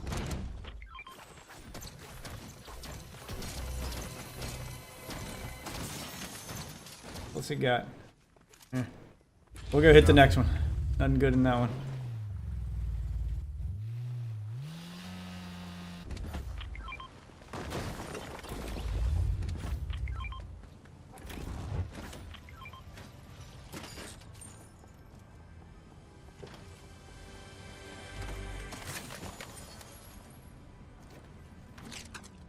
This the gun I like? Yeah, that's the one that's like a DM. That's the one I like. The last one I picked up looked like a DMR in my inventory, but then it was like a machine gun and shot like ass. Hated it. Don't forget, this is ranked, so there's no bots. These are all real people. Yeah. Won't be all sweats. It's time to step our game up, right? Right. Make sure I got ammo and all that too. Gotta make sure all your shit's loaded. Don't lose a gunfight because you switched to a gun ain't have no ammo in it.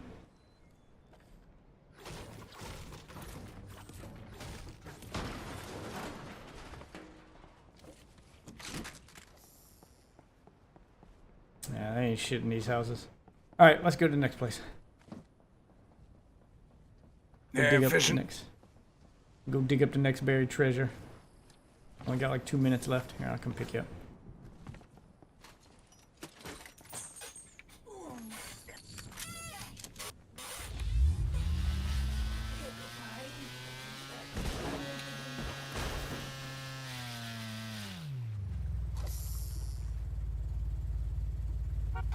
all of a sudden you're scared of the damn chairs. You guys used to love the chairs. Watch and enjoy fishing, I guess. Yeah, real quick. There's just got to be something in here worth it. Not really. Fishing ain't been worth it in a minute. They kind of just don't do much with it anymore. Got gunfire near us. I see. I'll be in. I'm grabbing my health pack. Let's do it. Where they at? Over there, and we ain't got no gun. What happened? Oh, shit. What happened? We got flipped somehow. Yeah, back, I lost they're weak. I lost internet for a second, huh? Oh, It shit, just stopped yeah. responding, yeah. I don't know where anything's at now. Totally Straight disoriented. that way. Straight that way. Yeah, I see him. Oh, how'd I miss? Light him up, boy. Oh, and I'm gonna circle back around, make another pass. I'll be in. Yep. Missed it.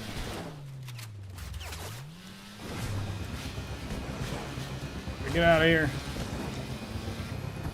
We're low on health in this car. Yeah, let's go get fuel and torch.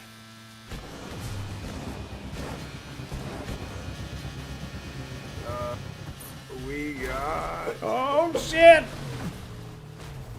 Really? Just really? Alright! What a Oh my barrel God. roll.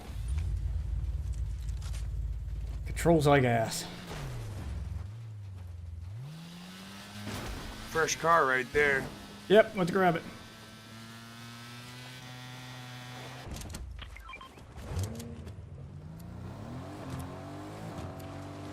Where's that other What is dig what is spot? that? we're supposed-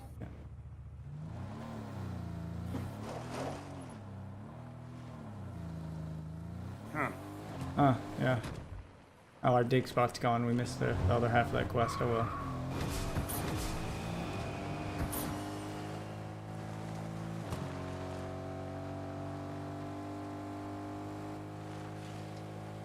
Looks like a place we can get upgrades and shit. Off-road tires and a cow catcher. Yeah.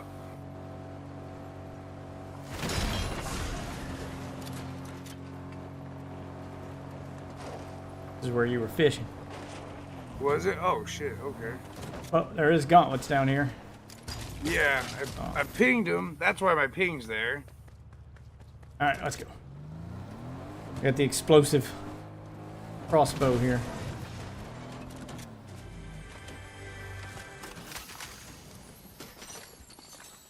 Ain't nothing good. It's a better Yeah, I'll let you go. SMG than what I got. Let's ride.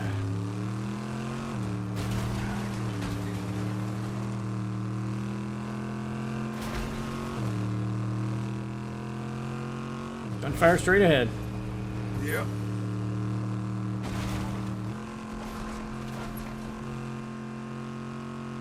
Let's get some murders under our belt.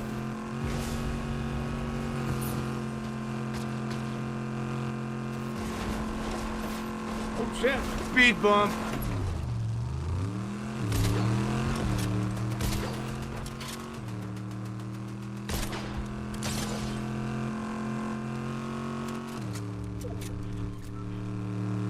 Right front.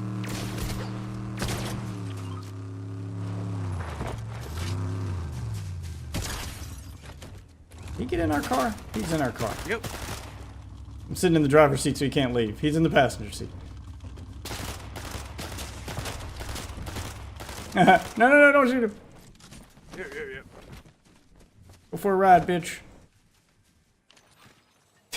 Oh, Jizzy Juice. Taking it. Rail. It is- oh, coming up behind us, Oh my god, I'm lagging again. I'm deleted. Why am I lagging so much? Yeah, me too. Me too. Okay, so it's not just hip-skipping and skipping everywhere. Okay, yeah, it's not my internet this time. It's. Correct. I'm gonna drink this Nuka-Cola if I can pick it up. Oh my God, it's rubber banding so bad.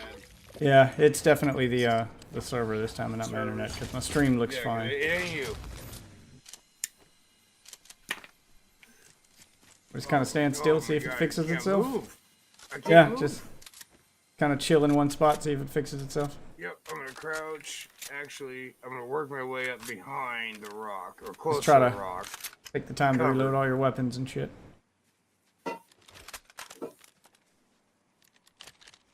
What's going on, Fortnite? Why your server shit right now?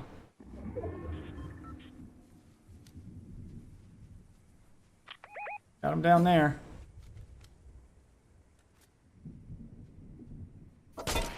Oh yeah, look at this, the emblem. I got the Wi-Fi emblem on the top left. Yeah, I got my. Yeah, so do I. It's definitely a server issue. Oh, I think I'm okay now.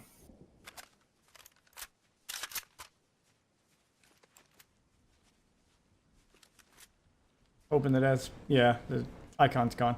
Hoping as people get disconnected, it'll clear up. Yeah. We have a bounce pad here too, by the way. Take the bounce pad or the car? We also have the vehicle. Yeah, I think the vehicle may be more important. We need to get a gun for it. Yeah, I'm scouting. Yeah, me too.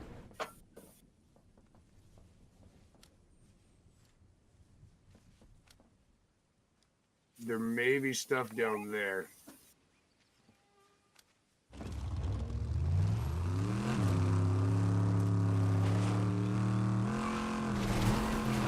Oh! Barrel!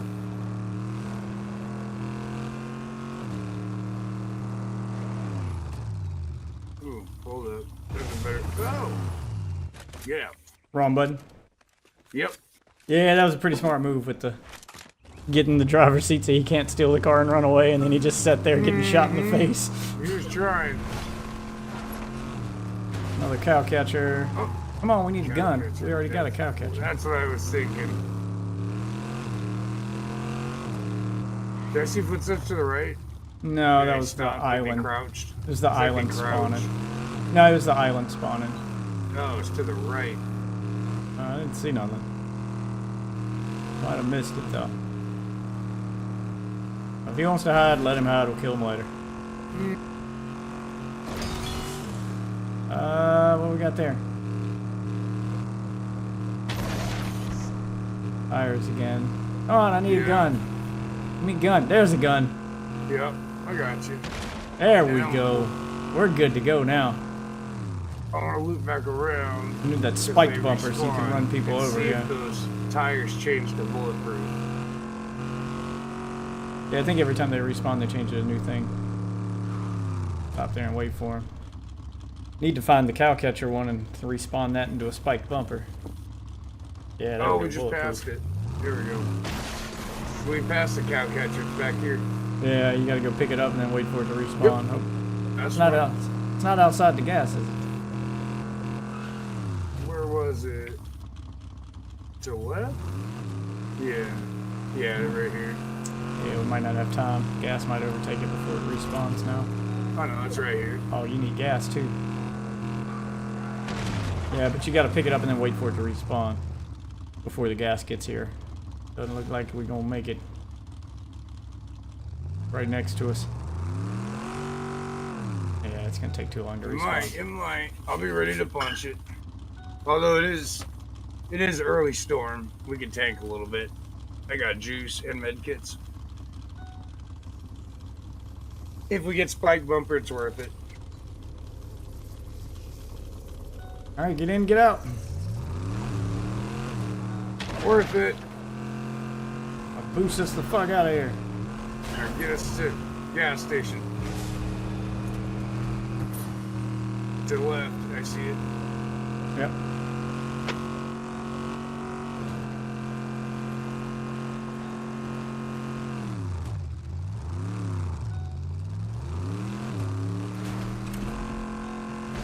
There we go. There we go. You want the machine gun? It don't matter. I'll take whatever gun you give me at this point. Just get it on that pad. Up, and the rubber banding begins again. At least I made it to fuel. You don't have to like be in it for it to refuel either. You can park it there and leave it while you do other shit. Yeah. Come back to it, it'll be full. Oh god, the rubber banding. This server is shit. Yeah.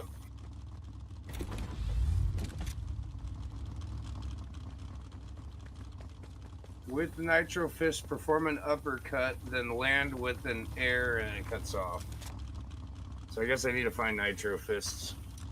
Yeah, you do the uppercut. Here, I got some. I can give them to you if you want to use them this way. Oh yeah. Left trigger will do the uppercut, and then you pull the right trigger to like ground pound. It basically just turns you into Doomfist. Here you go. Yeah.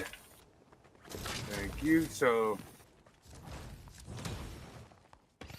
uppercut. Yep. And There while we you're go. in the while you're in the air, you Yep. pull the right trigger to do the ground pound. Got it. Sweet. Here you go. Oh. I was gonna let you keep them if you wanted to use them. Oh no, I don't want to use them. I'm good, thanks. Do it. That's right. Let's kill somebody. Let's unalive them.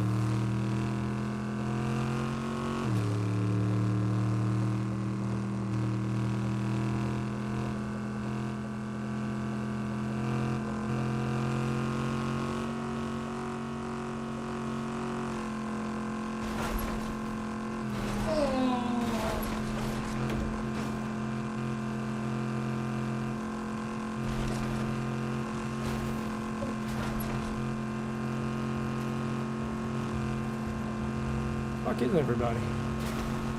There's 11 only- people, so 9. Yeah, there's only a few people left. I don't feel like the circle's that big. We'll all be running into somebody. Fuck your car. Ain't nobody in it. I'll blow it up anyway.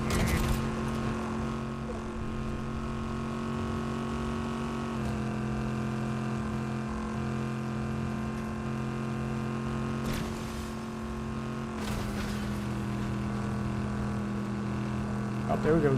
Gunfire straight ahead. Yep. On the side of that rock. Hey, way down there. We gotta get closer. Yep. Working on it. Strategic positioning.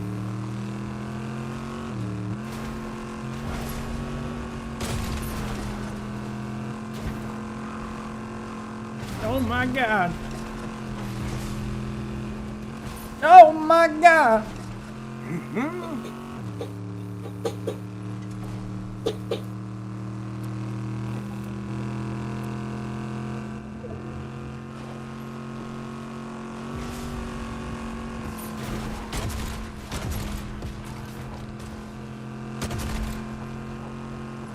In the bush. Nope. Alright, at the house. Yep. And I'm gonna destroy with these grenades. He doom-fisted over that way. Yep. They're in the water. Yep. He's doom-fisting out of there. Trying to give you a solid shot. I got some cooldown. Use my crossbow.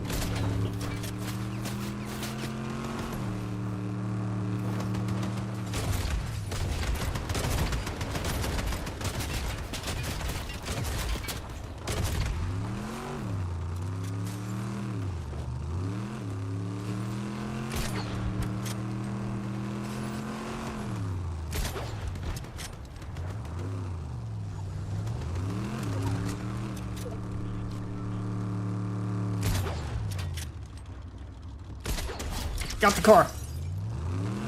It's dead.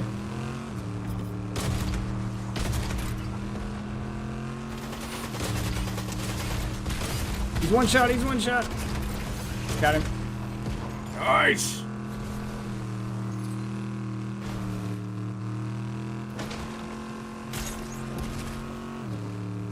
Way too open down here. We're moving way too slow. We need to get out of this area.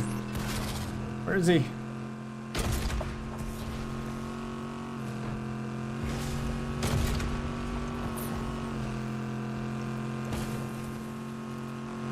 repair torch by chance? Nope. Away from the gas. Yep. Work with what we got. And if we got to jump out, I Yep. got gauntlets, so.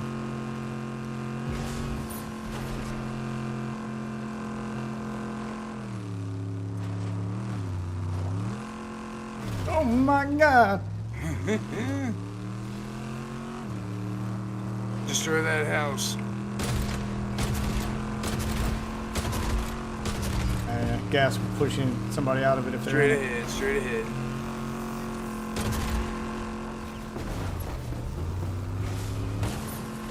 Yep, on our right. I see him. Low on fuel, quarter tank, quarter tank. Stay on it. Yep. We run out, we run out.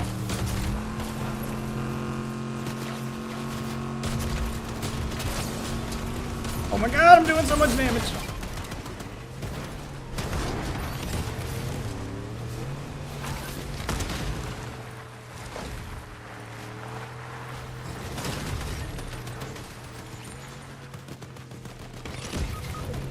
I hit him, he's weak.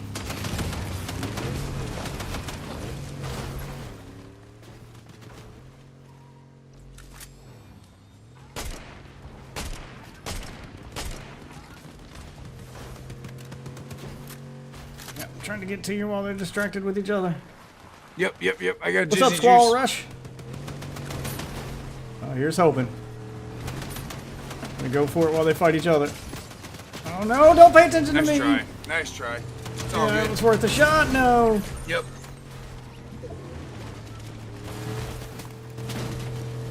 Not a bad run. Not a bad first rank Yeah. run. How we're doing all right. Playing Fortnite, watching YouTube videos. Maxing, relaxing. Yeah, not bad for our first ranked match. Well, his first rank back, my second. Fetching results. This is taking longer than usual. There we go. So it is. Yeah, this was a laggy match, dude. It was. Unable to fetch the results, but they have been recorded. I'll get back to the lobby, just refresh everything. Ugh.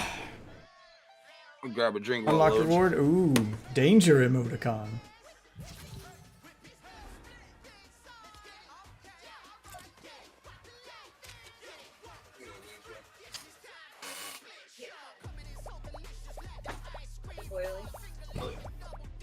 I don't want to match you with someone because you're too good at the game. Yeah, he's got the Goku skin. Dude, I got a ton of skins. Like, I got 100 presets here. Oh, I see why people. A little bit of everything. Their rice. And that's only the presets. I can have more. Yeah, if we go through the whole list. Been playing since season 2. Just got a fucking collection going. Yeah. Most of which I don't even use anymore. You can only have 100 presets. The rest of them I just vault. And Yeah, we would, yeah. I put on random. Maybe it'll randomly pick one of them. Make some movie, I still have the fucking energy these days. I could always go to Sam's Friday Lakewood Yeah. to buy a big old thing, or go to North. What was that? That was season 4. Yeah, chapter 2, season 1. Need to see what like my oldest skin is. I think I got some from season 1. Season 1 or season 2? I think I started playing season. Ooh, Mr. Giant Chicken. Let me sort it by season. I could get a giant chicken and have a Family Guy. Just put the oldest ones. Yeah, season 2 skins are the oldest ones I got. That's when I started playing. And then there's season 3. I got 3 skins from season 2. There weren't a whole lot of skins in those earlier seasons I actually gave a fuck about. Oh, what's in the shop? The giant chicken? Yep. Oh, Alan Wake. Yep, that too. Yeah. Probably not worth picking up. Let me see his gun wrap.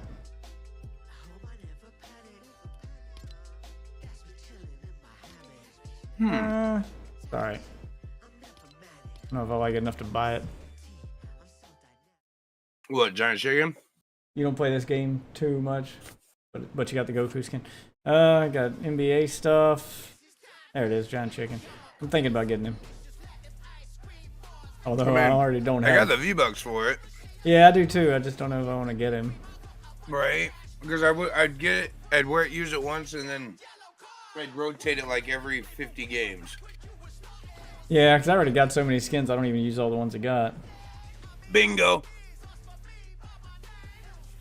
But the ones that I have, I really like. Love Dragon Ball Z. I'll use them. They're fucking original Love skins. Futurama. Speaks for itself. Got any new cars I want? And the Lamborghini looking ones.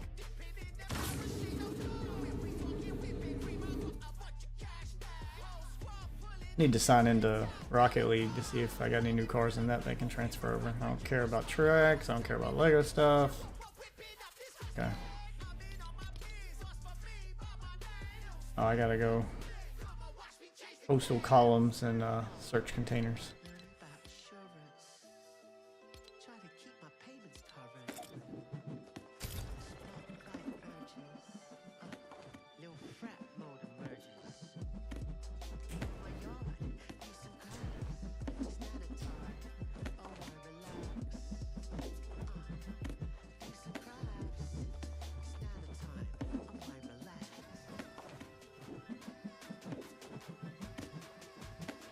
A lot of sign waving there. Yeah, they've got. I've got Peter Griffin. They need to add more Family Guy characters. Yeah. I want Commando Lois. Oh yeah.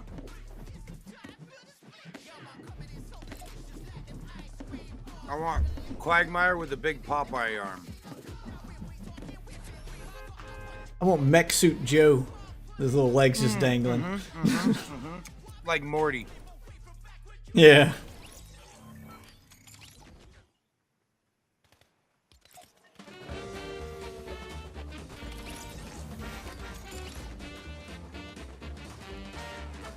Where you at? Yeah, get on board the choo-choo. Good loading.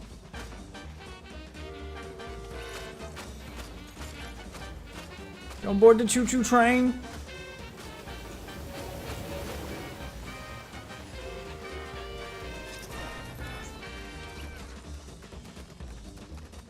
Oh, there we go. We got this little train going.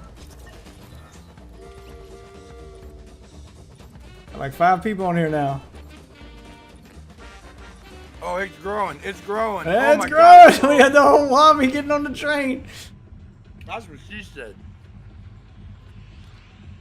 See, I need to go this place. It's growing and the whole lobby's on it.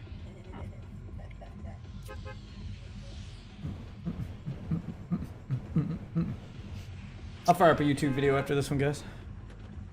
Huh?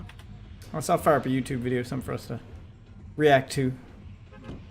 Something to start a conversation while we're gaming. I don't like to focus too much on the games because we're not that good at it. So, you know, make my content about other stuff. Because you guys are here for us. You're here for the conversation. You're here for the podcast-like qualities that we bring to the table while playing games. And the crazy shit that might come out of our mouths. There's a lot of thought-provoking stuff here. What do you think about the war in the Middle East, Enjoy? I don't. Yes. I'm with you. I am sick of hearing I got about no it. problems going on. I can't think about other people's I am sick of hearing about it, and I genuinely do not care. All anybody wants to talk about is Israel and Palestine now, and I genuinely do not care. They've been fighting forever. No matter which side ends, it's going to affect my life in no way. I don't have a dog in this fight. I don't care. Can we please talk about something else? Yup. Let them handle their own problems. I just like. I don't understand why everyone here is talking about it and protesting as if they're going to change something. You're not. You're not. You're protesting in a country where the war isn't happening, to a government that doesn't have a stake in it, that only has so much, like, not really a whole lot that we're going to be able to do, to be honest. So, like, Yeah. I don't know. All of it just feels like virtue signaling and, like, I want to prove I'm a good person kind of shit. Politics is basically turned into team sports. People just want something to rally behind and go, my team's better than yours, and then, you know, just be on the side of an argument, and it's so cringe. I'm so tired of it.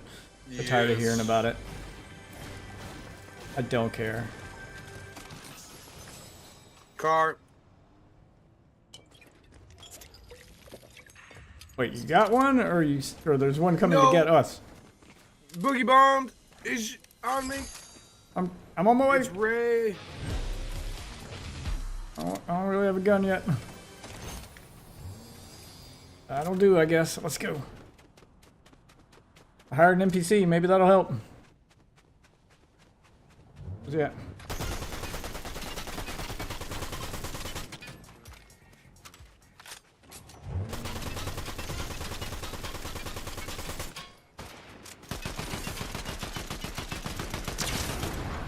The car. I'm not giving him the chance to run away. Come here, boy. Where you going? Broke. 79 flesh. Oh my god. Where was he running? Like, where do you think he was running to? I don't know. But he literally went out of his way to come get me. Alright, I gotta go back here and search containers. Jesus. Yeah. Man on a mission over here.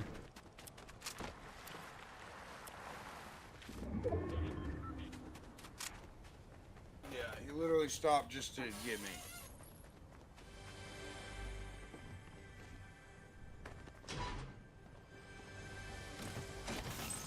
I don't understand everyone's obsession with politics nowadays. I really don't.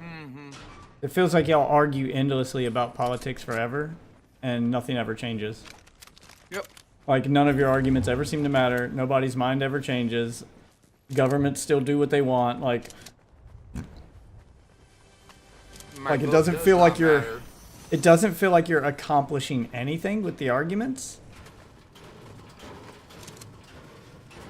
I like only understand it for the people who are doing it for a living because, well, you're getting money off of it, so that's what you're getting out of it. Even if more boogie bombs. That's what I want.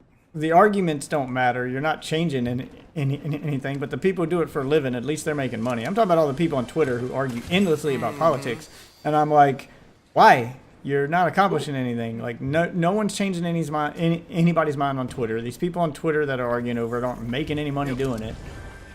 They got a one-track mind. They can't be persuaded. They're right. You're wrong. It's their world. You're just in it. We gotta go. Yeah, it's just Jesus. Yeah, let's go. I'm on my way out. I got a health kit, so I just need to get to a vehicle and get the fuck out of here. I got one already. I'll pick you up, and then we can heal.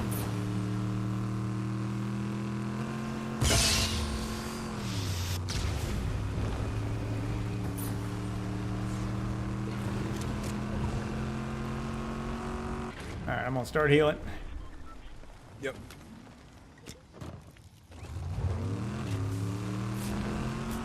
Alright, I'm all healed up.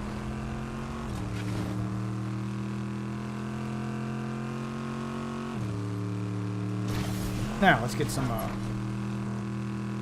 upgrades for this vehicle. Yep. Try to stay out of politics. I'm just playing a radioactive asteroid. Hits me, giving me superpowers, and I can just Kamehameha the people at the top.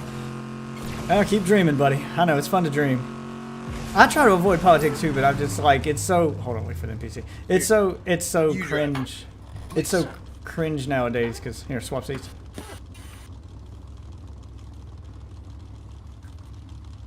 You gonna swap seats? I did. Nope, you're still in the driver's seat. Oh, shit. Yeah. I must have double hit it. Alright. Yeah, I normally try to avoid politics too. I miss the days when that's what people did. But nowadays, everyone just, like, obsesses over them. It's hard to avoid them. Like, I had a guy at work that I got into an argument with because we were at work talking about work shit on our break, and as we're walking back into the building, you know, he's a smoker, so we stepped outside. He's smoking. I'm just hanging out with him and talking. And then out of nowhere, as we're walking back in the building, there was no talk of politics. We were just talking about work, and then we talked about video games for a minute. And as we're walking back into the building, he just brings up politics just like out of the blue. He's like, hey, did you know Obama created ISIS? I was like, what? Why? Oh my god. Yeah, just out of nowhere, that just brings this shit up. Yeah, and that's what people do now. They just, when they don't know what else to talk about, they go to politics. Like, politics has become the go-to conversation point, and it's so cringe. Like, I'm scared to talk to... Yeah, like, I'm scared to talk to anybody in person anymore because because I'm always scared that somebody's going to just pull that shit out of left field, and then I'm going to be roped into a fucking political conversation when I don't give two fucking shits about politics. I don't think that we make a difference. I don't think these conversations make a difference. It feels like we're arguing about something that we have no control over that doesn't matter. I mean, not to say politics doesn't matter. There's a time and place for those arguments, but arguing with other people isn't the time and place to have that argument. Like, you should have those arguments with politicians at like a town hall meeting. You should have those arguments in those spaces or at a protest, at places where it matters. Just bringing it up with like one of your coworkers or just like a fellow student or something, just out of the fucking blue. And what are you two gonna argue about politics and then make a difference? No one's gonna be like, well, I mean, we weren't gonna send the aid to Ukraine, but you know, I was in a Starbucks and I overheard Jimmy and Jane talking about it. Jim made a lot of good points there. That's never gonna fucking happen. Like, that's not. This is a useless conversation. It's just causing you to fight with your friends for no reason. It's like families are fighting over it. Friends are fighting over it. People are like cutting ties with friends and family over shit that neither one of them have any control over. It's so stupid. A huge wave of anger came over my dad when I brought up. Yeah, and that's all it does. It causes you to fight with your friends. So I can get Gunner. Yeah, it causes you and your fucking family. Like, I've seen friendships end over it. I've seen families stop talking to each other over this shit. And I'm like, okay, I can't. Like, what are y'all doing? God damn it. So, Fucking now I just avoid... Oh, here. I'll get out. You get in, take the gunner seat, and then I'll get in. Yeah, there we go. Alright.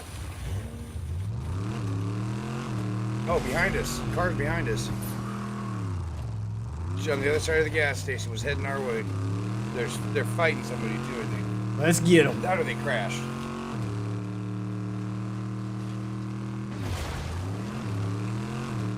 Where they at?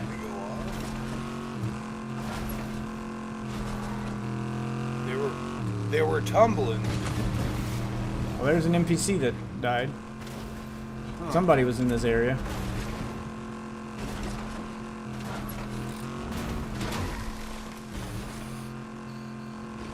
There's something over here. Oh, there's some gunfire. Get ready. Oh, fuck! Oh my god! Got those goddamn gauntlets.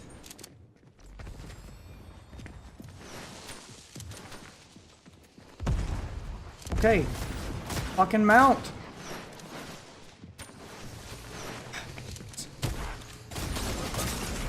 What? Oh, fucking gatekeeper. I was trying to boogie bomb him. Yeah, we should have got back in the car and just ran. Jesus. Yeah.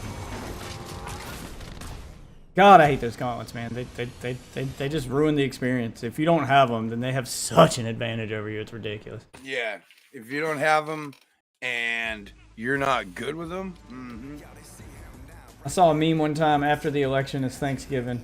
You should bring up at the dinner table. So who did you all vote for? I mean, there used to be rules. Like, our society had like these unspoken rules that there were like 3 topics that you didn't bring up with other people. It was considered rude to bring these topics up in a space where like those topics weren't like the topic of conversation. So obviously there's a place where you talk about these things. These were considered time and place topics, and bringing them up randomly with strangers or randomly at a dinner table, they were considered rude to bring up. You didn't talk about politics. You didn't talk about religion, and you didn't talk about finances. Those were the 3 topics that were considered rude if you brought them up at the dinner table. Obviously, you talk about religion at church. There's a time and place for those conversations. You talk about politics in spaces where there are politics. So if you're in, if you're in a courthouse, you're in a political building, you're in a place where the conversation might matter, or you're in a group of people who all agree to talk about that, you're in a debate, etc. And finances, you would talk about at a bank with a, with an accountant, blah, blah, blah. Time and place style stuff. Bringing them up with someone who wasn't prepared for that conversation or may not want to have it, roping a random person into those topics was considered rude, and you didn't do it. It was in bad form. It was very frowned upon. Now it's all anyone wants to talk about. Like, it is the polar opposite of the way it was when I grew up, and I absolutely hate it. Because I still find it rude. There's a reason why when you go to vote, you step into a privacy booth. Your politics are supposed to be private. Who I voted for, what candidate I support.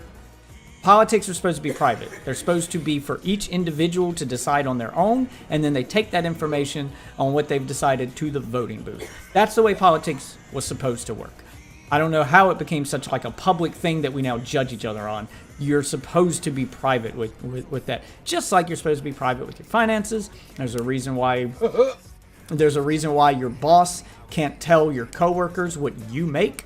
They can't talk about what each employee's making, et cetera, et cetera. There's a reason why we have rules against that thing. And now it's like everyone's just throwing the rules out the fucking window. Like, that's how it works. You're supposed to be private with this stuff. And now we've thrown the privacy element. Like, social media has caused us to throw the privacy element out the window. And I hate it so much. Because I still don't want to talk about my finances. I don't want to talk to strangers about the money I make. I don't want to talk to strangers about who I voted for. I don't want to talk to strangers about what God I do or don't worship. Those things are all supposed to be private to the individual. You're supposed to leave those conversations alone or ask for consent. Like, hey, do you want to talk about politics? Like let them know. Do you want to have a... How do you feel about this? Do you want to have this conversation, or can I talk to you about politics? Do you mind if I talk about religion? Like, you're supposed to be polite and ask first. If someone consents to the conversation and they want to engage with you, go for it. But no one does that anymore. They just bring it up out of the blue. They just rope you into it. And I can't even make tweets about video games, dude. They bring it up everywhere. My Twitter, I'm scared to make tweets now. I pretty much just only tweet out when I've got, an important event or something I want people to show up to. I don't just randomly tweet anymore. Because I would tweet out about a game I was excited about that's coming out, and then my comments would get filled with people going, oh, well, the Republicans are going to censor this. Yeah, they just bring politics up in it as if the politics are going to affect the video game. So I'm like, dude, I didn't want to, oh, God. The Stellar Blade was a good example. Oh, my God. Spider-Man 2, everything. Oh, that's that woke game. The Democrats ruining video game. I'm like, oh, my God. I just want to talk about a video game I like. I don't want to talk about politics. I don't want to hear how Nancy Pelosi fucking ruined your video game, because I don't think she did. I think you've got a little conspiratorial mindset going on there. Yeah, your family's rude as fuck. So is mine. Most families are now, because people have forgotten that they've forgotten that rule.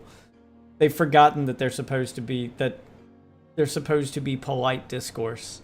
And that there's supposed to be topics you don't talk about. But everyone talks about all the rude stuff all the time now. So it doesn't even matter. I am a relic of the past. I get it.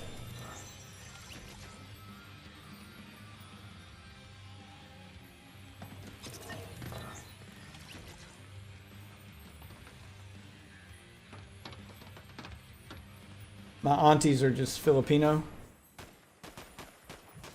I feel like it's hit or miss with foreign families. I've got African friends, and my neighbors are African. And Africans tend to not give a fuck about the politics here. They don't bring them up, they don't talk about them, because all of it like considering like the politics in their country and how fucked up they are, when they hear us complaining about politics, they don't care. Like, they don't want to talk about it because they're like, y'all's problems are nothing compared to the problems in Africa. They left a country to get away from that shit, so they don't come here to talk about it. But I got another friend who, he married a Chinese girl. And Chinese people, like the rich Chinese people, because those are usually the ones that migrate here. The ones that usually like are all obsessed with their kids becoming doctors and whatever. They care about politics, and they won't shut the fuck up about them. So when it comes to foreigners, like I've noticed, like, the foreign families that migrate here, like they're either really into the politics here and obsess over them, or they could not give a fuck. There is no middle ground. They either really care or they really don't.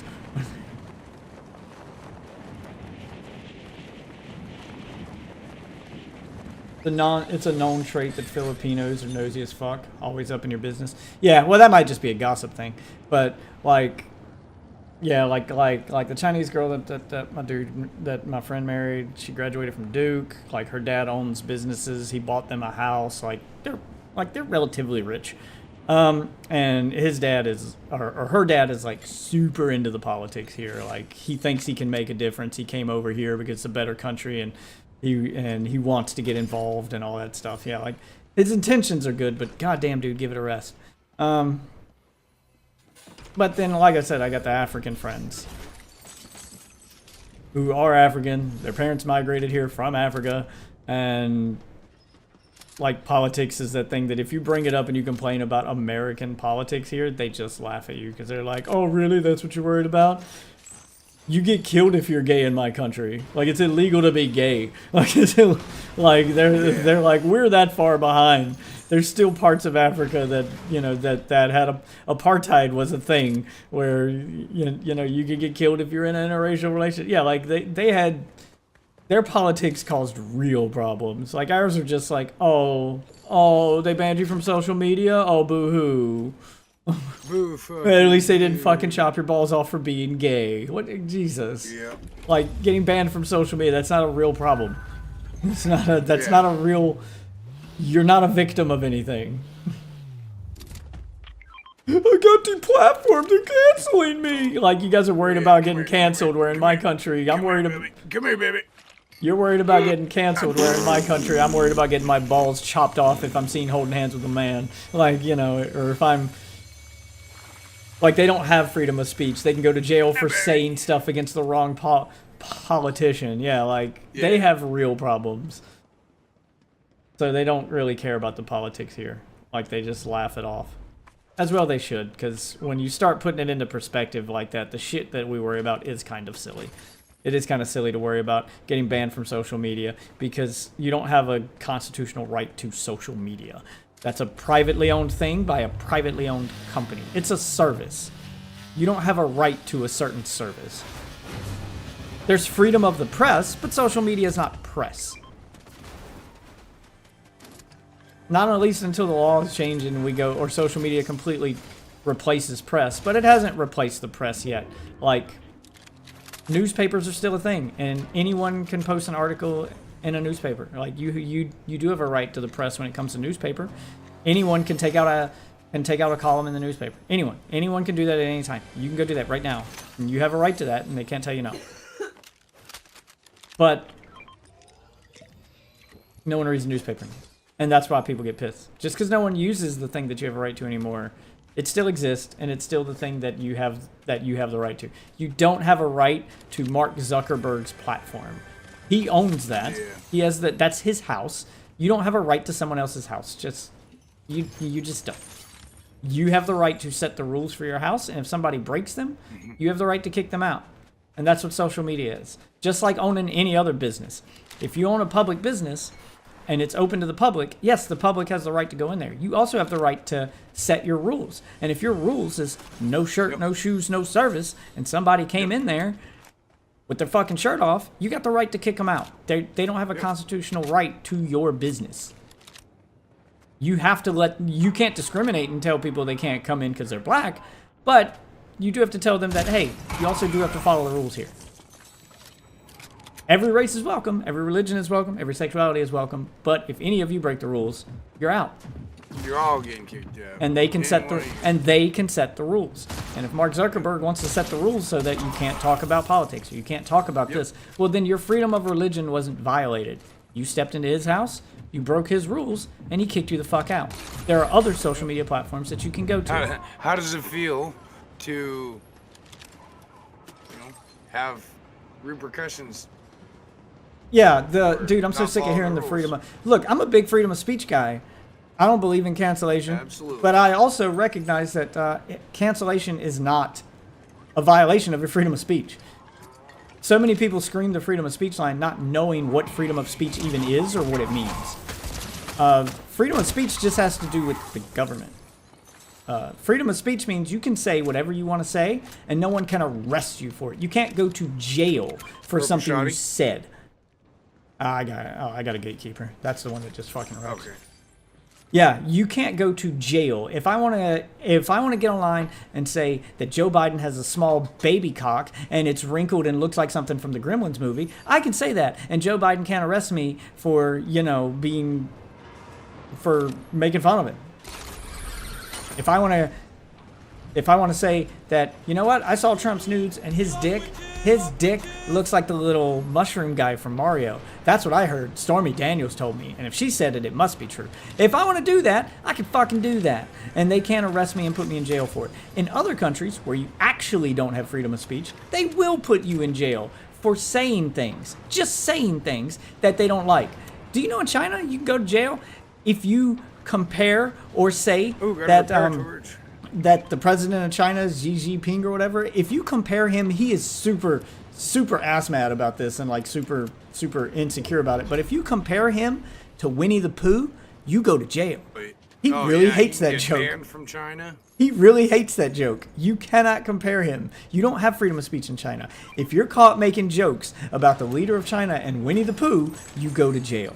That doesn't happen here in America. You do have freedom of speech. You won't go to jail for saying that Trump's penis looks like one of the mushroom guys from Mario. Even though it probably does. You won't go to jail for that. But being told that you can't say it on Twitter or on Facebook or on wherever, that's not a violation of your freedom of speech. That's not the government. No one's arresting you for it. That's just a private company saying we don't want to be associated with the crap that you're saying. We don't want you saying it on our private platform. Yep. We opened our platform to the public, but you have to behave while you're here. That's different. So many people don't understand what freedom of speech even is. They think it means that they can say whatever, whenever, with zero consequences from anyone.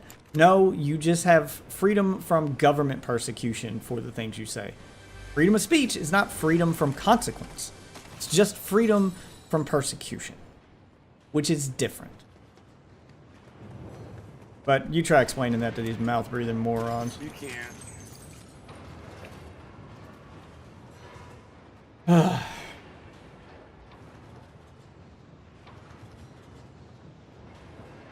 Full dive virtual reality to create a whole new system of rules, especially removing the freedom of speech line there. Yeah, that's just, yeah. I'm just tired of the freedom of speech argument from people who clearly don't understand what freedom of speech is. And those are the same people who, if you say something about them that they don't like, they're the first ones to threaten to sue you for slander or defamation. And I'm like, well, wait a minute. I thought we could say whatever, whenever, with no consequences. I thought that's what freedom of speech was, right? Isn't that what you said? And then I said something you didn't like, and now it's slander and defamation? Yeah. None of them actually believe any of the things that they say. It's just whichever side of the argument I need to be on that lets me get away with things is the side that I am on. That's why I don't care about this shit. Because none of it matters. Because none of you actually believe the fucking nonsense. Ooh, this one has a gun. Oh, there we go. Yeah, because none of you people actually believe the nonsense you're screaming anyway. It's all just virtue signaling. I got a torch. Is that hey? Gas station, might as well top off. Thank you for the follow, Amelia. If you're a bot, I will ban you. I'm sure you're a bot. Yeah, we'll top up. Shoot at him. We got unlimited health while we're sitting here. Hit him. Keep shooting. Knocked. And goodbye. Yep. That was his vehicle. I would only use the freedom of speech exclusive if I got into trouble with cops for whatever. Yeah, that's when you're supposed to use it. That's why a cop can't arrest you. If you get, you know, if you get in an argument with a cop and you start screaming "fuck you," and you know, you can talk shit to a cop. You can. I don't advise it because if you piss them off, they will find something they can arrest you for. But they can't arrest you for calling them a pig. You can do it. It will get you on. Yeah, it's ill-advised. It will get you on their. Watch you. It will get you on. On me. I'm coming. It will get you on their shit. Waiting to get his buddy. Where'd he go? Oh, okay. Yeah, he will find something he can arrest you for, but he can't arrest you for specifically calling him a pig. Damn it, he's gonna get in our car. Oh my god, I'm so sick of that move, dude. I'm so sick of boogie bombing someone out of the vehicle and then stealing it and running away. He's got a tires blown. He can't get away. Boom, broke.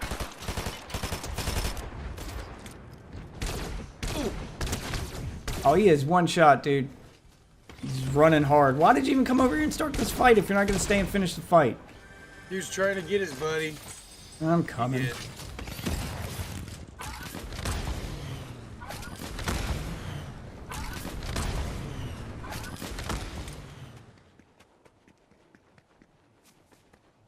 Where'd he go? I don't know, he ran. That's all anyone does anymore is just run from you. The only time they stay and fight is when they have the gauntlets. Otherwise, they just run away. Run away, run away, run away. That's all anyone ever does anymore. No one wants to stay and actually have a fight. Only people who are brave enough to stay and fight are people with power weapons. Well, I hate the power weapons in the game, being in the game at all. I had to get away. Where's he at? On me. Chasing me.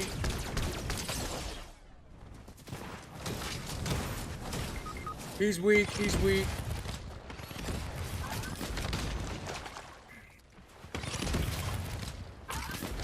Down, yep. Good shit. I'm crawling. Shit.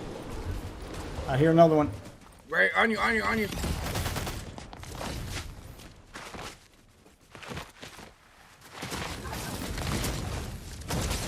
Oh god, I can't spin around fast enough to get... God, I hate when they get behind me. I fucking hate these gauntlets, dude. They're such a pain in the ass to deal with. They're all anyone uses, and I feel like I turn slower when I have them on. Like I can't just spin around, and if they get behind you, you're just fucked. Like I fucking hate them so much. They fucking ruin the season. Why do they put this bullshit in the game? Why is this what they're obsessed with? Every fucking season they do some fucking bullshit like this. Just let me shoot the guns. Just why do you do this?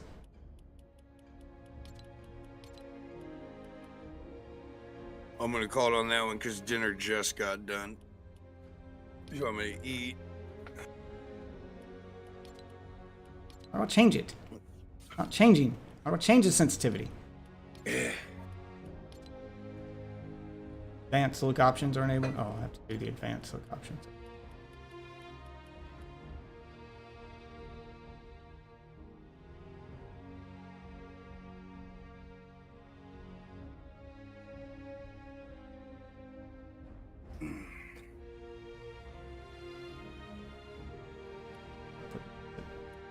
I only want the horizontal. Excuse me. I'm putting it at 10%. Magneto. Yeah, Magneto's coming. Alright. Where am I at on this battle pass? Ooh, one level away from the next page being claimed. And I got 2 more pages before I got T60 power armor. Peabody, that's funny. Yeah, I got him. Okay. I like him. That's cute. Yeah, he's alright. And Slap Peabody. Haha. Slappy body. Haha. That's Yeah, I got funny. Yeah, I got the slap Peabody. Oh wait, here's his. Hold on, let me set up his emote here. Let me put on all this stuff. I hate that I have to go through all this stuff too. I have to separately go through and set emotes and set the set the lobby and then set the gun wrap. I have to go through and do each thing individually.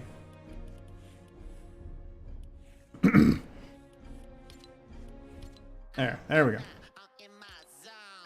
Yeah, here you go. Nice.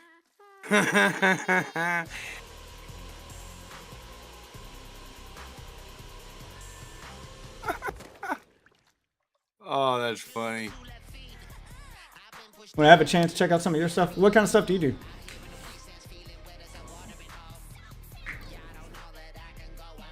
All right, I'm gonna bounce out because I'm gonna eat. right. I will see you later. Hit me up when you're getting on. All right, cool. Yeah, I'll hit you up more. All right, buddy. Yeah, I do these streams every night, although I'm kind of new to Rumble. I am also streaming on YouTube and Twitch and Kick and Twitter, so I kind of stream everywhere. But I usually do video games and watch YouTube videos, and sometimes my wife is on and we'll just do just chat and streams and just talk about shit.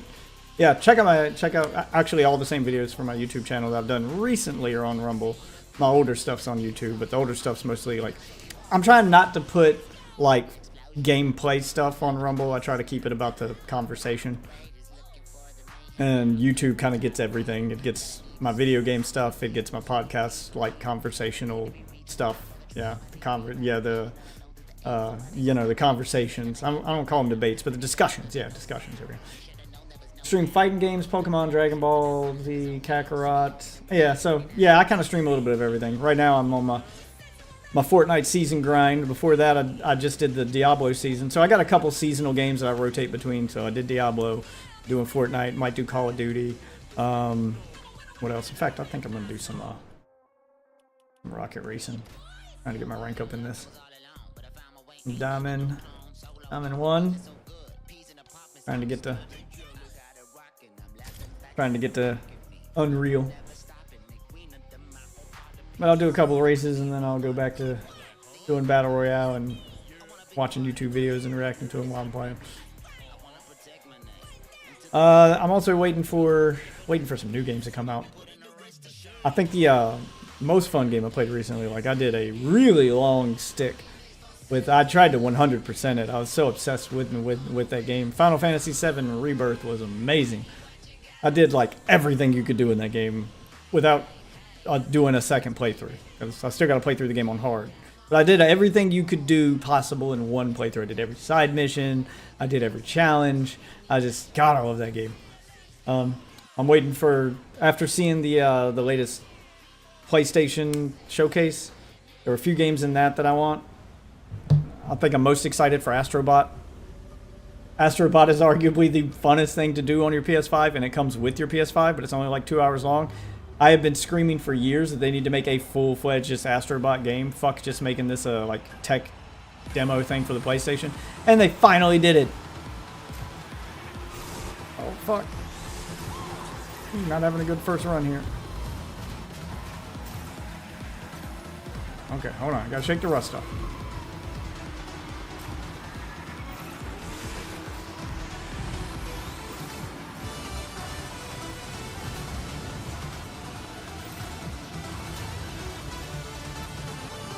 And he pulls back up into first, baby.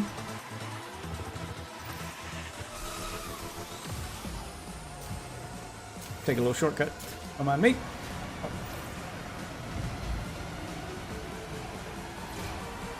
Who's gonna make me work for it, huh?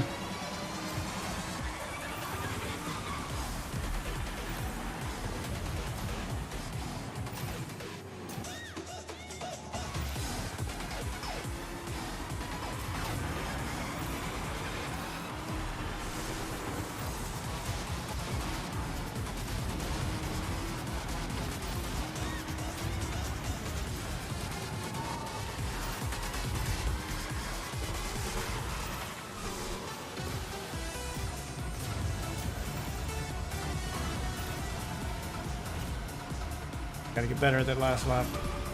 That last curve, I gotta get better at not hitting the wall. I want to pull out.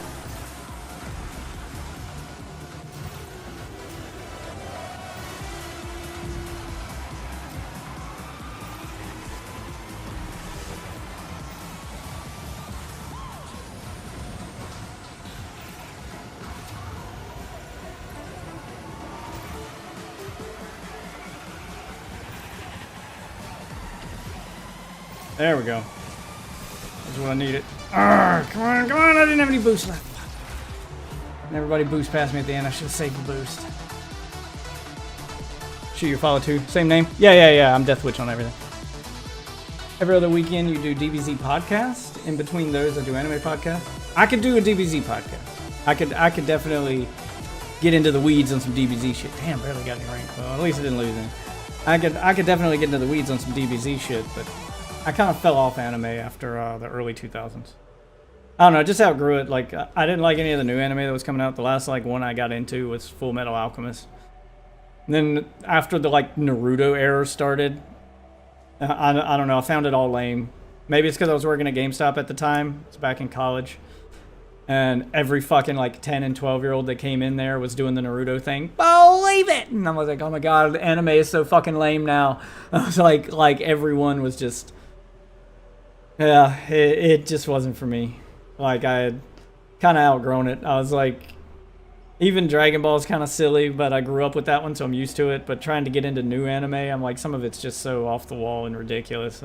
I don't know, I hadn't found anything I liked. I hadn't found anything I liked since Full Metal Alchemist. I really liked Outlaw Star, but that was like a mini-series thing, so it was only like 2 seasons long, and then it just ended. Yeah. I'd say the closest thing to modern-day anime that I liked, and I don't know if you'd even count these two as anime, I really fucking like the Boondocks, but I don't know if that's arguable whether or not you count that as anime. I do. I think anime's an art style and not cartoon from Japan. I don't think anime has to come specifically from Japan. I think Americans can make anime. It's an art style. You look at it and you go, that's anime. If you showed someone who didn't know what the Boondocks was a screenshot from the Boondocks, they'd just think it was anime. But I really liked the Boondocks, and I really liked Netflix's Castlevania run. But again, that's not made in Japan. It's based on a video game. I don't know. People argue over whether or not that counts as anime too. So seems like all the anime I do like now, people tell me isn't anime. So I don't tell people I like anime anymore because I'm like, I guess I don't. I guess I like non-anime things that pretend to be anime. I like fake anime. Yeah, whatever. I get tired of arguing with the anime purist. I missed it.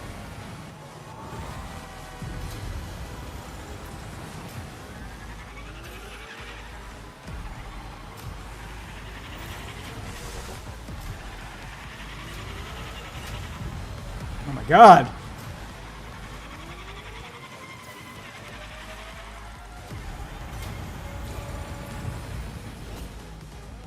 No! I didn't touch the ground first. Damn it. I can't get this guy off me. Gotta wait for my opening. Drifted too late. Let's drift early this time.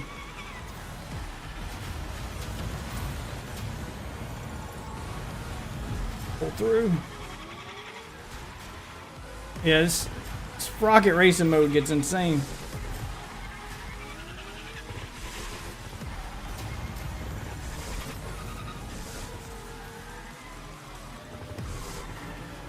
Alright, save my boost for this last lap. Oh god, I'm so sick of being pushed by you guys. I'll have the perfect drift and then someone will push me into the no-fly zone. Fucking snaking it right there.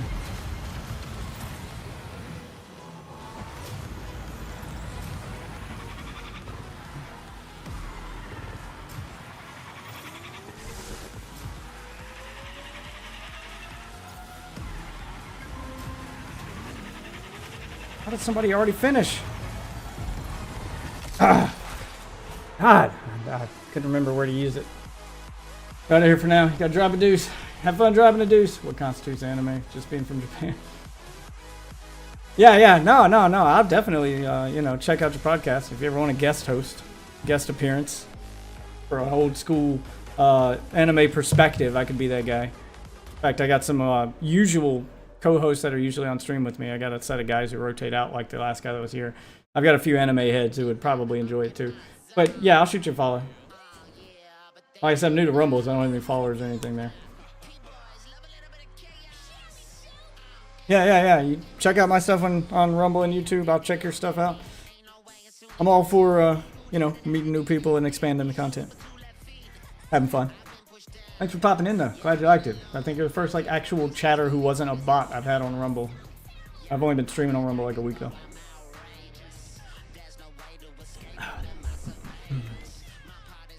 Alright, let me go back to the zero build mode and find some YouTube videos to keep myself occupied.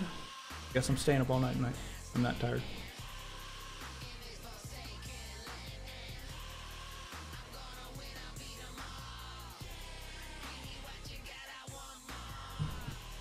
Let's see.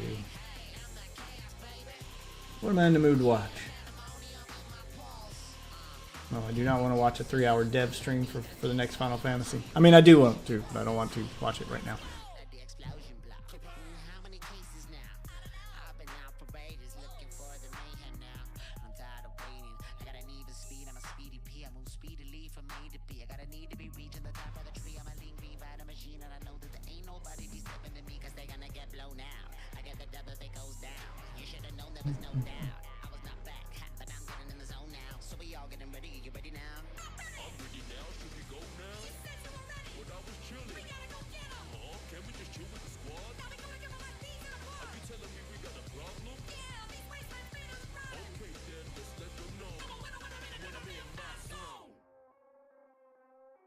You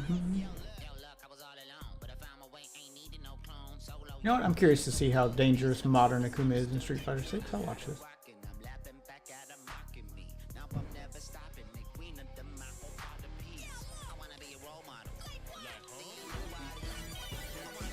Oops. Deep setup.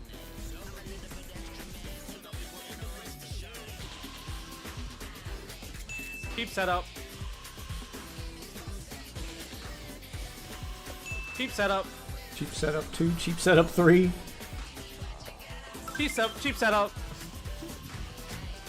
Tell me how dangerous is Akuma on modern. Why he quit?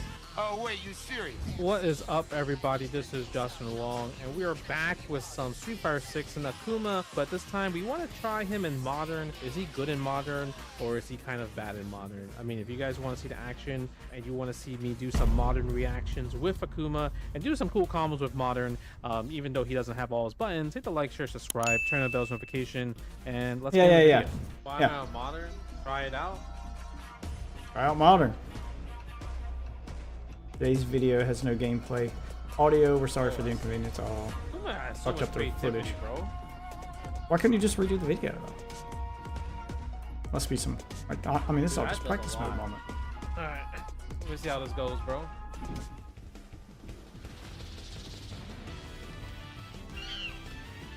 Oh, am I trash with modern? Might be hard. I gotta get used to this. I'm not trash with modern.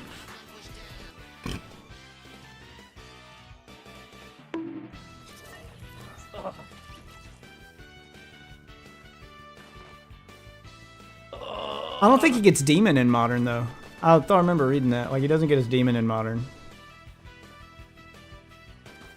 Like if you're playing Akuma in modern, then he doesn't get demon. You gotta get used to it.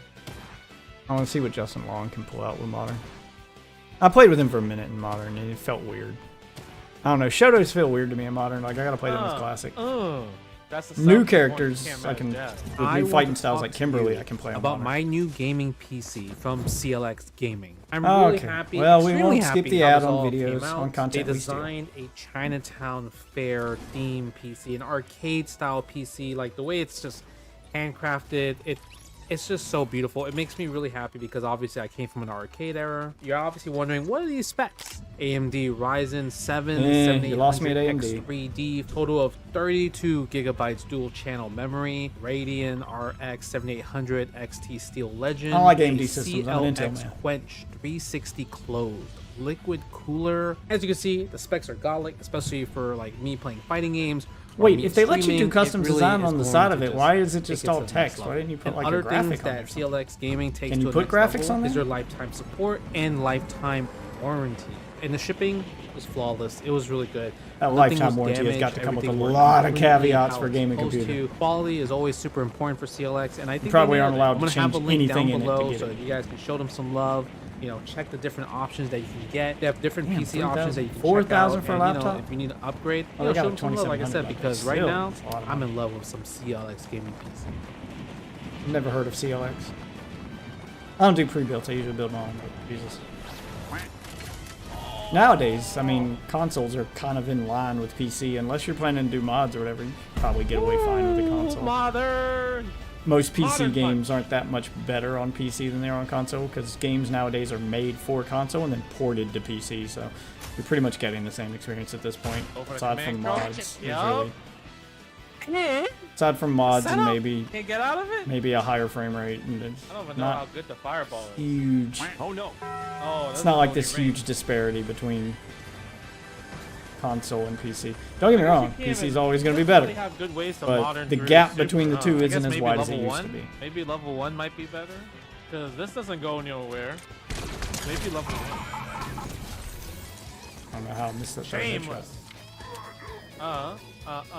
Setup? Unescapable.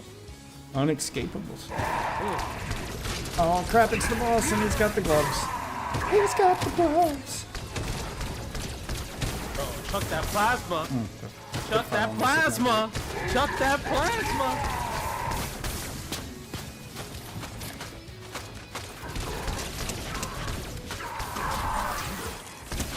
Setup? Oh, fuck you. Oh, no, you did not, Justin Wong.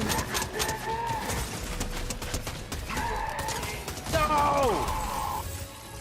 Oh, yes, give me the We shotgun. got those, we got those, we got those.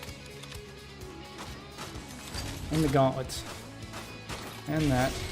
Oh, he said quit? And that. Oh, wow. Modern Akuma versus Modern Ryu. The matchup of the ages. Our battle will be legendary. How's he doing with modern? Modern! Ha ha ha ha! I imagine your reaction Jesus time's probably Christ. better with modern.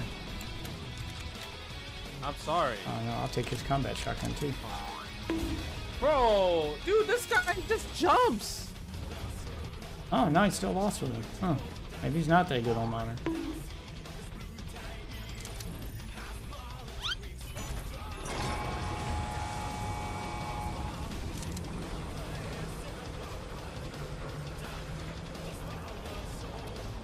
I'll keep it set up like that. Oh my god, no, that was Crouch Fierce. Oh, no.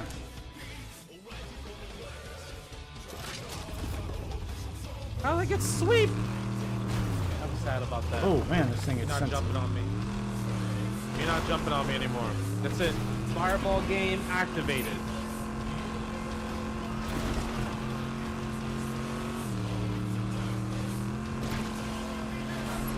Come on, I'm modern. I'm modern, bro. You losing on modern? Yeah, I don't understand the people who complain about modern. I don't think it's better. You are nerfed on modern. Like being, I think I'd have more respect for somebody who's good on modern than on classic, simply because you're so nerfed and given so many less options. I don't even think you get demon on modern. Dude, I I don't even think you have access to all of Akuma's combos and moves. I think he's probably the most nerfed character on modern. If I'm being honest, if I remember reading that right. Like I said, I played him too much on modern, but I think that's the case. Ha ha ha! Foolish you! Step on him! Why am I not using regular Akuma? I want to try out modern. I played regular Akuma the first day it came out. Don't bully modern players, right? For reals. Yeah, don't bully modern players. It's a legitimate playstyle, you asses.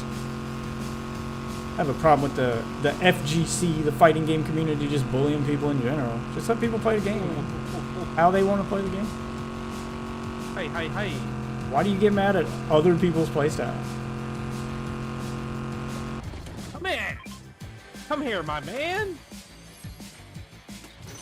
I never fucking understand those people who get mad at the way other people want to play a game. Especially when it comes to like games like fucking Dark Souls. Like, I remember that debate back in the day. There's people going, they shouldn't add an easy mode to Dark Souls. Other people shouldn't be able to. Like, would you play it on easy mode if you had it? Well, no. But then why shouldn't it be there for other people? Because I had to suffer station too. Why do you care how other people play the game? Like, why do you care how he experiences it? It's not gonna affect you. That's his experience. Oh, I mean, chopped it bad damage. the game being more accessible to more people, it means it sells more copies, which means you get more sequels. It's just everyone stands to win. Like, I don't understand. Why are you mad that like other people might get to play the game differently than you? Like, I don't understand. I don't understand. Oh my god. Naive. Who the hell is this guy? Look, motherfucker. Yeah, Kuma. Yeah. Oh my god.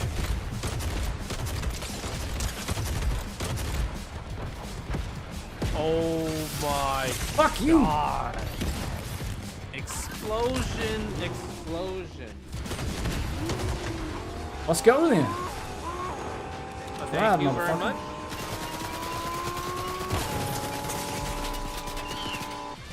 Bye bye.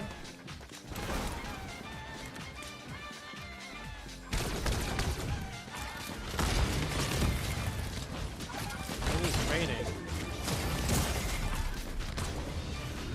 Dude, I block all that, bro. Drive impact me. Come on! Silly Come woman. on, dude. Silly Miss Sang. Fucking hate the gauntlets. I can never win a fucking fight with these things ever. God, I'm so sick of this meta. It is the worst. It is fucking cancer.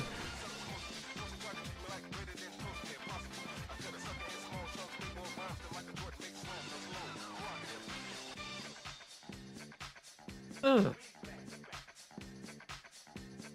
Standard weapons do too much damage to vehicles in this Jesus mode, Christ, and the dying. gauntlets ruin the rest of the experience. So the in-car experience is ruined by people on foot, and the outer-car experience is ruined by people with gauntlets. Like, my God, that's they're gonna so close hurt. to having such a good thing, and they just fuck it up with this. Woo. That was a bit scary right there.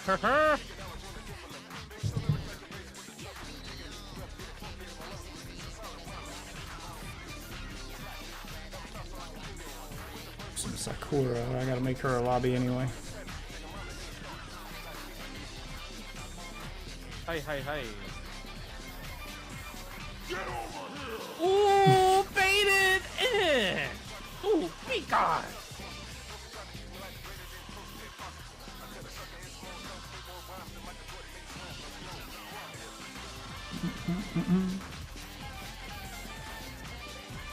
Oh, I definitely woke up crouch communication.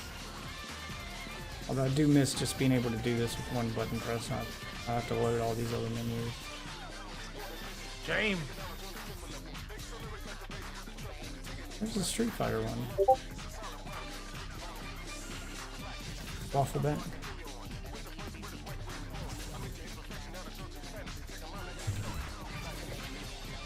Ha ha ha ha ha. Oh no. Ooh, stop trying to parry my fireball, bro. Tired of your nonsense. Looks like he's getting better with modern. the Pokemon. I reset. want to see like how dangerous he can actually become with it. Sultan Rempa.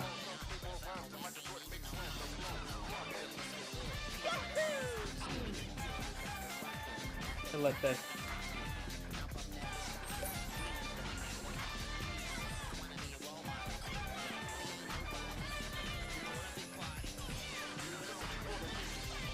Don't do it, bro.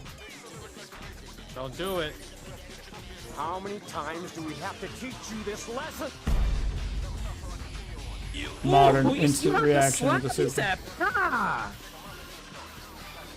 I do like my one button supers. Bro, look, see? Flavio's about this modern Akuma too. The modern Akuma army rises. Dude, that was so delayed. Oh, is it two modern Akumas?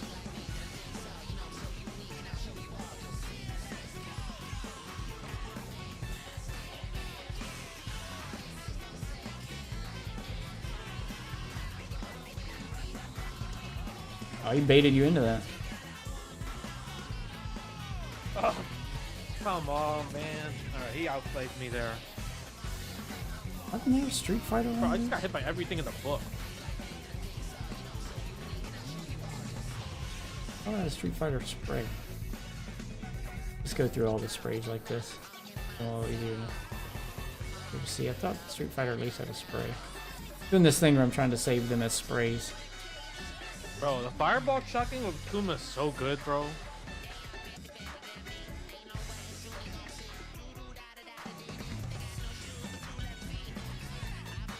A jump in?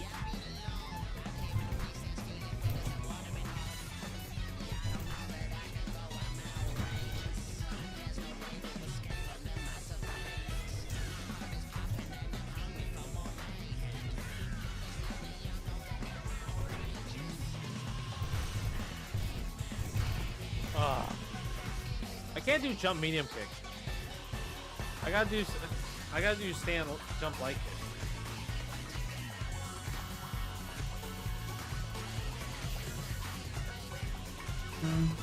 Street Fighter. It's one of their Street Fighter sprays. Try to like save it with the spray as the thumbnail. Oh, for it stand now. fierce, man! Stand fierce!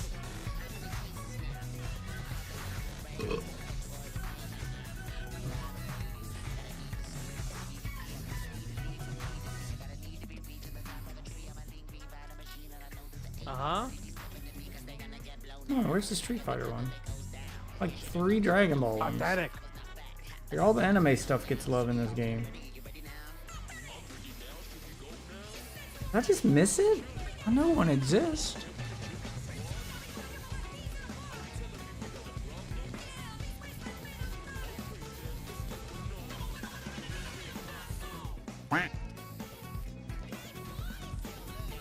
Ooh. Ooh. Ooh. Oh, wow. He tried to die 1000 death me?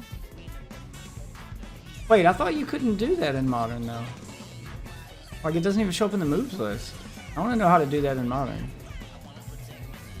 The fucking demon. I didn't think you had access to the demon in Modern.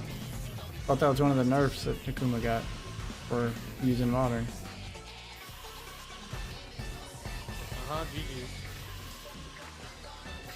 Checkmate-o.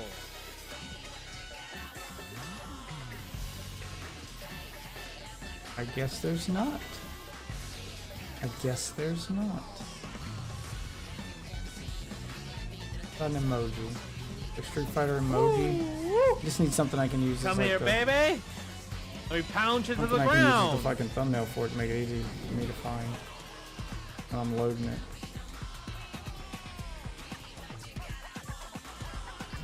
Turtles.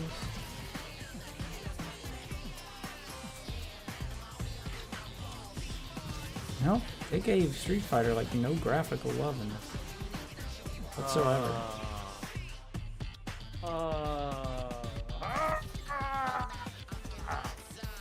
Dude, that looked like he was gonna like exercise him. That sprays was think with sync. Ooh, level 3? Okay, well, in that case, let's go with emote. Emote. Bouncing from the here we sky. go. It's a core written on it.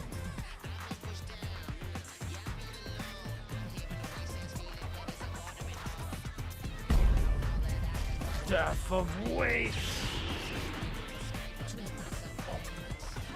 It's like a magician, bro.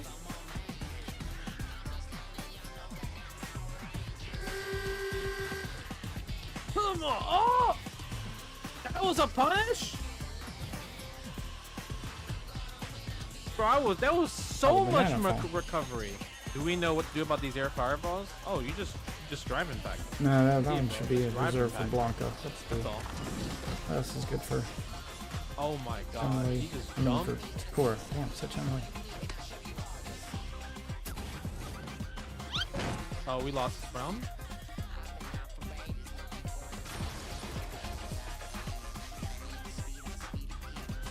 Yeah, that was good. Oh, Emote 2. that was gonna be a I'll start. keep that one. That was not bad. We'll get rid of this. Woohoo!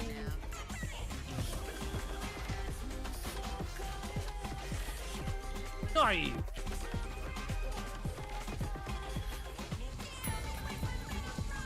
How long is this doing? Oh my god. Okay. You really wanted to be plus frames there, I get it. Do you just dial up a risky strat? No. I was like, how did he open me up last time? Wait, I got Tatsu there?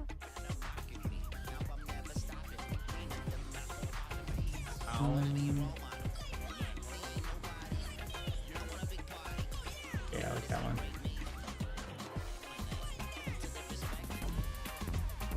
There we go. GG's. Sakura. Auto combo. Auto combo. Auto combo.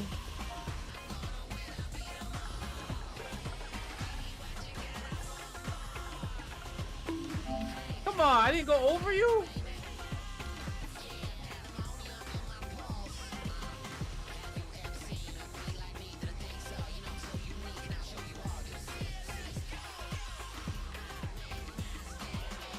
Oh, there we go.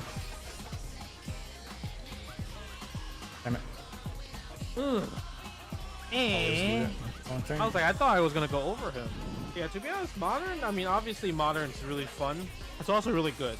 It doesn't suck, but it's obviously missing like the full tools of the character, the damage of the character, you know. But it wins in other implements. It wins in situations where, like, you know, like he's just more solid, right? More solid. The neutral game, like you can control the chaos a bit more, right? The fast inputs, they're really nice. But obviously there's damage there from there. Yeah, I mean his damage isn't there when you do it.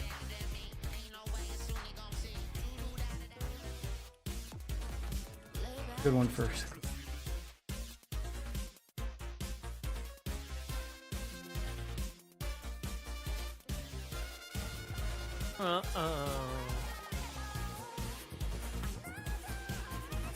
Yeah, I'll give her that one.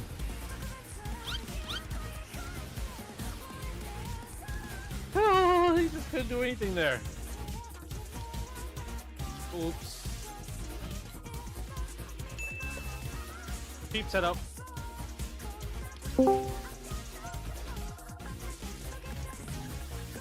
Cheap setup. Yo. I need wraps. Cheap setup. Who joined? Cheap setup.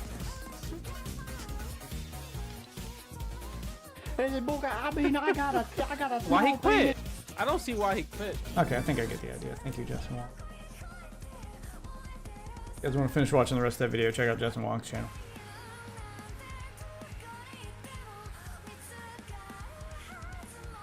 Did you find out if Akuma is bullshit yet? Looks like it, even in Modern. I thought he didn't have stuff in Modern because, like, when I played him in Modern, like, I dicked around with him for a little bit. And, like, I played a couple matches with him to see how broken he was. And that's, realized I hated fighting him against him. Probably more than I hate using him. And when you go through his moveset in Modern,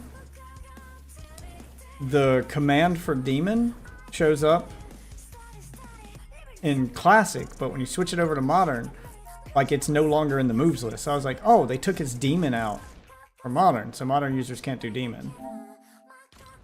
So I was like, okay, They fucking made Demons suck dick. I was like, okay, that's my so biggest fuck in that. so you can't do Demon on Modern, and that's kind of the trade-off. You're playing Modern. I eat my snack here. So I was like, okay, so you get one-button supers, but you can't do a one-button Demon. Demon's not in the moves list for super, and you get, you know, less options, less control over the character. I was like, okay, well, that keeps him from being bull. But then I was watching Justin Wong play him on Modern and try to learn him, and he did Demon. Apparently, you can just still do everything. Only now he gets to respond with one-button supers and. Yep. Modern controls, baby. Everybody loves them. I mean, there are caveats to it, but what he was explaining at the end, that's the part I skipped. I was just watching where he's like, Slight damage, nerf. or 20% is more than slight. When you're already doing more damage as a character, like, His Yeah, whole but you're also thing taking does more damage. That's the thing with Akuma is he's a glass cannon. He takes more damage too. And then when you give him a 20% damage nerf, but he's still taking the same amount of damage, he's not as... You kind of take away the glass cannon aspect of him to have better reaction time with shit. Because you don't have to do motion control. So, like, that was what Justin Wong was explaining. He doesn't think he's as good in Modern because of the fact that the damage nerf kind of takes away from the whole point behind the character. But you get more control over him. It's less chaotic. You can be more precise. Less chance to whiff shit. His auto combos kind of suck compared to other characters. You have to do a lot of another reason you might have been struggling to do Demon is you can only do it in critical art for some reason. You know. Yeah, I was in the training room. Because they fucking ruined it. Because they can't just... I was even like, you know... They could make it fair. They could make it so that it doesn't... You can't combo into Raging Demon unless you're at critical art. That makes sense. If you want to just throw it out on somebody mid-screen, that would be, you know, you're going to have to just throw it out on them. You can't do it out of a combo. But no, you can only do it out of a combo if you're critical art, and you can only do it if you're in critical art. Yeah, it seems there's a lot of caveats to him specifically in Modern. Like his auto combos are like 1 or 2 hits. They kind of suck. To actually get decent combos with him in Modern, that's what Justin was doing, was you gotta basically like start the auto combo with 1 or 2 hits, and then you gotta pull the assist trigger to change the, because you know holding down the assist button changes what the buttons do. So you gotta like do 1 or 2 hits, hold assist, do 1 or 2 more hits, then let go of assist and go into a different thing. So it seems like it's a lot more complicated to do combos with him on Modern than with any other character. But he did have some pretty crazy combos. Like, it took Justin a few tries, a few matches to get the hang of it, but he was starting to do some crazy shit, which I was only about halfway through the video, so I'm sure he gets crazier later. Like a 30-minute video, I was doing it to kill time, but looks like he gets some crazy shit. He was starting to do some crazy stuff and talking about the differences between Modern and Classic. I mean, pros like him are always going to prefer Classic. But I do like to see when a professional, you know, when you put Modern in the hands of a professional, and just see, then you get to actually see like what it's capable of. When you put it in the hands of someone who's, you know, playing fighting games for a living, yeah. It's interesting to watch. None of them are ever as good with Modern as they are with Classic, but I don't think any of those pros ever take the time to dedicate to Modern to try to learn one character only in Modern to see how crazy they can get. There's a nerf with it, and so they're not gonna take it. Like there's people who started playing Modern, and there's people like there's certain characters that just are good with Modern and like just are completely built around it. So there's like you'll see it in like the Marissa players, the fucking Luke players. There's a lot more Modern players with them. Yeah, I'd say Marissa, Luke, and Kimberly are probably the 3 like that seem geared best toward Modern. Their controls make the most sense. It feels like they're... Yeah, I wouldn't say Kimberly. I think Kimberly is more of like a kind of in the middle. I think I don't know. I think she's too low damage in Modern. I think she's a character. Yeah, but the stuff you can do on in Modern, but you're I don't know the stuff you can do in Modern, like a lot of her Modern combos and stuff, I feel are gonna be like if you're a new player and you can pick up Kimberly and do some cool shit with Modern. If you put her in Classic mode, doing those same combos in Classic mode, I struggle with them. And I can't do the same combos in Classic that I can on Modern. It's why I play her on Modern.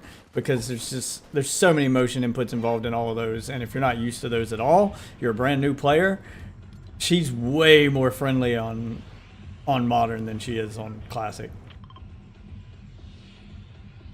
Yeah, like I said, she's more friendly, but she's one of those characters that is entirely based around that like mix up with the bombs and shit and the teleport and like that shit. I think just having the more damage off of it when you do actually like it's still a learning curve for her to play Classic. I mean, even on modern, it's still a learning curve to learn to incorporate And I'm those not bombs talking and about stuff. from like the newbie perspective, or like even like the, perspective of somebody who isn't the best at classic. Well, I'm talking about like just if you were objectively looking at them. Yeah. For, like, Just the on paper. average player, who, Yeah. what would they be for? Like, what mode is their best mode? Well, I would say it's classic. I'm always looking, because I get on paper, classic typically beats modern on paper just because of the damage buff and the access to more tools.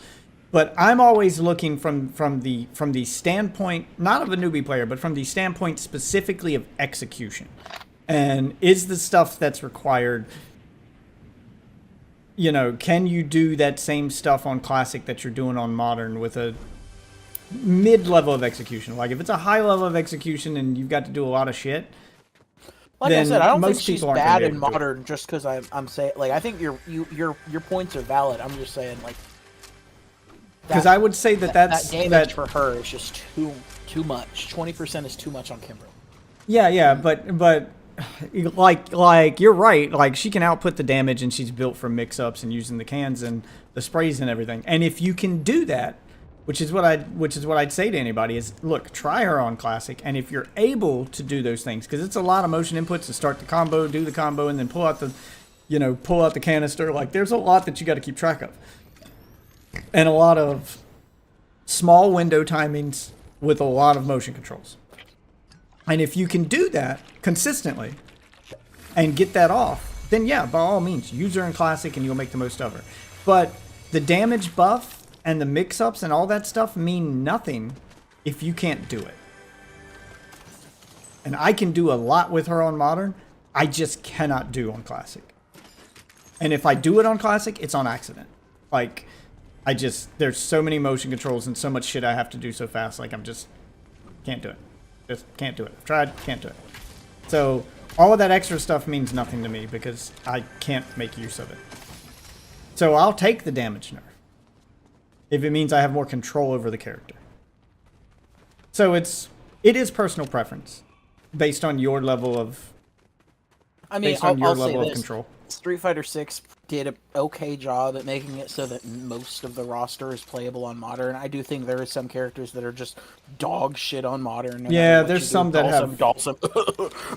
Yeah, there are some who just like Ken felt weird to me on modern too. Like there's some on modern that just, not that I couldn't learn them, but it's Ken is weird on modern.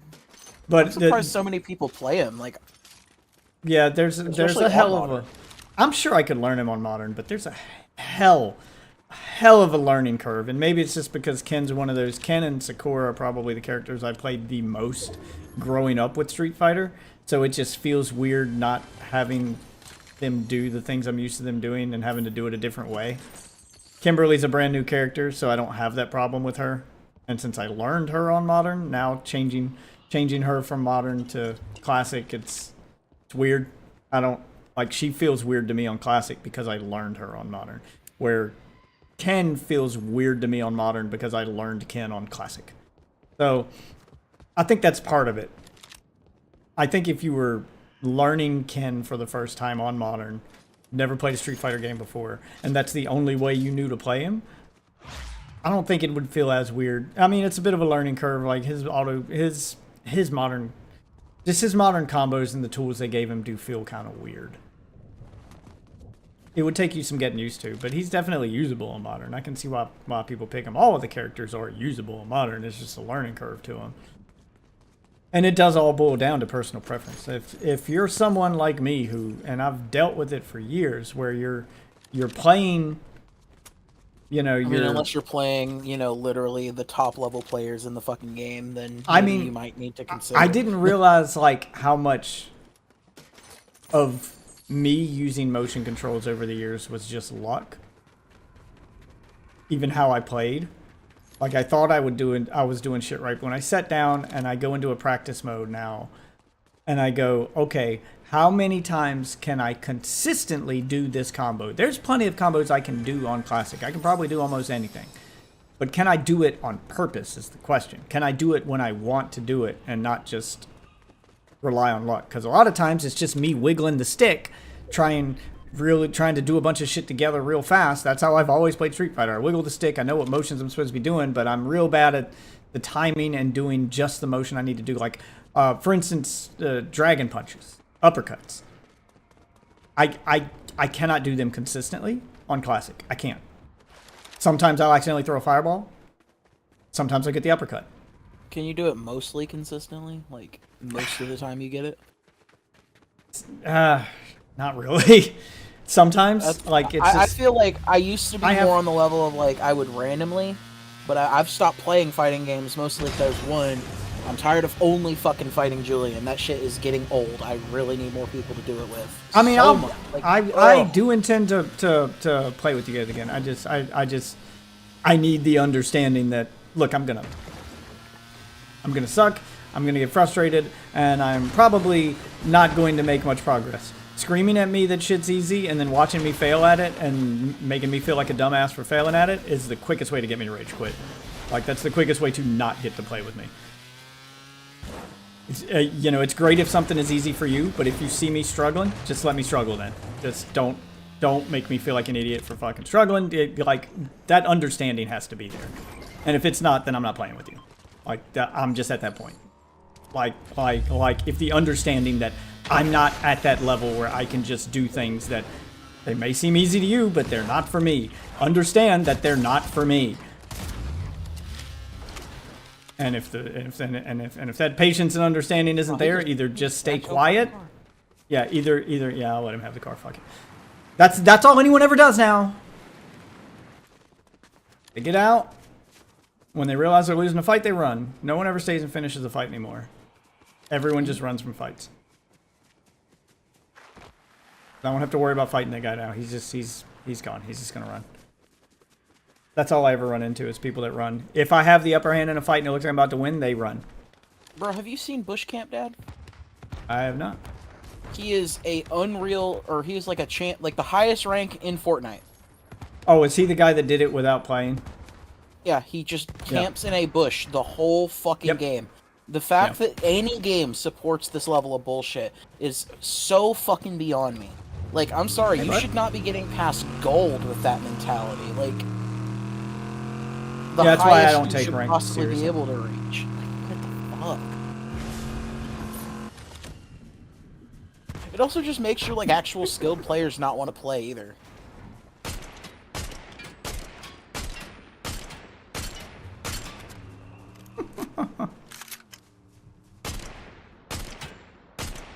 Yeah, but he'll never, like... That's why the ranks don't fucking matter. People look at the stats instead. Because a guy who's max rank in Fortnite doesn't mean anything. It means he's patient. It means he's patient and he plays a lot. Though. Like, it used to be a flex for your rank, and it's so fucking sad to just see it, go the fuck away because people are like... It means he's patient and he plays a lot. Now the flex is in your stats. The flex is still there. It's just in your stats, which is arguably where it should be anyway. Oh, fuck you with the bush bullshit! Oh my god. I mean, it's always... Oh my god, I hate bushes so much! I couldn't even fucking see him even when I got in the bush. I hate bushes. I hadn't run into that this season at all. Oh, and the skin he's using. Yeah, he's one of those guys. He's just going to camp in a bush the whole time. Speaking of the thing you were just talking about, that's this guy's entire playstyle. Bush Camp Dad. It's Bush Camp Dad. Look at him. Look at him go. Bush Camp Dad. Yep, and then he just gets... Because you can't see, and they get perfect...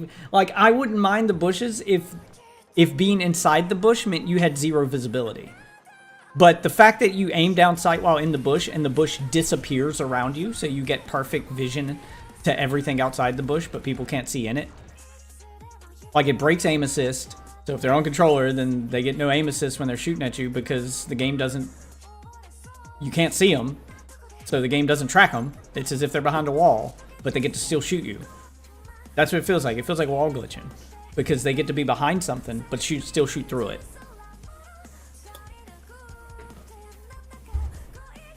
So I'm blindly firing into a bush while he's got perfect visual. And even when I ran into the bush, I can't see anything around me unless I ADS. And by that time, he's already run out of the bush and, you know, yeah. It's really aggravating. It's a little bullshit like that keep me from taking this game too seriously. Like, the bushes need to go, or they need to be nerfed to where you don't have visibility in them. If you want to hide in them to keep yourself safe, fine. But you shouldn't get perfect visibility in them. That's nonsense. Making the bush disappear around you because you aim down sights, fuck you for that. You should have to try to shoot through those fucking leaves, just like I do when I shoot at you. Because then it becomes difficult to kill someone while in a bush. You'll have to step out from behind it to be able to aim your shots. And then you're exposing yourself. That's fair. This making the bush disappear while you're inside it? That's fucking nonsense. Yeah, it's because of little decisions like that that make me not take it seriously. But back to fight games, I do plan to play them more again. But I gotta get into the headspace and get in the mood for it. Because I do want people to play with other than just Fox. Dog, if you want more like casual nights, we don't have to do like full fucking round robin the whole night. We can like literally just go in and do some like fucking practice shit. I don't mind. Well, I want more. Well, I don't want to just feel like a punching bag like practice. I want to play real matches. The problem is like I end up playing after a couple matches. You guys learn how to beat me real easily, and then I get steamrolled the rest of the night. I need more people. I just flat out need more people. I need more people on my level. I'm trying to get like Enjoy into it. I'm trying to, get someone like Ozzy into it. These people who don't play fighting games like that, so that they're kind of on my level and they can learn with us. But I never find those people. I always find people who, like, the only people I find that are the only friends I ever make, even in real life. Like, I played with my boss in Tekken. Like, the only people I ever meet who are interested in fighting games and hear I play a fighting game and excited to play me, I now see that as a red flag. If I run into somebody in real life that's excited to play me in a fighting game or excited to meet someone who plays a fighting game, that tells me that there's someone who is fucking obsessed with fighting games. And they're excited because now they get to beat up a new person. Because that's all that night was. The night I played my boss, that's all it was. That's all he did. He was just, I could tell, like Tekken's the only game you play, isn't it? Yeah, I only play fighting games. Yeah, I can tell you only play fighting games. Jesus. And you don't know how to turn it off, do you? You just have to flex every fucking round. You don't know how to turn it off and go, oh, okay, you're not at this level yet. Let me help you. Let me tone it down a bit and play some practice rounds. No, it's I'm gonna go full send all the time, and then laugh about it. Like, cool, you beat up the new guy. Good for you. And I can't even talk shit back to him because he's my fucking boss. So then I was like, you know what? It's not gonna play fighting games with people anymore. Yeah. Because anytime I meet someone who's excited to play a fighting game with me, it just feels like they're excited because they have a new person to bully. Like they've met a new sucker. That's what it always feels like. And even in that video we were just watching, like, Justin Wong had to yell at his chat for that. Because they were like, he's a professional. And they were like bullying modern players in his chat just because he was playing on modern. He's like, guys, stop making fun of the modern players. We don't do that here.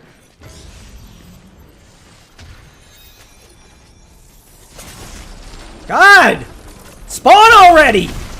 Fuck, why did that take so long?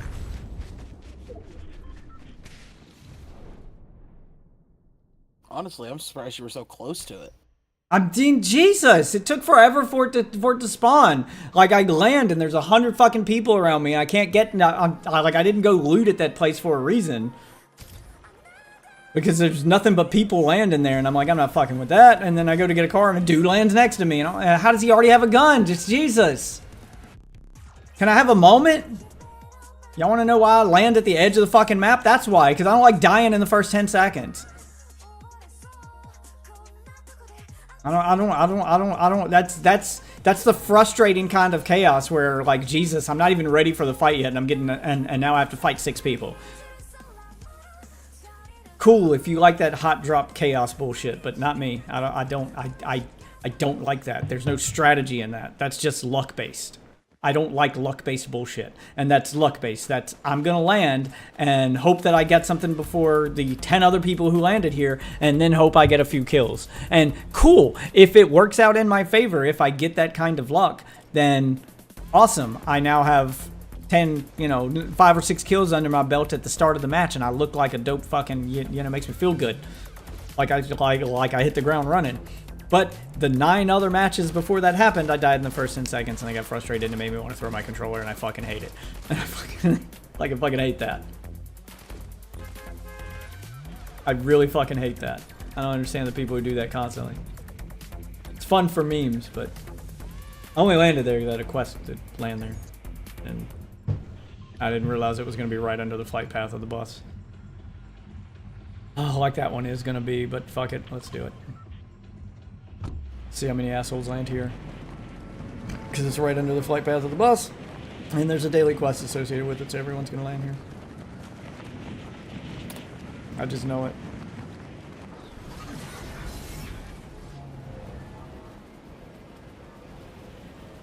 Yep, look at all those gliders. Alright, well here we go. Hot drop without me running away this time. That's all going to be luck face. Me just grabbing guns and hoping I get to kill people before they kill me.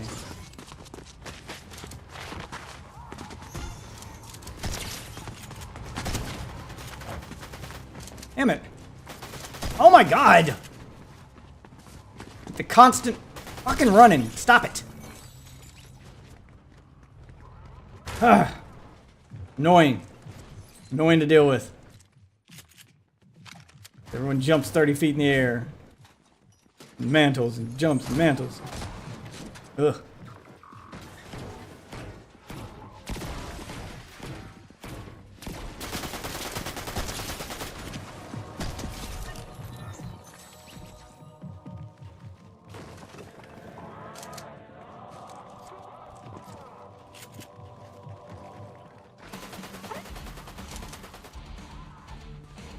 Don't shoot at me, NPC.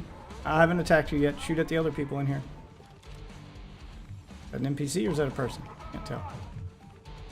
Like a person. Nope, it was the NPC. Great, now the NPCs are pissed at.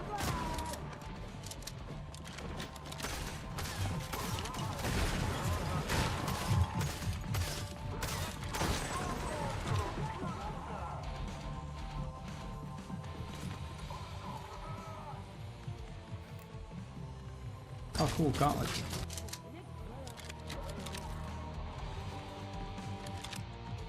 Bad guys at. Did a hot drop, and I'm still alive. Still alive! Somebody running around here. Let's figure out where he's at. More hot drops for Deathwitch? Find out next time.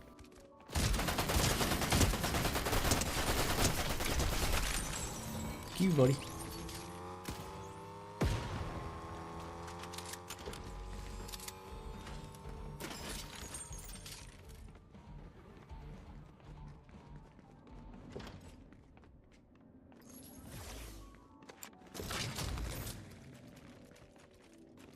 Tried to up my sensitivity a little bit, so I'm trying to get used to the higher sensitivity so that I can aim the gauntlets better.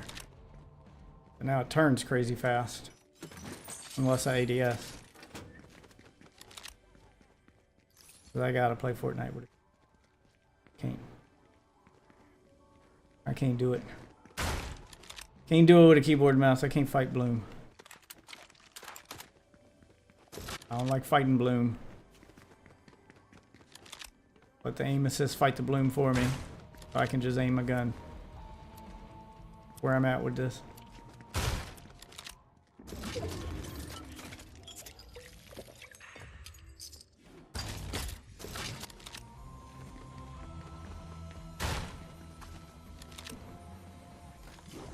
Alright, there we go. Yeah, when it comes to fighting games, they're like that game I thoroughly enjoy. I enjoy the game. I hate the people I have to play with. And that's what it's turned into for me. I mean, that's what it was growing up too. Like you kind of accept it when you're, I don't know, it was less of a problem growing up with fighting games because you had to play them in an arcade in person, standing, you know, elbow to elbow with the person you're fighting. And people tend to talk less shit and be less of a dick in person over a fighting game when the threat of being punched in the face in real life is standing right next to you. Like, people tend to stop talking that shit when it looks like they might have to get into an actual fight in real life and not just in a fighting game. Like, okay, you might can beat me up in the fighting game, and I'm about to break your fucking nose. And then they're like, okay, go on. Yeah. That tends to be less of a problem. But now that online is a thing... They get kicked out the arcade. I mean, there were plenty of arcades back in the day that were poorly supervised. Like, there's no one around to hear the shit talking, like, until the fight actually happened, and none of the staff would have even noticed in most of those arcades, if I'm being honest.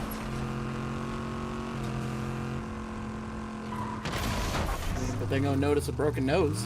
Yeah, I mean, once the fight breaks off, then they notice, and then, yeah, sure, they come over there and they break it up, and you both end up getting kicked out.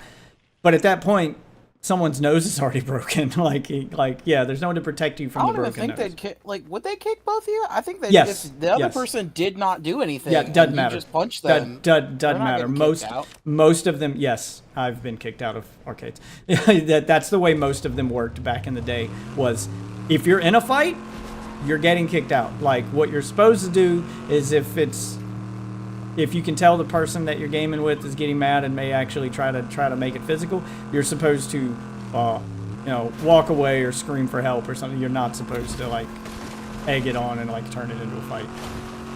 And to be fair, most of the time, like, you would have to fight and talk shit for 4 or 5 matches before you would get to the point of actual physical real-life violence. Most of the time.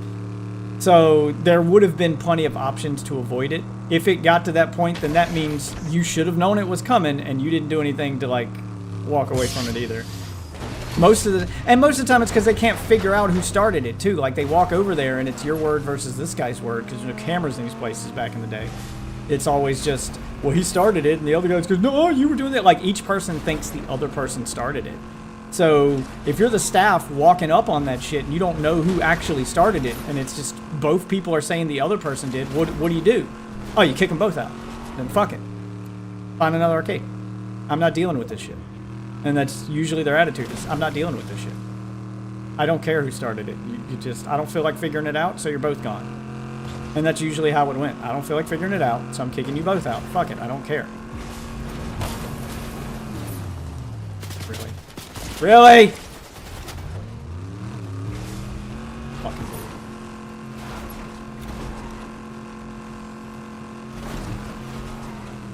Why did my cow catcher?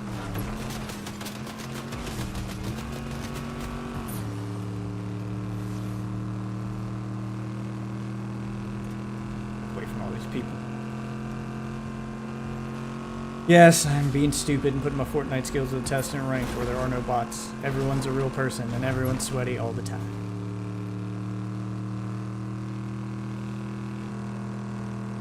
Got tired of fighting bots. It was making the game too easy and I felt like I wasn't getting any better.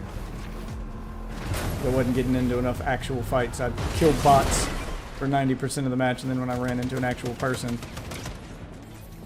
Damn it. What the hell?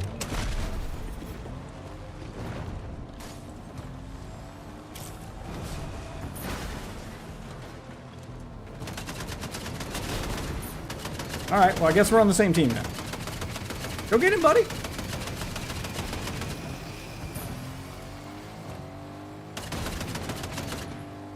Drive us through that cactus. Get us some help. There we go. Thank you. Thank you, son.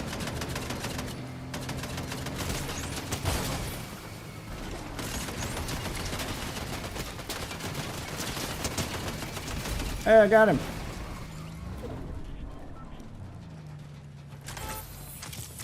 You should start trying to pop their tires.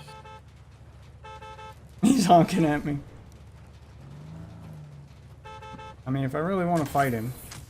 You could hop out and instantly destroy his car. How would... I can do it while I'm sitting in it. Oh, fuck. Fuck you, I'm out of ammo. Ugh. Got to reload on that gun, I got lucky. Jesus. Give me that.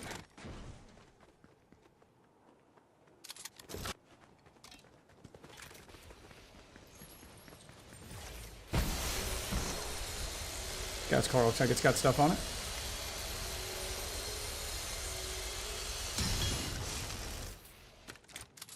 All my guns are loaded. I'm not letting that happen to me again.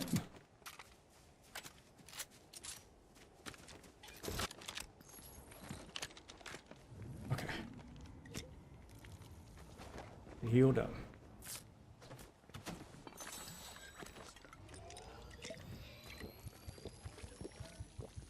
Oh, fuck. There was a repair box right there, and I wasted that torch. Jesus. I mean, just saw it. I'm not gonna lie, you've been staring at it for a minute. Dog. Yeah, I know. Wasn't paying attention. Woo! Oh, wow, that did a lot of damage. Well, maybe I can go drive through it now. Ah, no, he got it. Fuck.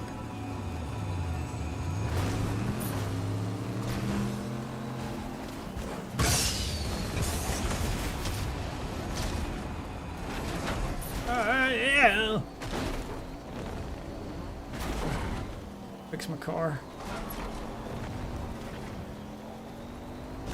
My car I stole from that guy.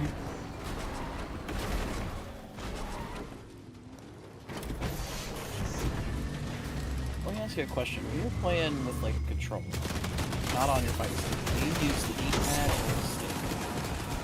When I'm playing what? When you're playing with controller in any fighting, not your arcade stick, with just a controller, D-pad or stick. Depends on the fighting game.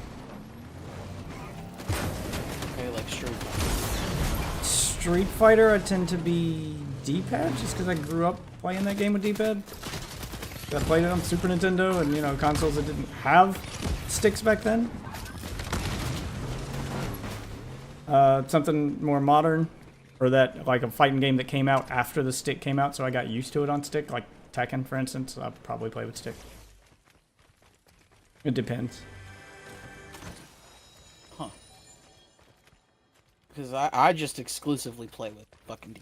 I don't change. Yeah, like, I've tried Street Fighter Never with the touched stick. the stick.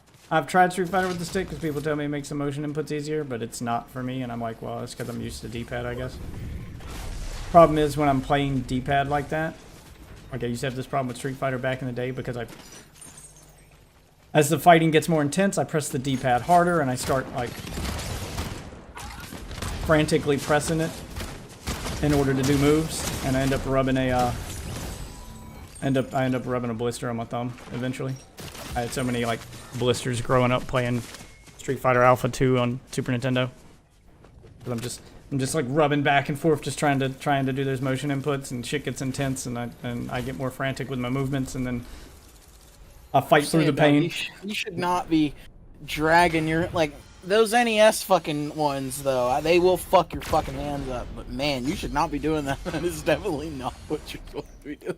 Yeah, I know that's not what I'm supposed to be doing, but that's probably contributing to the mistakes more than anything, honestly. I mean, that probably was back in the day. I don't have that problem as much now, but I mean, yeah, because I would try to do it because it's like this downward trajectory where I'm trying to do a specific combo and move, and I can't do it consistently.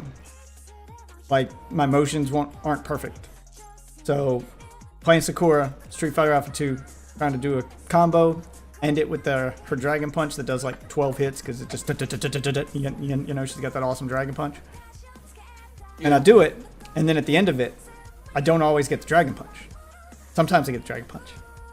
Sometimes my motion would be a little off, and I'd either get nothing, or I'd get a fireball.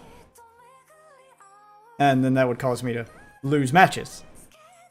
And the more frustrated I got trying to do the motion, because I'm getting pissed off, because I'm like, I felt like I did what I was supposed to do, and it's not working. And the more frustrated I get at the fact that I'm like, because it's so hard to like do that motion where it stops between down and forward. So you have to go like forward to down and then like in between the two, like the DP motion. That's so hard for me to do on a D-pad consistently. Like, I could do it, but I'm not like, I feel like if I'm not really concentrating on doing it and stopping at the exact right spot, I'm gonna fuck it up every time. So then it just becomes luck, because now I'm just doing this, I'm just rubbing my thumb back and forth. I'm just wiggling my thumb back and forth on the D-pad and spamming the button until it comes out. Because the more frustrated I get, the more I'm like, fuck it, and then I just start doing that, and then I rub a blister on my thumb. Yeah, I did that a lot growing up. I'm a little better at anger management now as an adult than I was back then, I'll say that. But yeah, back when I was younger, yeah, like that was it, man. That was it. That was all she wrote. And then I'd get blisters on my thumb, And then I have to wear a Band-Aid, and I really can't play. I can't play with a fucking Band-Aid. I just yeah, it was just this cycle. I hated it. So then I started trying to play with the stick because people are like, well, it's easier to do the motions with the stick because you got analog movement. You can stop the stick exactly where you want it. But then you just end up wiggling the stick all over the place and yeah, you can't control it as well. Yeah, but at least I don't get a blister. But yeah, I do end up wiggling the stick all over the place. The problem with that is, in theory, what they're saying is right. Like when I'm playing with an arcade stick, I tend to be a little better with motion controls because the arcade stick has so much room of so much range of motion in it that the window you have to stop in to do something like a dragon punch is much bigger. So I don't have to stop at exactly the same spot. But with these little bitty sticks, I have to stop at exactly the right spot. Otherwise, the game's going to register it as me pressing forward. And then it's going to give me the fireball. On an arcade stick, you've got that bigger, you've got more play on the stick. So you can stop it down forward. You can stop it down a little bit more forward and it still won't count as forward. Yeah, you get a little more range of motion, which makes it easier to do motion control. Motion controls just make sense on an arcade stick. They don't make sense on a controller. That's why modern controls make sense. If you're playing with a controller, modern controls feel natural. Just from a control standpoint. Like, it doesn't matter what character you're playing. The button layout and the way moves are done make sense on a controller. They don't make sense on an arcade stick. And that's why they named them the way they did. That's why they named it modern. Because most modern video game players of any type of video game, not just fighting games, but most people, when they think of video games, they think of this. They think of a controller. Back in the 80s, if you said what a video game was, most people thought arcades. That's not the way it is anymore. People don't think of an arcade for stick. Most people to think it's a fucking touchscreen now, because that's what's coming next. I mean, we ain't got to that point yet, but yeah, next generation. Don't even know what a controller is. Next generation will be, yeah, it'll be touchscreen. But yeah, we're long past the point of people hearing the term video game and thinking of an arcade stick. People now think of a controller. So to call that modern controls and to make controls designed around people using a controller makes sense because most people nowadays play video games with a controller. Even fighting games. I'd say over half of the fighting game player base, if not way more, are playing on controller. Most people aren't playing on a fighting stick. Fighting sticks are expensive. They're designed around a very specific audience. And most of the people who use fighting sticks are people who are either really hardcore fighting game fans or people like me who grew up playing fighting games on a fight stick and that's what they're used to and they feel weird on anything else. And there's me who is hardcore into fighting games but for some reason just does not like the arcade stick. Yeah, so and then there's people like you too. Yeah, I mean, I'm not saying all hardcore people play on.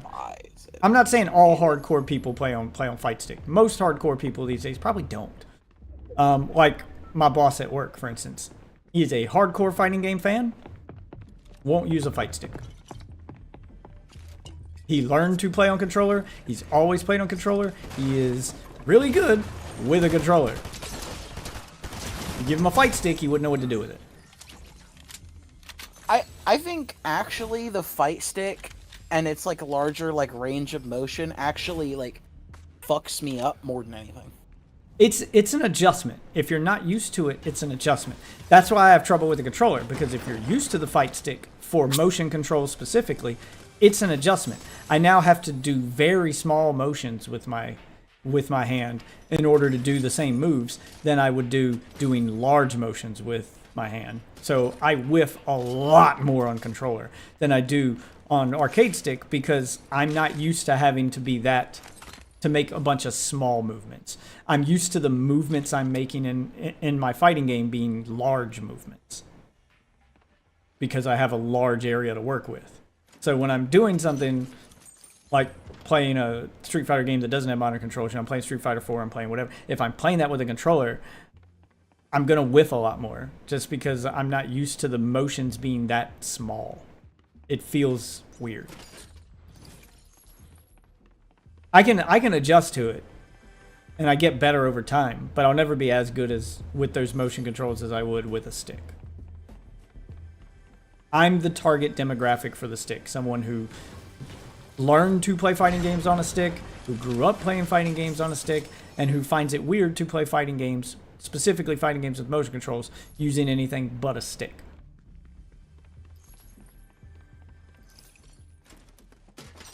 I can't. What are you doing? Climbing all over me like a dragon. What's up, Ryan? Sorry, I didn't respond to you at first. I thought you were a bot. That's pretty much the only people who ever come in my stream on Kick. So I was waiting to see if you would talk to yourself for a minute before I responded to you. And hopefully you're still here and you haven't just got tired of waiting for me to respond and left. If you are a real person. There's a lot of bots come in and they say, hey, and then if I don't say anything, after a minute or two, they start responding to things I haven't said, like, oh, that's cool. Hey, I'm really good at this. GG's, man. Love your stream. By the way, I do art. Yeah, they usually do something like that, where they'll sit there and talk to themselves for a minute if you don't respond to them. They'll just keep asking questions, and then if you don't answer, they'll respond as if you answered. And they'll go, oh, that's cool. Well, I do this. And I'm like, what's cool? I didn't say anything. I didn't respond. You're just talking to no one. But Talking to the wall. I have a feeling I had my I had an actual real viewer on Kick for the first time in forever, and I didn't respond to him. See, the bots are ruining my Kick experience. Like, I'm not responding to people on Kick because I want to see if they're a bot first. And then if I wait too late, by the time I do respond, they're gone. Because I waited too late. Because I was so convinced that they were bots. Kick needs to get its fucking bot problem. Just fucking can tell if you're not responding. Please. Yeah, like I can't tell who's real on Kick anymore and who's a bot. Like Kick's become that bad. With it needs to get its bot problem under control. That's a problem if I don't know who to respond to and who not to respond to because everyone just feels like a bot now. Yeah, that's a problem. That Kick needs to get under control. Something serious. Ruining the platform.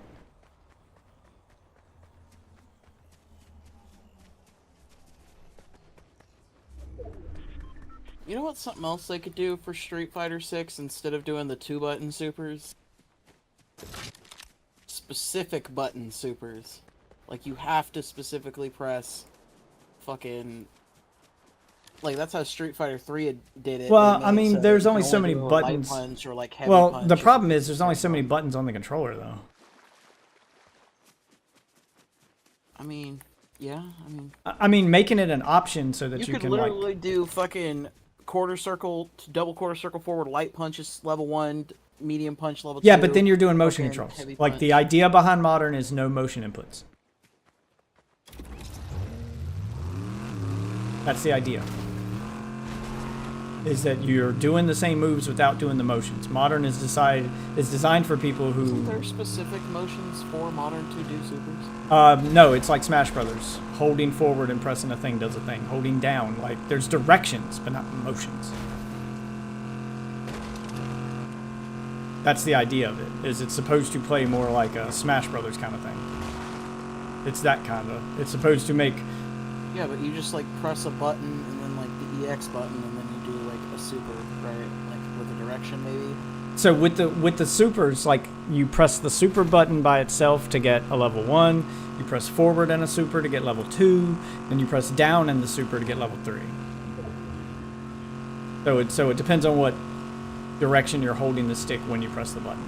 But you don't have to do a motion for it. How is that going to fix the problem of, like, accidentally doing the motion input then? Or how is that going to contribute to that? You're That's not what I'm pressing you're not pressing the super button that often.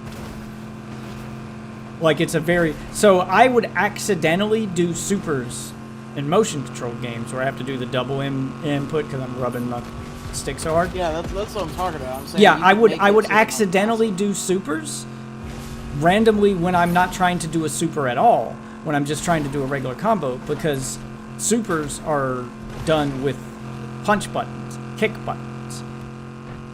With modern controls, they're done with a specific button that you only press when you want to do a super. So you're conscious of the fact that you're doing the super when you press the button. There's no accidental supers. You know you're going to do a super because you pressed the super button. If you're just trying to do a regular combo with regular moves, you'll never do a super because you're never pressing that button. That's the difference. That's why I never accidentally do a super on modern. It has literally never happened. it completely solved that problem for me. It's one of the main reasons I fell in love with it, because I'm not burning my meter and like fucking up the entire match because, oh man, I could have won that if I had meter, but I accidentally used my meter earlier because I was trying to do a move and the super came out instead. Yeah, that does not happen to me in modern at all.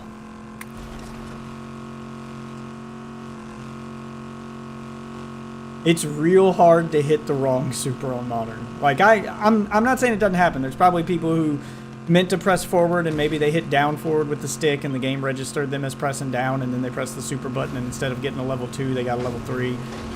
That's possible, but it's definitely way less likely.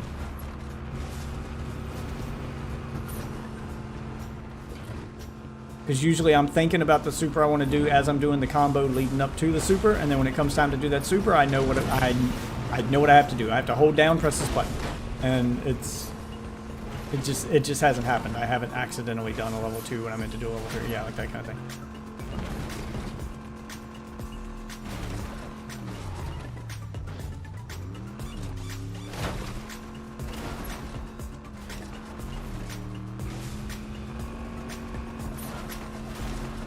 And I'm not saying every game needs modern controls like that. Some games they make sense in.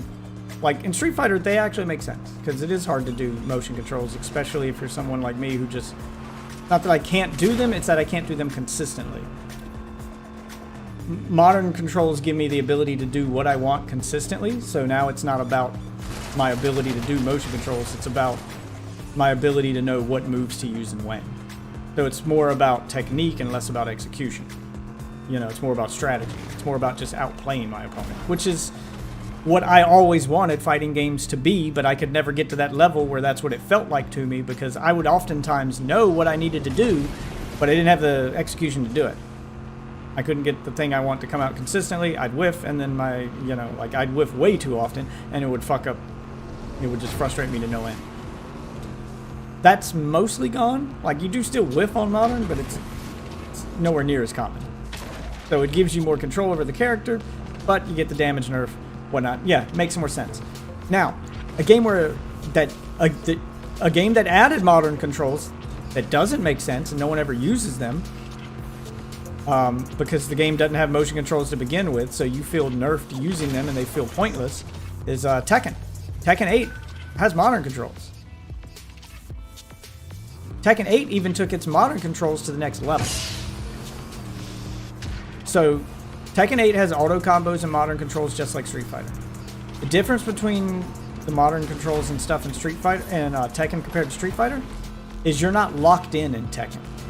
You can turn on the modern controls at the push of a button while in the middle of a match. So you can go in and out of it at will. But no one ever uses them because they nerf your character and they like completely change your combo routes and stuff. And I mean, auto combos are cool, but they're extremely predictable and they completely change your combo routes, and like they become super easy to counter because you end up just doing the same 2 or 3 combos over and over. And yeah, you get a lot less control over your character in Tekken, and it makes it feel like you're not even in control, to the point where you don't even feel like you're in control at all anymore. You're just spamming the same 2 or 3 combos over and over. But you can turn them off. So if you want to pull them out mid-match to do 1 or 2 combos, you can. And then, you know, just to kind of play around with, or maybe you just want to get some damage out because you're having trouble executing something, you're frustrated, you just want to switch real quick to do some combos. You can do 1 or 2 of them, but after you've done like 2 or 3 of the same combo, usually you're going to start getting countered and punished pretty hard. And Tekken is one of those games that will punish you pretty hard. What's up, Timmy? Oh yeah, what's up, Timmy? Sorry.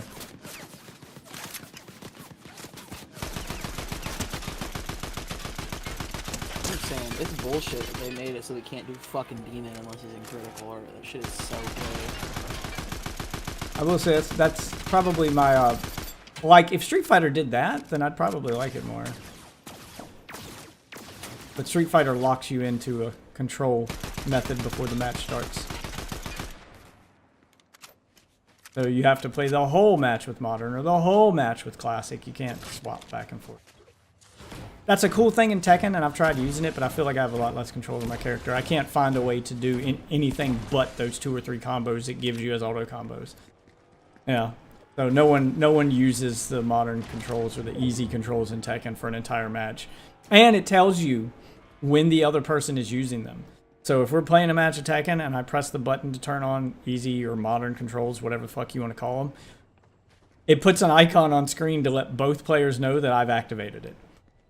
So now the other player knows what I'm about to do, because that control scheme is extremely limiting and predictable. So if you're playing against someone who's familiar with it, like as soon as you turn it on, their whole gameplay style is going to change and expecting you to do this and do that. So they're usually a death sentence to turn them on mid-match, but you can. They're a casual button masher experience for sure.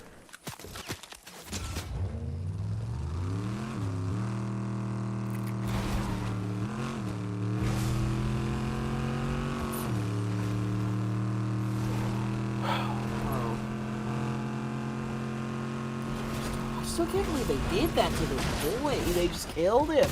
Like, I don't even want to play him. Because it's like, every time, because I'm forced to wait until critical art, it just never works. And I swear they made it harder to do, too. Because I can come back into this one and it's just, it's fucking free.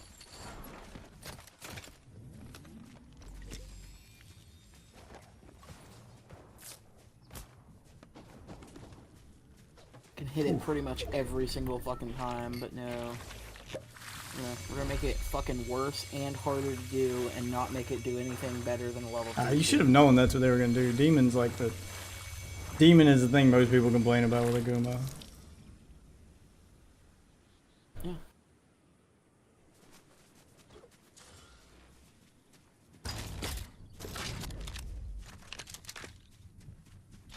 His fucking dash doesn't go through shit. It's fucking one of the worst. Yeah, fucking it's not a moves I've ever a seen. teleport anymore. You can now be hit while doing it. Yeah. I've never been against like the idea of him being like, if you're walking past, if you're doing like that dash as a Kuma on somebody and they're like not doing a fireball, you should probably get punished on that. Like, I just don't understand why it's not fireball invincible. I'm like, what's the point of this then? There's literally no point other than the giant grab, but it's this giant fucking tail that's not even worth it. Does it still go through people? Like, can you use it to get behind a person? Yeah. But the startup's so long it doesn't matter anyway. I mean, I've never been a fan of Akuma, so I don't really play him, but I'd say that sounds like it'd still be useful if you could still go through people.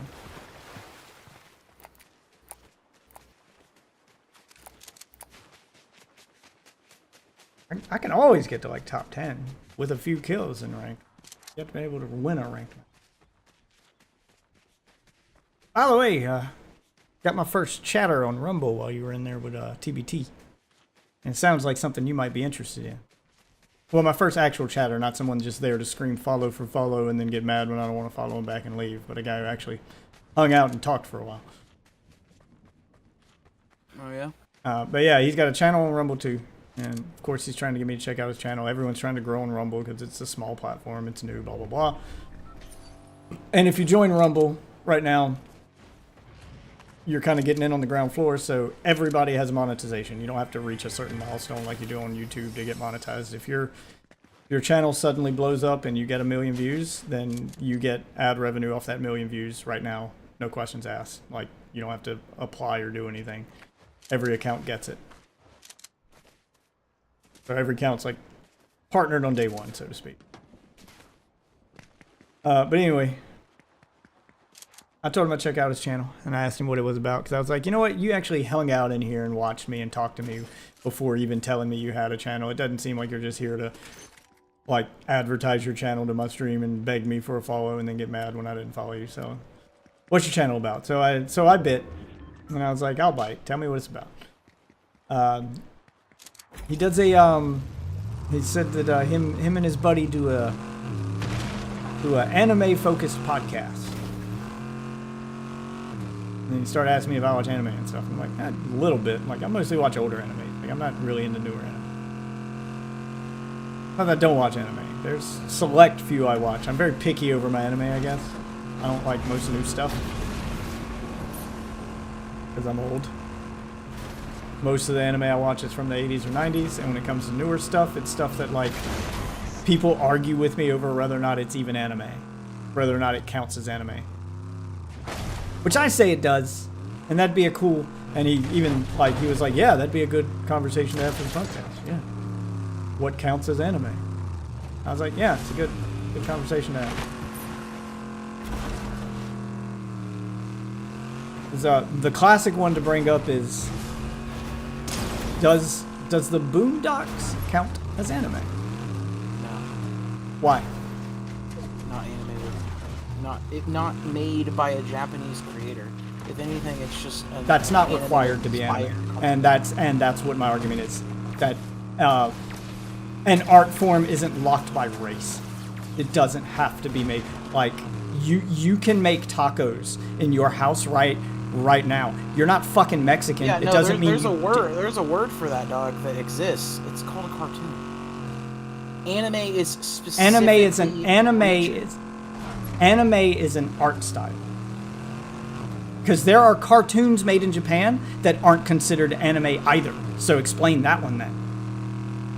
Simply because they have a different art style. Because that's always my go-to for that argument. Because I've been having this argument since the fucking 90s. Is that if anime is a what relevant piece of Japanese media is coming out that people don't consider anime? Relevant to who? Relevant to Japanese people? Relevant to Japanese people? A lot. Relevant to Americans? Probably not a lot. Americans want only that one form of cartoon from Japan. So that's why that's the only one we get. But if you go to Japan and you start looking up the media that they have there, they have cartoons there like we do that are all different kinds of art styles. It's not always anime. And they don't call those anime either. And people here, if you showed it to them, they wouldn't call it anime either. Anime's an art style. It's very clearly an art style. It's an art style that originated in Japan, but it's not exclusive to it. Just like South Park has an art style that's distinctive to South Park. And if another show copied it, people would probably still call it South Park. People would still go, that's the South Park art style. It doesn't have to be made by them to be considered that, but yeah, that's their art style. So I argue that anime is an art style. And that other countries should be allowed to make anime, just like other countries can make tacos. You don't have to be Mexican to make a taco. You don't have to be Italian to make pasta. You know, like this weird racial guardrail isn't in place for anything else. Why do we do that for anime? Because that's what it has been. That's the definition of the that's word. Not. That's what Americans have thought. Japanese film and television animation. That is the literal fucking definition of the word. Like, I'm not trying. Like, again, it depends on where you. It depends on. It depends on where. It depends on where you're getting that definition and who wrote it. That's the American definition of anime. If you go to Japan, that's not their definition of anime. The Oxford Dictionary's definition of anime. The Oxford Dictionary is not written by Japanese people. Again, if you go talk to a Japanese person in Japan and ask them what anime is, they don't say, "Oh, cartoons made here." That's not what they say. That's not their answer. It's absolutely not their answer. They will explain it to you as that specific art style of cartoon, because they understand that they make other cartoons too. They're not all considered anime. That is a very specifically American diction or non-Japanese definition.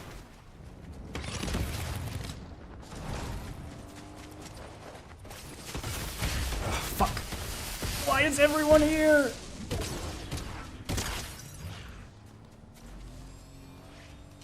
Everyone and their mother is at this place.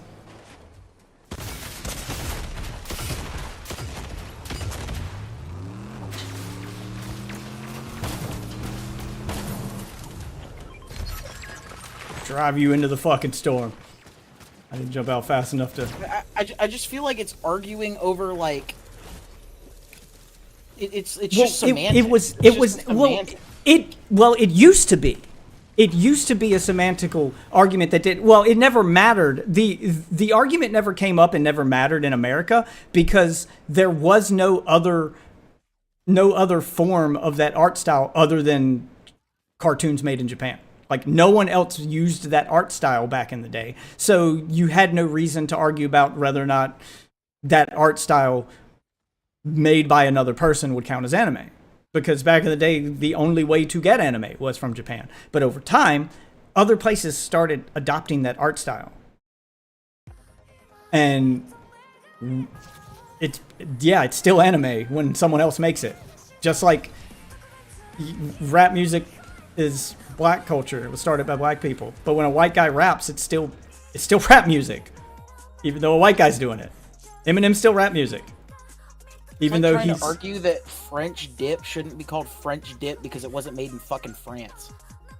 It's still the style of French dip. That's different. And it's probably not called French dip in Japan too. I don't know enough about French dip. Maybe that's a good comparison, and maybe we shouldn't call it French dip. But I mean, it's.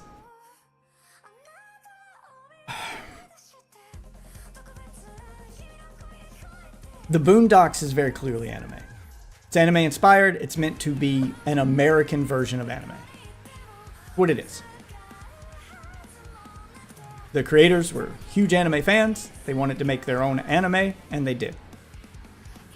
Castlevania on Netflix. That's anime, isn't it? Yeah, it was animated in Japan. There's other ones that weren't animated in Japan. They're still very much anime. Owns tons of Japanese animation studios just for that specific thing. There's plenty that weren't made in Japan. I need to start getting ready to go to work. Oh, get out of this. Because I used to have more like off the top of my head other than Boondocks. There's like Avatar: The Last Airbender, like again, all amazing cartoons. Doesn't mean that they're anime. Yeah, they are anime. They're not. They're just not by definition. They are by definition an anime. Again, if you go to Japan and ask them what care. anime is. Oh, you don't care what the people who made it define it as. I don't care. Okay. Because there's nothing here telling me that that's what this is. I've looked it up like from 8 different fucking ways There's of like framing plenty the of. question. I'm not prepared for the argument, so I don't have all these things on hand. But yeah, that was. There have been a number of like videos of people just on the streets in Japan asking random Japanese people what anime is, and they define it as an art style, almost exclusively. They go art style. Because you look at Japanese kids' cartoons, and they look like fucking Bluey. Like, they're not anime. And they don't consider them anime. They don't define anime in Japan as animation we make. They make a lot of different kinds of animation. It's not just that one specifically. They do other shit too. We're the only ones, like, people outside Japan are the only ones that define it that way. And that's why I don't use that definition, because I'm like, yeah, that seems kind of insulting to Japanese people, honestly, is to be like, you guys are only allowed to make anime. Any animation you make is anime. And only you guys are allowed to make it, no one else. That's so weird. We don't do that with literally anything else. It doesn't make sense. It just doesn't make sense. We don't do that with literally anything else. It's a fucking abbreviation of animation, dog. It's just animation from Japan. It's just the word that we use for their like styles and. I get where it came from. I'm saying it's time to change the definition because the definition doesn't make sense. It's evolved past that. We called it that because we'd never seen it before and it was new to us. It's not seriously new. Sat here and told me that is an invalid argument. I don't wanna. I'm done. I'm not gonna. No. We've evolved past that definition. Definitions can change over time, dude. Yeah, and I've given you that argument before, and it doesn't matter to you, so I don't want to hear about it. What are you talking about? In the past, I have told like, you that. For what? I've been Give me like, an oh, example. well, the definition fucking changed, man. I don't The remember, definition of 'cause what? It's been like 6 fucking months since we had that stupid-ass petty argument. But I remember for a about- fucking fact, I went, yeah, no, the definition changed, It depends man. on You're what- like, it no, I'm depends going on- by what the dictionary says. It depends on what So, you're talking. I'm going by what the dictionary It says. depends on what you're talking about. It depends on what you're talking about. Like, context matters. Like, it depends on what you're talking about. Context matters. I say anime in context, like, we've evolved past that definition because anime is starting to pop up, or anime's been popping up for a while now. Plenty of anime, like, made in that art style that aren't from Japan. Some are from Korea, some are from America, some are from other countries. Like, yeah, like a lot of places use that art style now. It's not specifically Japan anymore.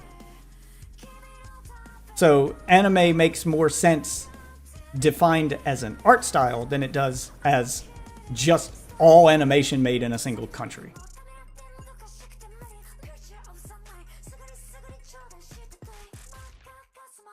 Like, it needs to be redefined because we've outgrown that definition. Like, that definition made sense in the 90s when everything from Japan was new and animation from there was new and it was taken off and no one knew what to call it, so we just gave it the simplest name possible. But we're past needing the simple name and definition for it. Now it's a style. It's an art style.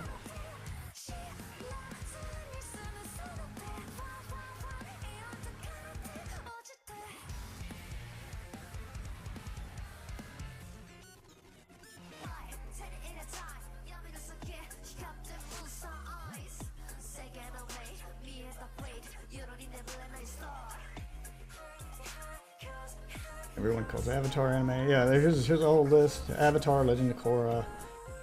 Teen Titans, people call anime for some reason. I don't know if I agree with the Samurai Jack one. Castlevania is not animated in Japan. It's on this list. Where's this made? It's Western produced. Robbie? I guess it's not anime then. It is very... Castlevania, the anime, is very clearly an anime. Listed on Netflix in the anime section. It is an award-winning Netflix anime produced in the West. It is based off a Japanese video game, but we made that. We made Castlevania. Adult animated dark fantasy television series. Yeah, it is a dark anime. Yes, but it is anime. Pull up Netflix right now. Click the anime tab. You're getting Castlevania.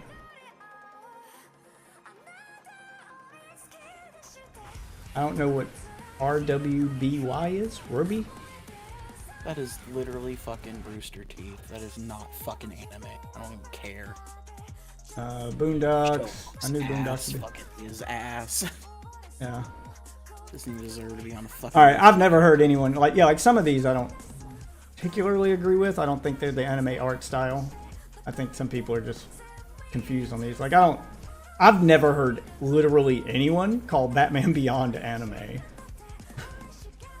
It's closer than fucking the animated series, if anything. That's. Yeah, it's a sequel to the animated series. That's what it's supposed to be. See, because like that's the thing. Like I'm like, I don't really feel that this style of animation is any different than like some really high def Western bullshit. It's not. It's just a fucking more. It's different. All right, like you know anime when you see it, and that's how you know it's an art style. You can point at something that's animated a certain way or has a certain style to it, and people will scream anime. Like pointing at like you can take a screenshot from Castlevania and show that to fucking anyone, and not tell them it's Castlevania, and everyone's immediately going to go anime characters. No one's not going to call that anime. If they didn't know it was Castlevania, you just took a random screenshot of 2 random characters from Castlevania and showed it to somebody, every single person you show it to is going to say it's anime. There's no one who's not. Batman Beyond? no one's going to say that that's anime. It doesn't fit the description. It doesn't. Boondocks is probably the same way. If you took a screenshot of 2 random Boondocks characters and no one had ever seen the Boondocks and couldn't identify the characters, they just saw that art style, yeah, they'd call it anime. Absolutely would. Teen Titans is a maybe for me.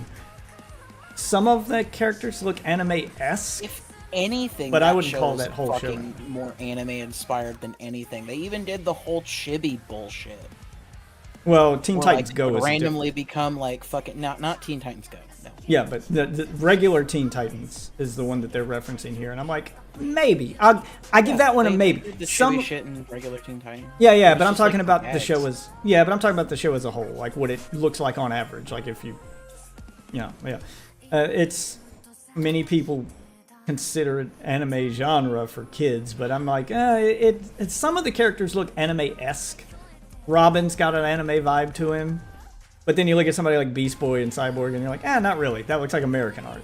So, no, It's like a weird clash. Yeah, it's like an anime-inspired thing.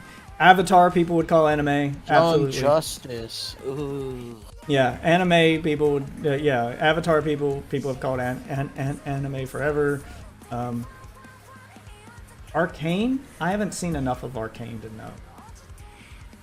I need to see screenshots of Arcane. Arcane looks like a fucking picture. Oh. Like Yeah, I need to look at. Yeah, like I need to see the actual show. I don't need to see the cover art. It's a show based on League of Legends, so I had zero fucking interest in it. But yeah, Totally Spies. I would call that one. Yeah, that's anime-esque. I would need to see more in that one picture. I've never seen that show. The rest of these I don't know about.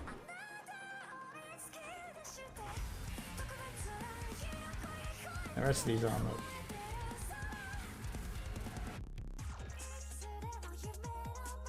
Yeah, some of these are a stretch, but some of them are very. Some of them would definitely count as anime. Like you could. Okay, fuck off. Halo Legends, really? Who's calling that anime? Okay, that's mostly CG. What are you talking about?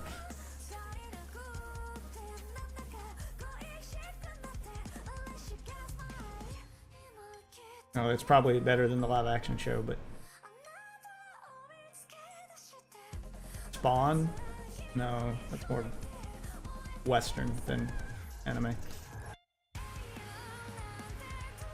But that was kind of my point, is that it's an art style because you can take, if you can take a screenshot from a television show, show it to someone out of context and not tell them what show it is or where that screenshot came from, just say, is this anime? And 90% of the people who show it to would say yes, and it's anime. It fits the bill. It's very clearly using that art style. You know.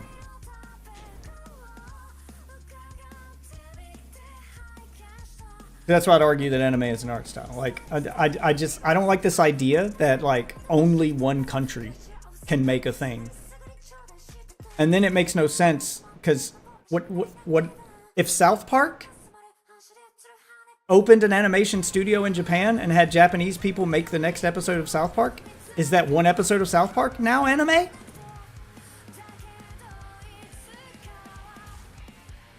it's weird. Yes. Yeah, that's why that definition doesn't make any sense, because then like any cartoon you make that just happens to be made by Japanese people suddenly becomes anime.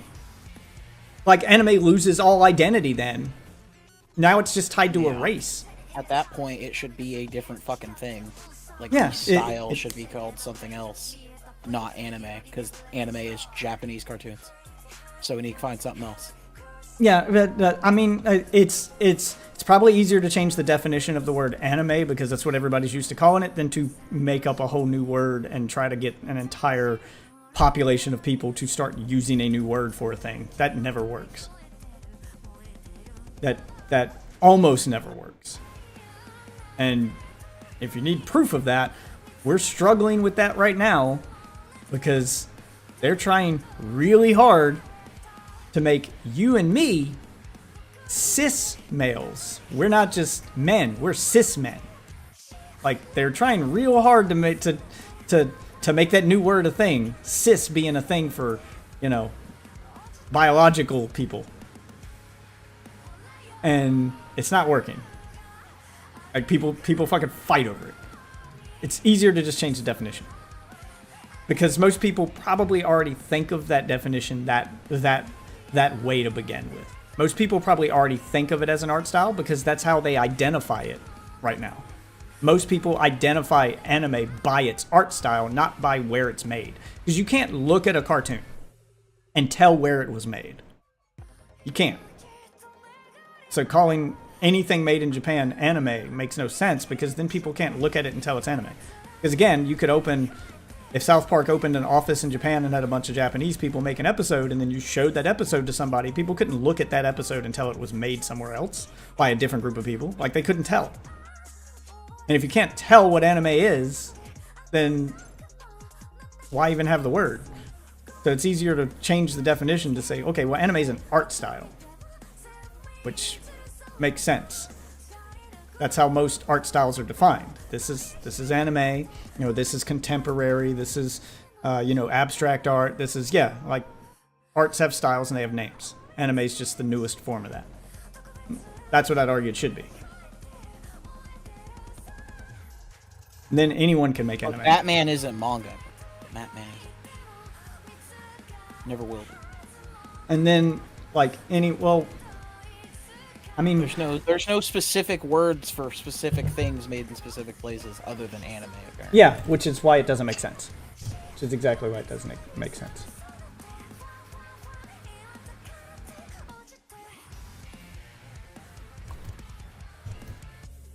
I think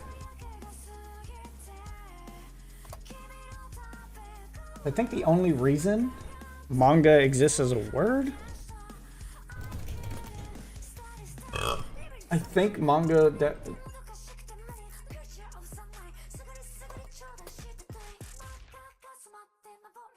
the only reason manga exists as a word is because it's the Japanese pronunciation for the word comic. It's how they say comic in Japan. So manga's just comics. We started using the word manga to describe comics from Japan, but that's like us calling a comic by a different. That's like us calling water from Mexico aqua, and treating it like it's different from regular water. But no, it's still water. You're only calling it agua because it's from Mexico, and that's the Mexican word for water. You're only calling manga because it's from Japan, and manga is the Japanese word for comic.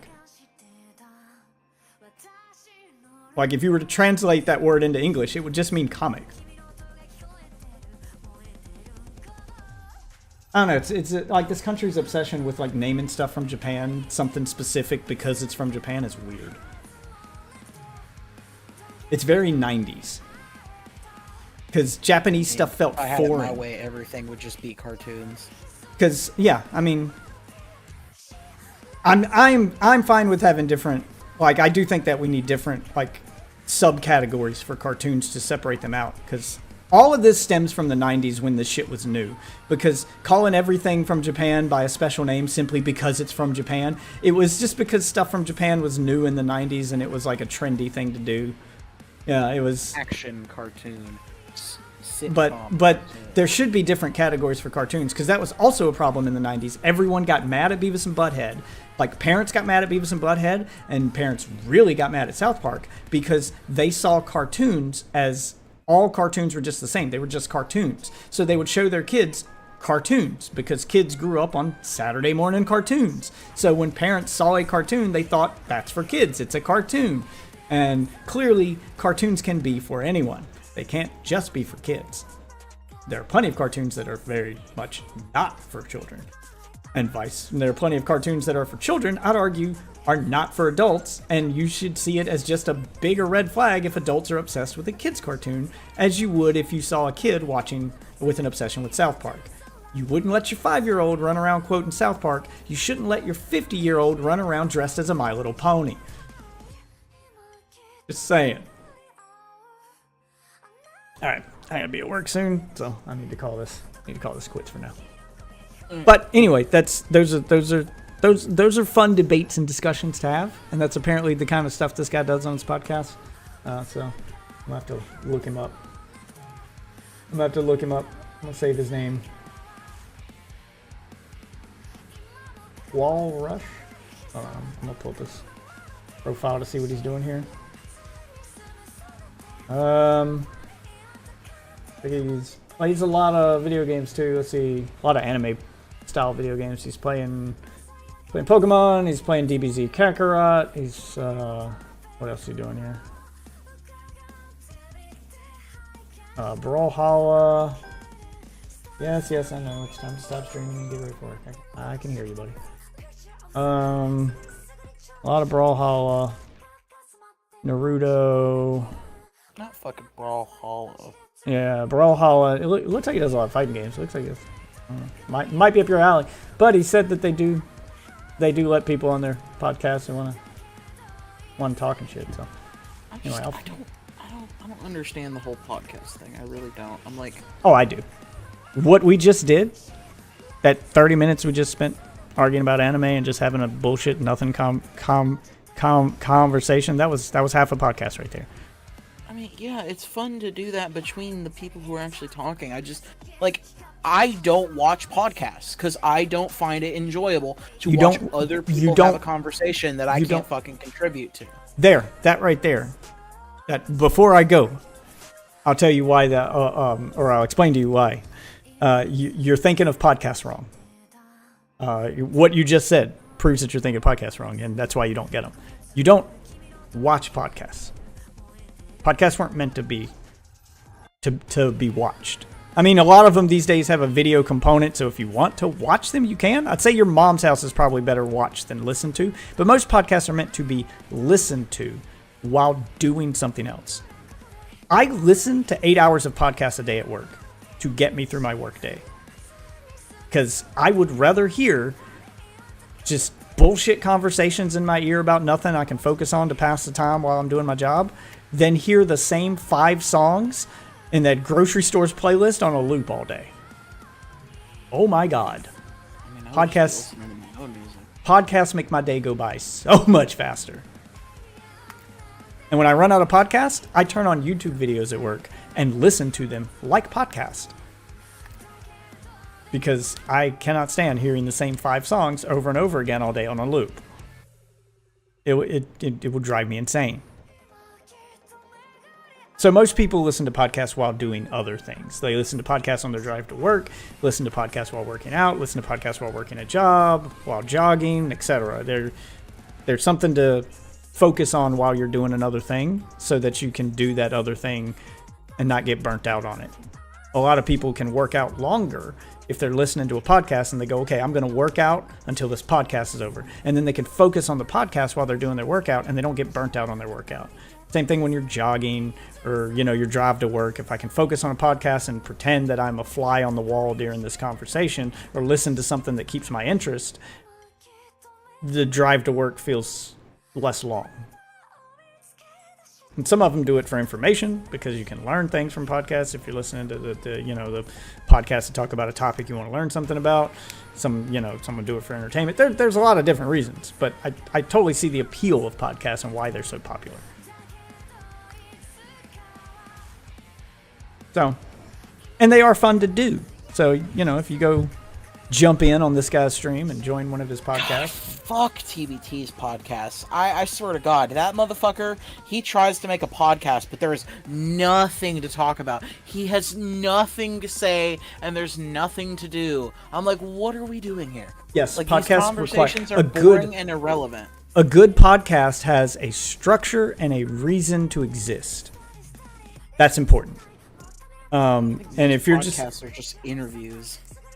A lot of them are, but a lot of the ones that I listen to aren't. Like, I listen to Mr. Sunday Movies podcast, which he doesn't interview anyone ever. It's him and his co-host on every episode. Same 2 guys. And they're just doing what we're doing, and they're talking about, they're talking about movies and video games and shit. And they keep up, kind of like the podcast I tried to do for a while, where I did have a focus to the podcast. The point of the podcast was to talk about video games and video game news and inform people. Yeah. Hey, what's up, Ghost? You caught me right at the end here. I'm getting ready to get off and go to work. But, yeah, like podcasts have a reason to exist. But you have to have a reason to do that podcast. If you're just going to sit down and shoot the shit and talk about nothing, then you're probably going to get no one to listen to you. So... yeah, like, that only works if you're Joe Rogan, and that's because the people you're shooting the shit with are famous people. That's the only time that works. If you're just two people no one's ever heard of, just sitting down talking about nothing, then no one's going to listen to you. Like, if you're going to sit down and actually talk about something, like I tried to do gaming news so that we're talking about the newest thing. So if you're someone who doesn't keep up with gaming news, you could listen to this podcast once a week and find out what happened this week in gaming. There's a lot of news podcasts that people do that with where they don't interview anyone. They just talk about the news. I feel like your problem was that you did weekly. I feel like you should have done bi-weekly fucking podcasts for the game. Yeah. I should have. It was an experiment. I do plan to do another one at some point. But if you do it, let me know. I need more structure. I'm down for bi-weekly. But I need more structure, and I need dedication from my co-host, because that was another problem is I couldn't get people to commit to 1 day a week. I don't know how I'm going to get people to commit to 2. Like, I need the same person consistently. Oh, no. I mean once every 2 weeks. Oh, no. That's way too far apart.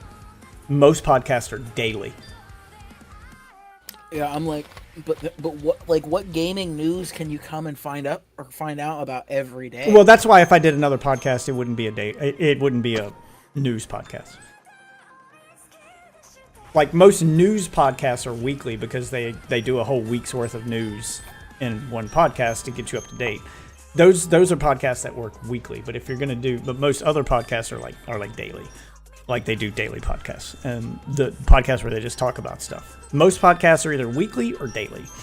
Like Mr. Sunday Movies is weekly, but he's talking about, like new media that's coming out, video games, movies, etc. And it's hard to do that daily because new stuff isn't announced every day. But there may be something new to talk about every week. So depends on your podcast and what you're doing. Like, Joe Rogan daily yet? I feel like Joe Rogan's daily. I don't know. Depends on the podcast.